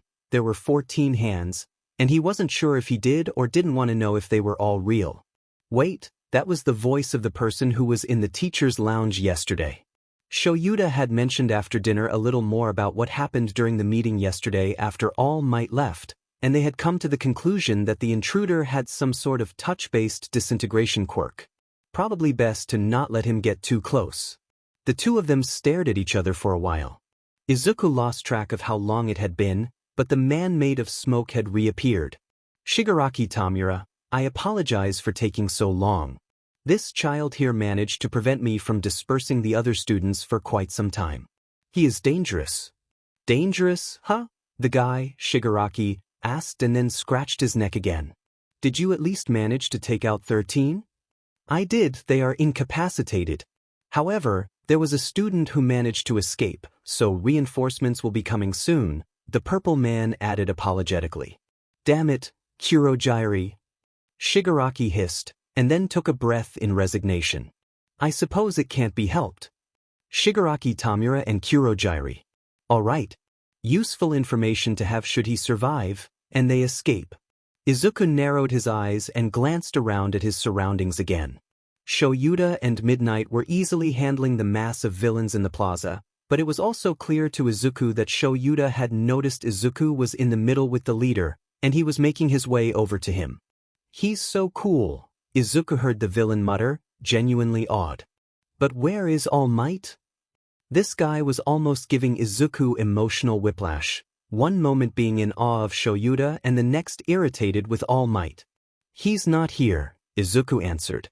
All Might isn't here. But why not? Shigaraki screeched. I went through the trouble of stealing a class schedule, gathering this group, just for him to not show up? Izuku slowly stood up from his crouch. He could still dodge from a standing position. That's something he and Shouta had worked on back when Izuku was like 12, so he wasn't worried about being caught off guard. We were wondering the same thing, honestly. We were supposed to be learning rescue today. Izuku will never know why his stutter seemed to disappear at certain times. He would have thought now would be when it was worst, but no. The villain seemed as though he was going to give up and order a retreat, but then just as he turned to the other one, he seemed to jolt, almost as if he was shocked, and then scratched at his neck again with a growl. "Fine," he hissed. "If we can't kill All Might today, we'll just kill these kids." He glared directly at Izuku. "Starting with you." Izuku leaped away from the villain's outstretched hand, further cementing the thought that he had a destructive touch-based quirk, and unleashed his shadows. Normally, he would probably use his capture scarf to attack, but if this guy could destroy things with his hands, he didn't want to risk his scarf being useless. But his shadows weren't a physical object, so they couldn't be destroyed. Unlike the portal guy, Shigaraki was solid, and his shadows were able to fully attach to him and hold him in place. Izuku hated using his shadows like this during the day, because if the person he was binding was strong, his hold wouldn't last, but this guy looked like he was more speed-based than strength-based. "What is this?" he screamed, attempting to break free. Izuku had his hands in his capture scarf, ready just in case he did manage to break free, but he was fairly confident he'd manage to keep him held at least until backup arrived. "This is your doing, isn't it, kid?" Shigaraki glared at Izuku. "Fine. Noma. Get the green kid." Izuku was fast, but this beast was faster than he had ever thought something could be. Izuku had barely managed to get his shadows up in a protective barrier before he was punched in the torso, and he was sent flying. Izuku managed to land on his feet, mostly, and stood up. He had lost his concentration on maintaining his hold on the shadows restraining Shigaraki, but this new guy, this Nomu, was his main concern right now. He felt the area he had been hit and winced. Yes, he had gotten his shadows up, but that thing hit so hard, Izuku could feel the hit even through the shadows. He was going to have bruising on his chest after this. The Nomu disappeared from his sight, and Izuku didn't have time to get his shadows up in a solid barrier before he felt his arm get grabbed. He screamed in pain as he was slammed down into the ground and his left arm was shattered. Izuku was sure he was going to have at least a concussion, and maybe some broken ribs in addition to the broken arm after that hit. "Izuku," he heard Shouta call out, and Izuku barely managed to lift his head enough to see Shouta running toward him. He threw his capture scarf at the creature that was sitting on Izuku, but the creature acted as if it hadn't even registered anything. Shouta used his scarf to slingshot himself into the creature's face, and just barely managed to get it to let go of Izuku and step back a little bit. "Shoulda, get away," Izuku managed to cough out. "Like hell I'm leaving you, bunny," he growled back. Shigaraki was staring at them curiously, and once again it seemed as though he was going to leave, but jolted and started scratching his neck again. Realizing that he was likely to order his creature to attack Shouta, Izuku used his good arm to get back to his feet, as painful as it was. There was no way he was going to be able to actually fight like this, but he didn't need to be able to move to use his quirk. Izuku gritted his teeth and let his shadows explode from himself, fully covering both himself and Shouta in a solid dome, barely a second before Shigaraki hissed out, "Nomu, kill them both." Izuku could still feel the creature hammering blows into his shield, but it was still holding, somehow. Izuku wasn't sure how much longer he could keep it up, but he had to. He couldn't let it drop, he had to protect himself, he had to protect Shouta. Izuku could feel his shadows burning through his body, and he dropped to one knee, grunting in pain as his broken arm and ribs were jostled. He felt Shouta try to steady him, and he was sure Shouta was saying something to him, but he couldn't hear him through the shadows pounding through his head. He could feel that they were reacting to his pain and desperation, and he felt as though they were getting stronger, as though they were just as desperate to protect him as he was. Izuku had no idea how long he stayed there, shield dome up, shadows thrumming through his body, Nomu pounding away at the shield. He wasn't paying attention to anything other than keeping his shield up. But he did register when Shouta started running his fingers through his hair, and the fact that he was whispering something comforting to him. Izuku focused in on what Shouta was saying and sighed in relief. "It's okay, bunny, You can let go now. The other teachers are here now. We're safe. Everything's over now. Why you're sure? Izuku managed to slur out. Now that he was focusing on more than the shield, he could feel himself fading. He was going to pass out any second now, but he had to make sure Shouta was safe. Safe? Yeah, Bunny, we're safe. You can drop your shield. Shouta kissed his forehead and Izuku sighed in relief. He didn't so much as drop the shield as he simply allowed himself to pass out. Hashtag. Shouta held Izuku close, while being mindful of his clearly broken arm and ribs. He looked at where the villains had been. When the others had shown up, most of the mob of villains had already fallen either to him or to Nem's gas, but the main ones, the guy with the hands and the one that had hurt Izuku, had been too far to feel her gas. He had heard gunshots and knew Snipe had shown up. It didn't take much longer after that for Hizashi to knock on the shield, letting them know that everything was over, but Izuku didn't seem to register anything. Izuku appeared to be engulfed in flames made of pure shadow.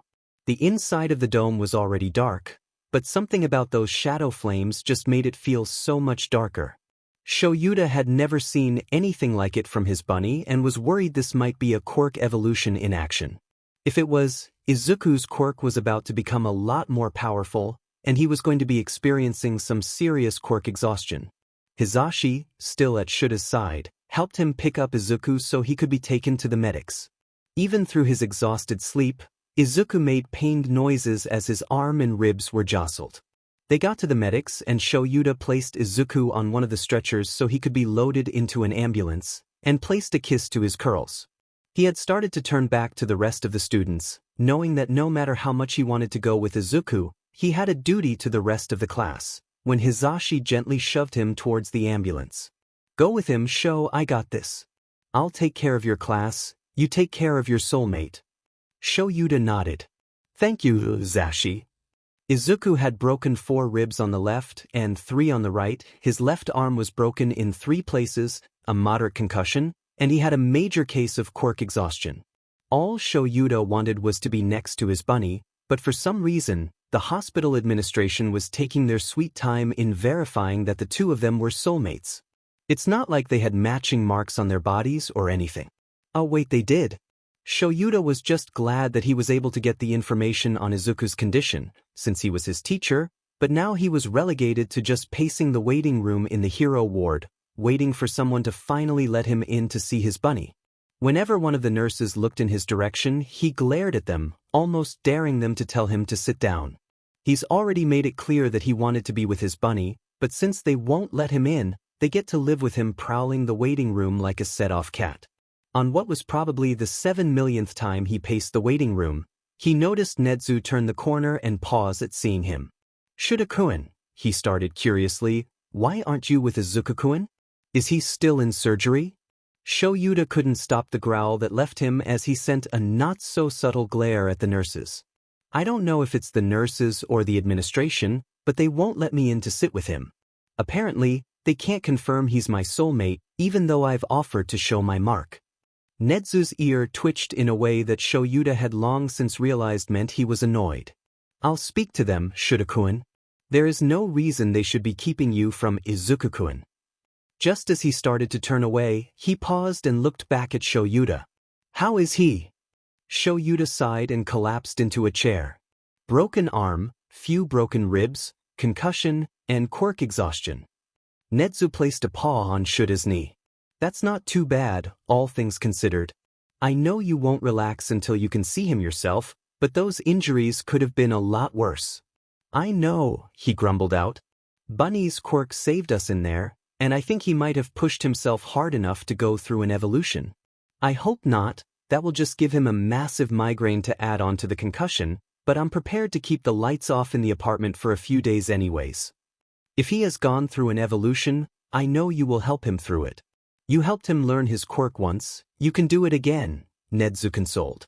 Now, I'm going to explain to the administration that keeping soulmates separated in a situation like this is detrimental to recovery. Please try to keep from growling at the medical staff until I return.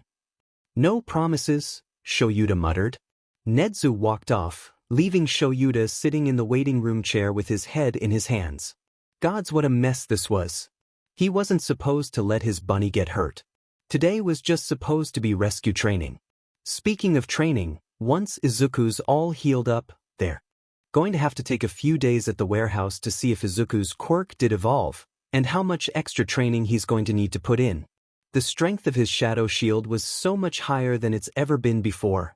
Shouta knew it could withstand explosions, but blows from that creature? And for that long? Honestly, even if Izuku hadn't gone through an evolution, there's still plenty of reasons for him to have quirk exhaustion. You can't be walking around right now. Shouta heard a nurse exclaim, probably to a patient who had decided to ignore their medical advice. Shouta snorted, knowing he'd had that same sentence aimed at him more than once. Don't care, he heard the patient reply. Shouta looked up at that and saw that the patient was Izuku. He was wearing hospital scrubs and grippy socks, leaning on his four-pole while the lines that had clearly been ripped out of his arm trailed behind him. I'm going home. Please be reasonable, the nurse begged. It's just a broken arm and a headache, I'm fine, Izuku countered. Shouta stood up and walked over to them. Hey there, bunny. I take it you're done with the hospital? Shouta. Izuku breathed in relief, smiling brightly at him. No one would tell me anything about how you were. He had started towards Shouta, but Shouta met him before he took more than a few steps. I'm fine, just had a few scrapes and bruises.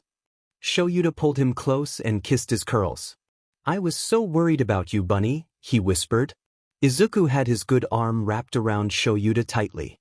I'm glad, he muttered before pulling away slightly. I want to go home. Shouta squinted at Izuku for a moment, then glanced back towards the room Izuku was supposed to be staying in, and then sighed. Alright, let's get your discharge papers filled out. No, the nurse exclaimed, speaking up. Midoriya needs to go back to his room, let me reinsert his and wait for his mother to get here. Izuku flinched hard at that before he realized he was safe with Shouta. Without turning around, he asked, You called my mother? Of course we did. Nurse Inko has told us that you ran away from home and to contact her if you came to the hospital. She told us you have an abusive soulmate, so. Izuku snorted. Oh, that's rich. The woman who locked her son in his room while the apartment building caught fire, accusing the man who's been taking care of said son for 5 years of being abusive. He turned around and glared at the nurse. If it wasn't for my soulmate, I would have starved to death when I was 11. Wait a second, Shouta interrupted. Your mom's a nurse? Yeah, Izuku admitted bitterly. Head nurse in the pediatric ward of Mustafu General. I think that's this hospital? No wonder you thought no one would believe you about her, Shouta hissed out. Hey Izuku. Why aren't you in your room? Shouta and Izuku turned at the call to see Hisashi walking towards them. Izuku shrugged. Like I already said, it's just a broken arm and a headache. My arm's already in a cast, and the lights and machine noises aren't helping any with the headache. I'll recover better at home. It was not just a broken arm and a headache. You had multiple broken ribs and you had surgery. Hisashi huffed out exasperated. Honestly, I thought it was supposed to be opposites attract, but you're acting just like Shouta. At least tell me you took out that carefully and didn't just rip it out. Izuku blushed and ducked his head, causing Hisashi to throw his hands into the air. I swear to God. Shouta chuckled and kissed Izuku's curls again. Come on, let's get the discharge papers filled out so we can go home. Today has been a shit show. Hashtag. Izuku didn't know how he managed to stay on his feet long enough to make it down to the car in the parking lot of the hospital, but once he got in, he tugged Shouda's capture scarf off his neck and balled it up and used it as a pillow as he laid down in the back seat. He whined a little and brought a bit of the scarf up to cover his eyes, wishing he had his much darker scarf to block out the light. Sheet, Shouta whispered. It's not just a headache, is it? Please, I just want to go home. He couldn't see Shouda's expression, but he didn't need to see him to know Shouta winced before he spoke. Yeah, we're going. Zashi and Netsu are going to meet us there, though. I hope they don't think me rude for just going to bed as soon as we get home, he muttered. 20 minutes later found them pulling into the parking lot and Shouta helping Izuku out of the back seat. He flinched and hissed when the capture scarf fell from his eyes, But Shouta just put the scarf around Izuku's shoulders and picked him up and carried him upstairs. I love you, Shou. Have I said that yet today? Izuku asked, burying his face into Shouta's shoulder, blocking out the bright light. Yes, I'll break out the good migraine meds, Shouta replied with exasperation. I say I love you and you talk about drags, typical? Izuku laughed weakly, nuzzling his face into Shouta's shoulder. Thank you, he whispered. Izuku must have dozed off for a few minutes because when he next opened his eyes, he was in bed. There you are, bunny, Shouta said with a smile. Here, take this, then you can go back to sleep. Izuku obligingly opened his mouth for the pills and the water, and then closed his eyes again. He could feel Shouta brush his hair out of his face, and then he felt a light kiss to his lips. Please stop scaring the absolute shit out of me, okay, bunny? Izuku smirked lightly. It's not like I do it on purpose, Moonlight. Hashtag. Hisashi had the kettle on the stove as he was digging through the cabinets looking for the box of tea he had stashed the last time he had stopped by. Ah, here it is, he cheered. Neither Shouta nor Aizu liked tea, both preferring coffee, so the only options for tea were whatever Hisashi left in stock. Hey Nedzu, we have either black, green, or ginseng. Which do you prefer? Green, please, he replied. You got it. Hisashi started the coffee maker and pulled down 3 mugs. Hisashi had just finished making both the coffee and the tea when Shouta exited the bedroom and quietly closed the door. How's he doing? He asked. Shouta slouched over to the kitchen and grabbed the mug of coffee Hisashi had prepared. Did you know his mom is one of the head nurses at that hospital? He asked instead of answering Hisashi. Yeah, figured that out when I arrested her, he shrugged. Shouta blinked at him for a few moments. You arrested her? Hisashi smirked at him. I sure did. I know what she's done to Aizu, and I know he told you not to arrest her. He never said anything about me not arresting her, though. I knew there was a reason I tolerated you, Zashi. Love you too, Ihole, Hisashi said with a snort.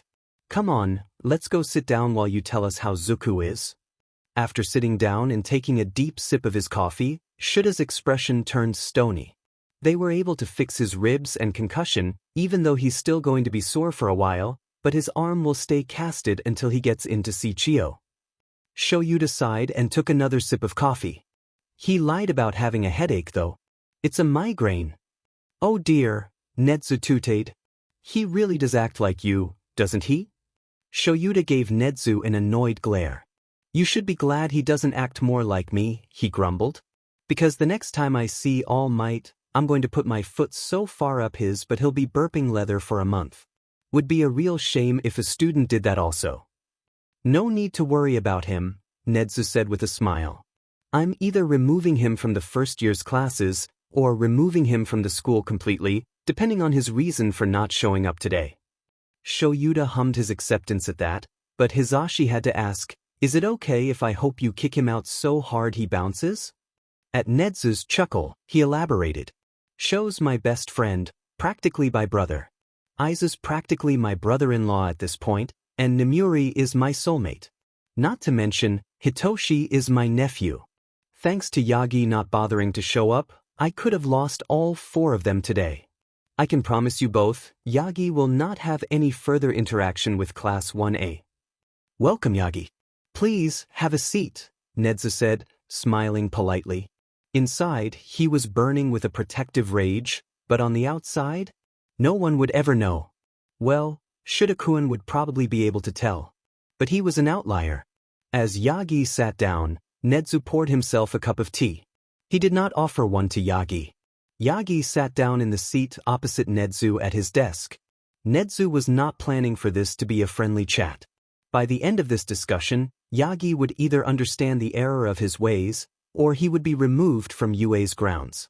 Permanently. What's this about, Nedzu? I have a meeting with one of the students in an hour to discuss transferring my quirk. Yagi leaned back in the chair and pulled out his phone to check his messages. I am curious about something, Yagi, Nedzu replied neutrally. Where were you yesterday, while the students were at the USJ? I had a panel at HeroCon scheduled for later in the day. I had to save up my hero form hours for that, so I stayed home. He shrugged and then smiled. I don't see what the big deal is, everything turned out fine. You didn't need me there. Nezu closed his eyes and took a deep breath. He forced himself to count to 10 and take a sip of his tea before he opened his eyes and looked at Yagi again. You are aware, are you not, that you are currently employed at UA, yes? I don't see what that has to do with anything, Yagi countered. Answer the question, Yagi. Yes or no, you are aware that you are employed here. Yes. Then why were you not here? Ned's tail was still, something he only ever did when upset or sleeping. As I already said, I had dash. Yes, a HeroCon panel.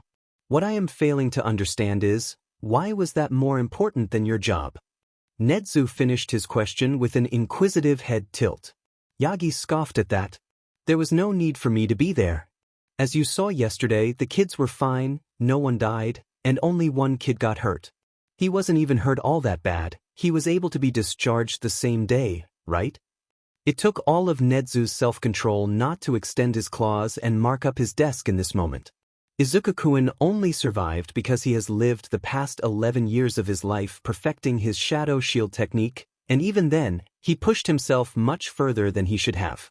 The boy is still suffering from the migraine his quirk exhaustion caused him. Yagi shrugged, brushing off the dangers he had left the students in. I still don't see the problem. He lived. Yagi, do you want to continue your employment here? Nezu asked. Because it seems to me that you are not interested in what working at UA has to offer. That seemed to get his attention. Of course, I want to work here. There is nowhere else I can find a successor to One for All. I just have commitments other than simply acting as an escort for the off chance that a school trip comes under attack. Nezu stood up in his chair, finally showing his irritation with the blonde oaf in front of him. You were not assigned to the USJ trip for the off chance it would be attacked. It was your job to assist in teaching the students about rescue heroics.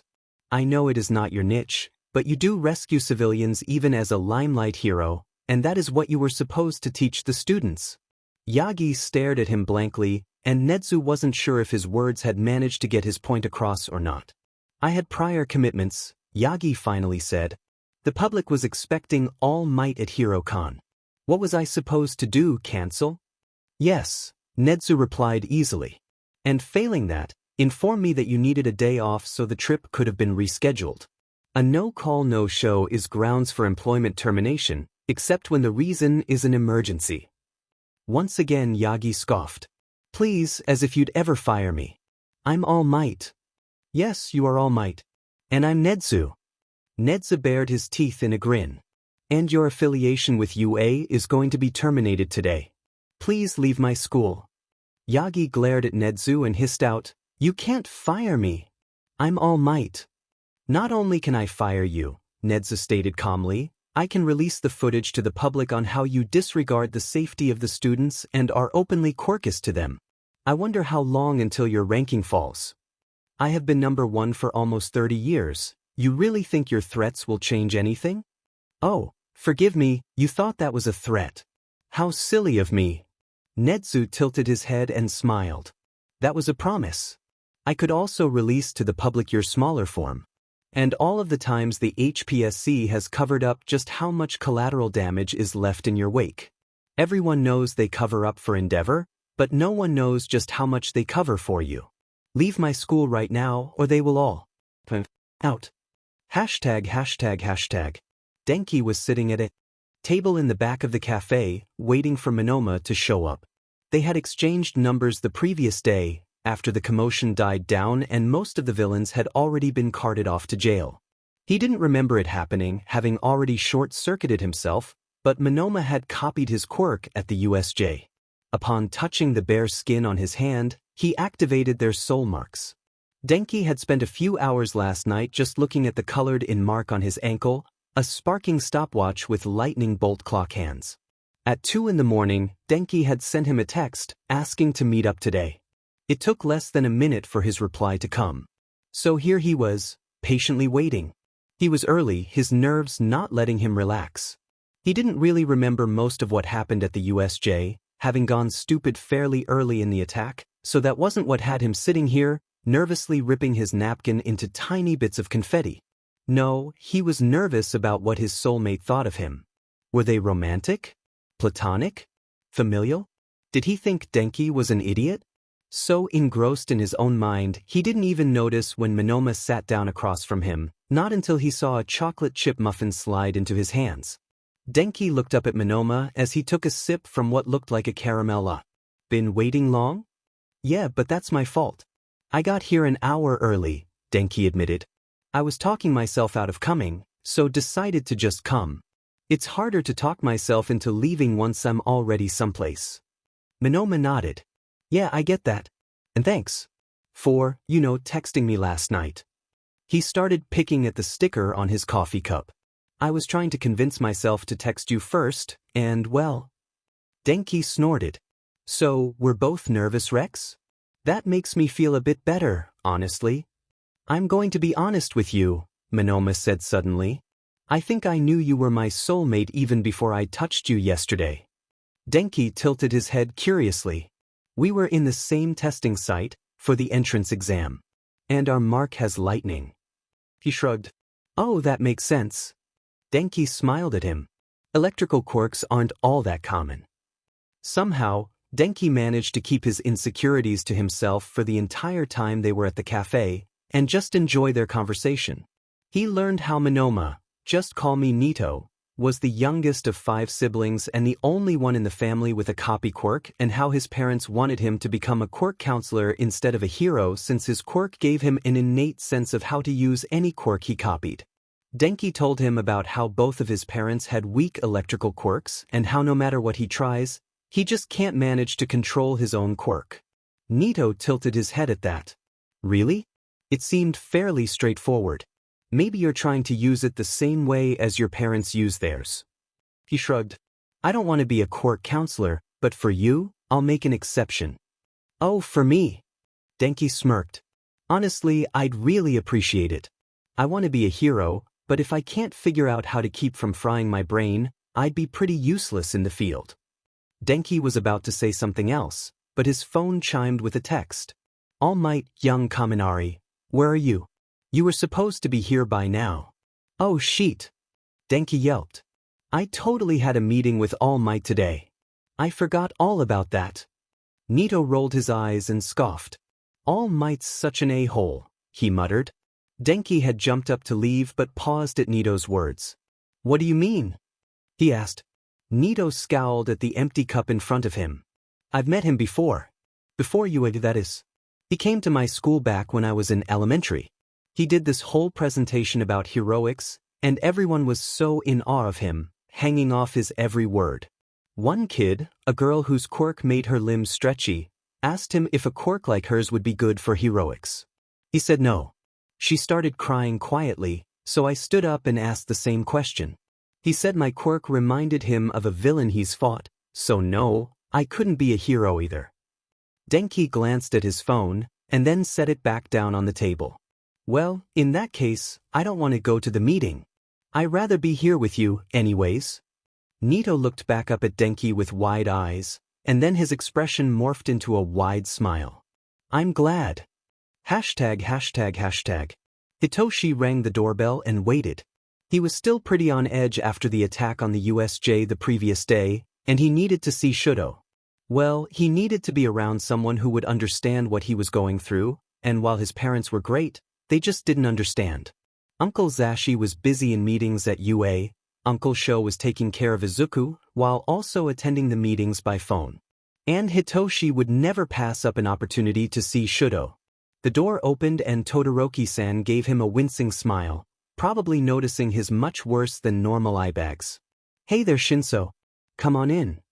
He opened the door wider for him to step past and into the Genkin. How are you holding up? You were at the USJ yesterday, right? Yes, sir, I was. Hitoshi shuddered at the memories. I love my parents, but they don't really get it. Todoroki-san put a hand on Hitoshi's shoulder. Yeah. I remember the first time I thought I was going to get seriously hurt on a takedown. It was in my 3rd year, during my work-study. He nudged Hitoshi further in the house. Come on, Sho and Natsu are helping me and Yumi make dinner. You're welcome to stay for dinner. Thank you. I would have gone to my uncle's, but he's busy with UA things today, Hitoshi admitted. I can just imagine the chaos that is going on there right now. Netsu's probably got everyone coming up with security enhancements and updating their protocols. I doubt your uncle will be available for anything until Sunday at the earliest. Hitoshi sighed as he walked with Todoroki-san to the kitchen. Yeah, that's what Uncle Zashi said. He said if I still needed the company, I could come over Sunday evening, but that he wasn't likely to be home or able to provide any sort of support for a few days. I know you aren't alone at home, but if you need more support than your parents know how to provide, I don't mind if you stay over for a few days. Thank you, Todoroki-san. I'll call my mom and ask her after dinner. Todoroki-san patted Hitoshi on the shoulder and then entered the kitchen as Hitoshi slid into a seat next to Shudo. Hey, Tosh. Shudo greeted him with a kiss to the... Yumi's making spicy curry for dinner. Dad's trying to sift out as many peppers as he can for a more mild version. That's 'cause Dad's a pansy. Natsuo ribbed lightheartedly. Come on, grow a spine and eat a pepper. Hitoshi snickered as Todoroki-san shuddered. How can all of my children handle this level of spice?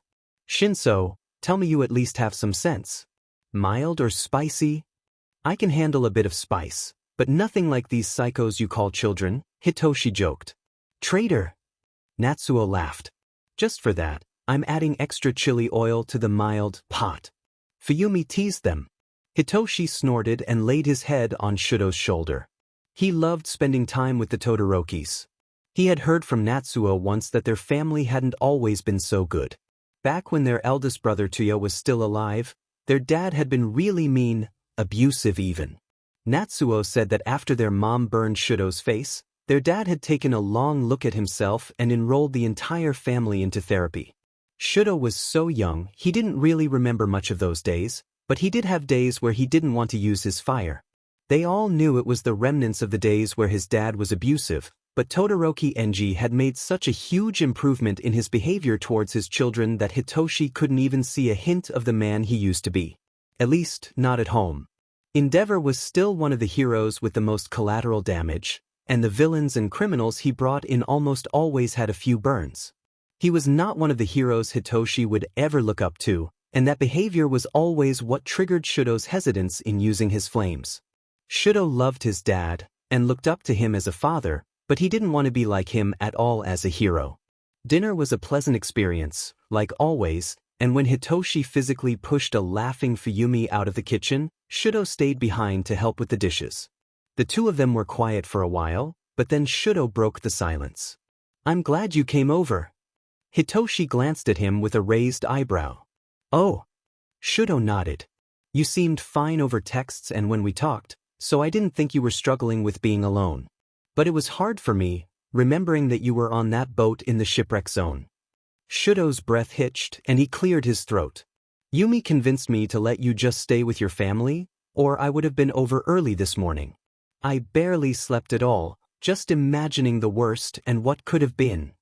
Hitoshi turned off the water and pulled Shudo close, feeling him tremble against him. Same, he whispered. If it wasn't for Azui, I honestly don't know that I would have been able to get away on my own. All those villains had some sort of aquatic quirk, and all I had was a big stick. He felt Shudo's grip on him tighten a little. Maybe see if Shouta will train you in the capture scarf? Or some other kind of weapon. That staff you use doesn't have a long enough range. Please, Toshi. Yeah. I'll ask him on Monday. Hitoshi had been early to class today because he wanted to talk to his uncle Shouta, but it seems he wasn't here yet. Uncle Zashi wasn't sure if he was even going to be in today, since Izuku's migraine was still clinging around.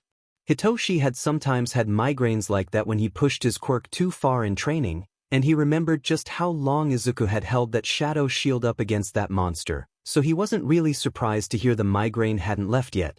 But that left him just sitting here in class, bored out of his mind, waiting for whoever was going to be teaching to show up.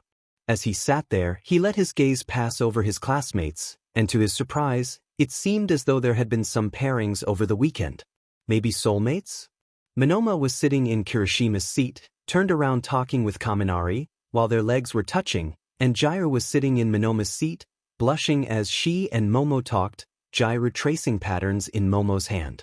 The door to the classroom opened and in walked Shuji and Tokoyami, both laughing at something, and on their heels came Uraraka, who quickly slid into her seat behind Ida, giving him a wide smile. Yeah, there seemed to be a lot of pairings in class now. With only a few minutes left before class started, Izuku lurched into the room. He looked like death warmed over, wearing a large, black hoodie that Hitoshi was positive belonged to Uncle Shouta, and wearing what were probably noise-canceling headphones and dark glasses. Hitoshi recognized that as a universal, I have a migraine, F-off outfit. Izuku slipped into his seat behind Hitoshi and put his head down. Hitoshi exchanged a worried glance with Shouta, but neither of them said a word. Unfortunately, Ida didn't get the memo about Izuku's migraine outfit, and he approached. Midoriya, what you are wearing is not up to dress code. As the class president, you of all people, should be setting an example for the rest of the class.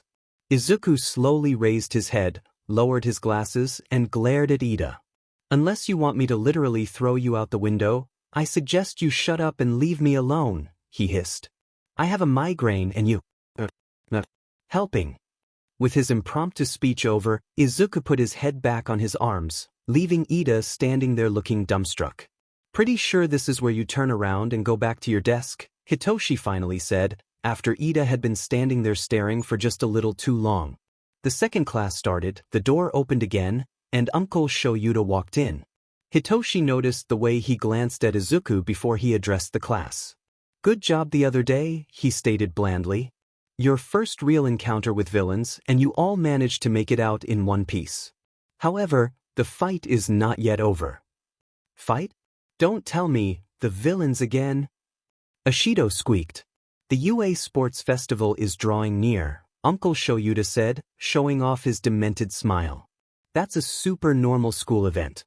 Kirishima cheered, most of the class following suit. Izuku whined quietly, no doubt the noise making his head pound even worse. Wait a minute, Kaminari raised his hand. Is it okay to have a sports festival so soon after the villains snuck inside? What if they attack us again or something? Uncle Shouta sighed in annoyance. Apparently, the board thinks of it as UA showing that our crisis management system is solid as a rock by holding the event. Security will be strengthened to 5 times that of previous years. He paused, looking over the class. Above all, our sports festival is a huge chance. It's not an event to be cancelled because of a few villains. By the way he was speaking, Hitoshi could tell that he didn't believe a word he was saying. Our sports festival is one of Japan's biggest events. Naturally, all the top heroes around the country will be watching. For scouting purposes, Uraraka chimed in. Of course, joining a famous hero agency will get you more experience and popularity. Hitoshi could almost feel the sneer his uncle was hiding at the thought of popularity and nearly snorted. Time is limited. If you expect to go pro, then the path to your future will open up at this event. 1 chance a year, a total of just 3 chances. No aspiring limelight heroes can afford to miss this event. If you understand that, then don't slack off on your preparations. Hitoshi perked up at that. Limelight heroes? Uncle Shouta smirked. I thought you'd pick up on that, he replied with a smirk. Yes. For anyone planning to go into limelight heroics, the festival is not optional. However, anyone who is planning to go into underground heroics, you have the option to sit out. The class practically erupted into noise at that, and Hitoshi winced when he heard Izuku whine behind him again. Before anyone could tell the rest of the class to quiet down, Izuku stood up and walked over to the podium where Uncle Shouta was standing. He reached under the podium and pulled out the sleeping bag that was hidden there before walking over behind the desk. The class all stared at him in a mix of horror and curiosity as he got in the sleeping bag, glared at the class behind his dark glasses, and flopped onto the ground behind the desk. If it wasn't obvious, Uncle Shouta sighed out. Izuku's got a migraine still from his actions at the USJ. Please be considerate to him, or he will likely throw you. ####. The bell for lunch had rung a few minutes ago, and Shouta kept glancing at the door to the lounge. Izuku said he was going to crash in the lounge with him for lunch, but he wasn't here yet. I wonder what's taking him so long, he muttered. He's probably just waiting for the halls to be quiet before he does something as strenuous as walking, Hisashi suggested. I've seen you do that plenty of times when you get a migraine. Shouta conceded the point with a shrug and walked to the coffee maker to start a fresh pot. He was on the way back to the desk when the door opened and in walked Izuku, followed by Hitoshi and Shudo, the latter of who were snickering. Keep it up, and you'll get the same. Izuku glared at his friends who both tried to stifle their laughter, with only Shudo succeeding.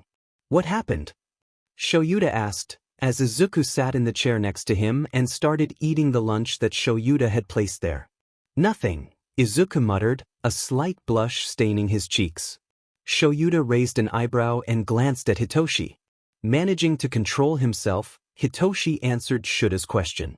As the bell signaled for lunch, well, I think some of the Gen Ed kids might have gotten out of their classes early, because there was a horde of kids blocking the exit and none of us could get out. They kept saying things along the lines of, we wanted to see the great one, and, you're nothing much to look at, and things like that. Well, they were being pretty loud about it, and I guess Izuku just wasn't having it. Hitoshi dissolved into giggles again. Shudo picked up the explanation. He stood up, surrounded in shadowy tendrils, and told them to get the heck out of his way. He didn't say heck, by the way, Hitoshi added. Izuku whined slightly. They were being loud, and you know I've been in a bad mood all morning, he added sheepishly, taking a bite of his lunch. Shouta chuckled at Izuku's reaction. I'm assuming there's more? Of course there is, Shudo said. When the Gen Ed kids saw him, instead of being afraid like most of 1A was, they started mocking him, saying he was just trying to be intimidating. The shadows around him just got darker and darker, and then it was like he snapped. The shadow tendrils shot out, wrapped up about 10 of the kids, brought them close, and he said, what was it? Shudo asked Hitoshi. I think it was, I have had a really bad weekend, and you chucklefucks are not helping my migraine. So, when I say to get the F out of my way, I mean get the F out of my way. And then he threw them down the hall and made his way here. Shouta hummed, impressed. You couldn't do that before, he said. I only meant to get one of them, Izuku admitted. I used the same amount of effort as I would for one, but I grabbed 10. He sighed in defeat. I guess your theory of a quirk evolution was right after all. Once my head feels like a head again, I'm going to have to work on holding back. If your quirk is so much stronger now, are you going to participate in the sports fest? Hisashi asked. Or will you use the time to train your quirk again? I wasn't going to participate in the sports fest even before, Izuku quietly admitted. If I even showed up in the first place, I was going to drop out in the first event. I'm going underground, remember? Yeah, I know. But Shouta participated his first year, got first place too. I never would have been allowed to transfer out of Gen Ed if I didn't, Shouta reminded. Don't you remember how I also dropped out during the first event in both second and third years? Hisashi pouted. Yeah. I ended up winning the whole thing both years without you there to put me back in my place. By third year you had improved enough to where I honestly don't know which of us would have won that match, Shouta countered. I could take you with my scarf, yeah, but support items aren't allowed for hero students. Hisashi shrugged. That's true enough. He turned to his nephew. What about you, Tosh? Sitting out, or taking center stage? Hitoshi looked at him with abject horror. You really think I'd ever even think about center stage? I'm staying as far away from the whole event as I can. Underground buddies. Yay. Izuku gave a feeble attempt of a cheer and held his fist up for a fist bump. Hitoshi snorted and reciprocated the fist bump. Underground buddies, I guess. ####. It had only taken another day for Izuku's head to stop trying to murder him, and then the next 2 weeks were dedicated to learning his new limits and how to hold back. He hadn't quite gotten the hang of holding back by the time the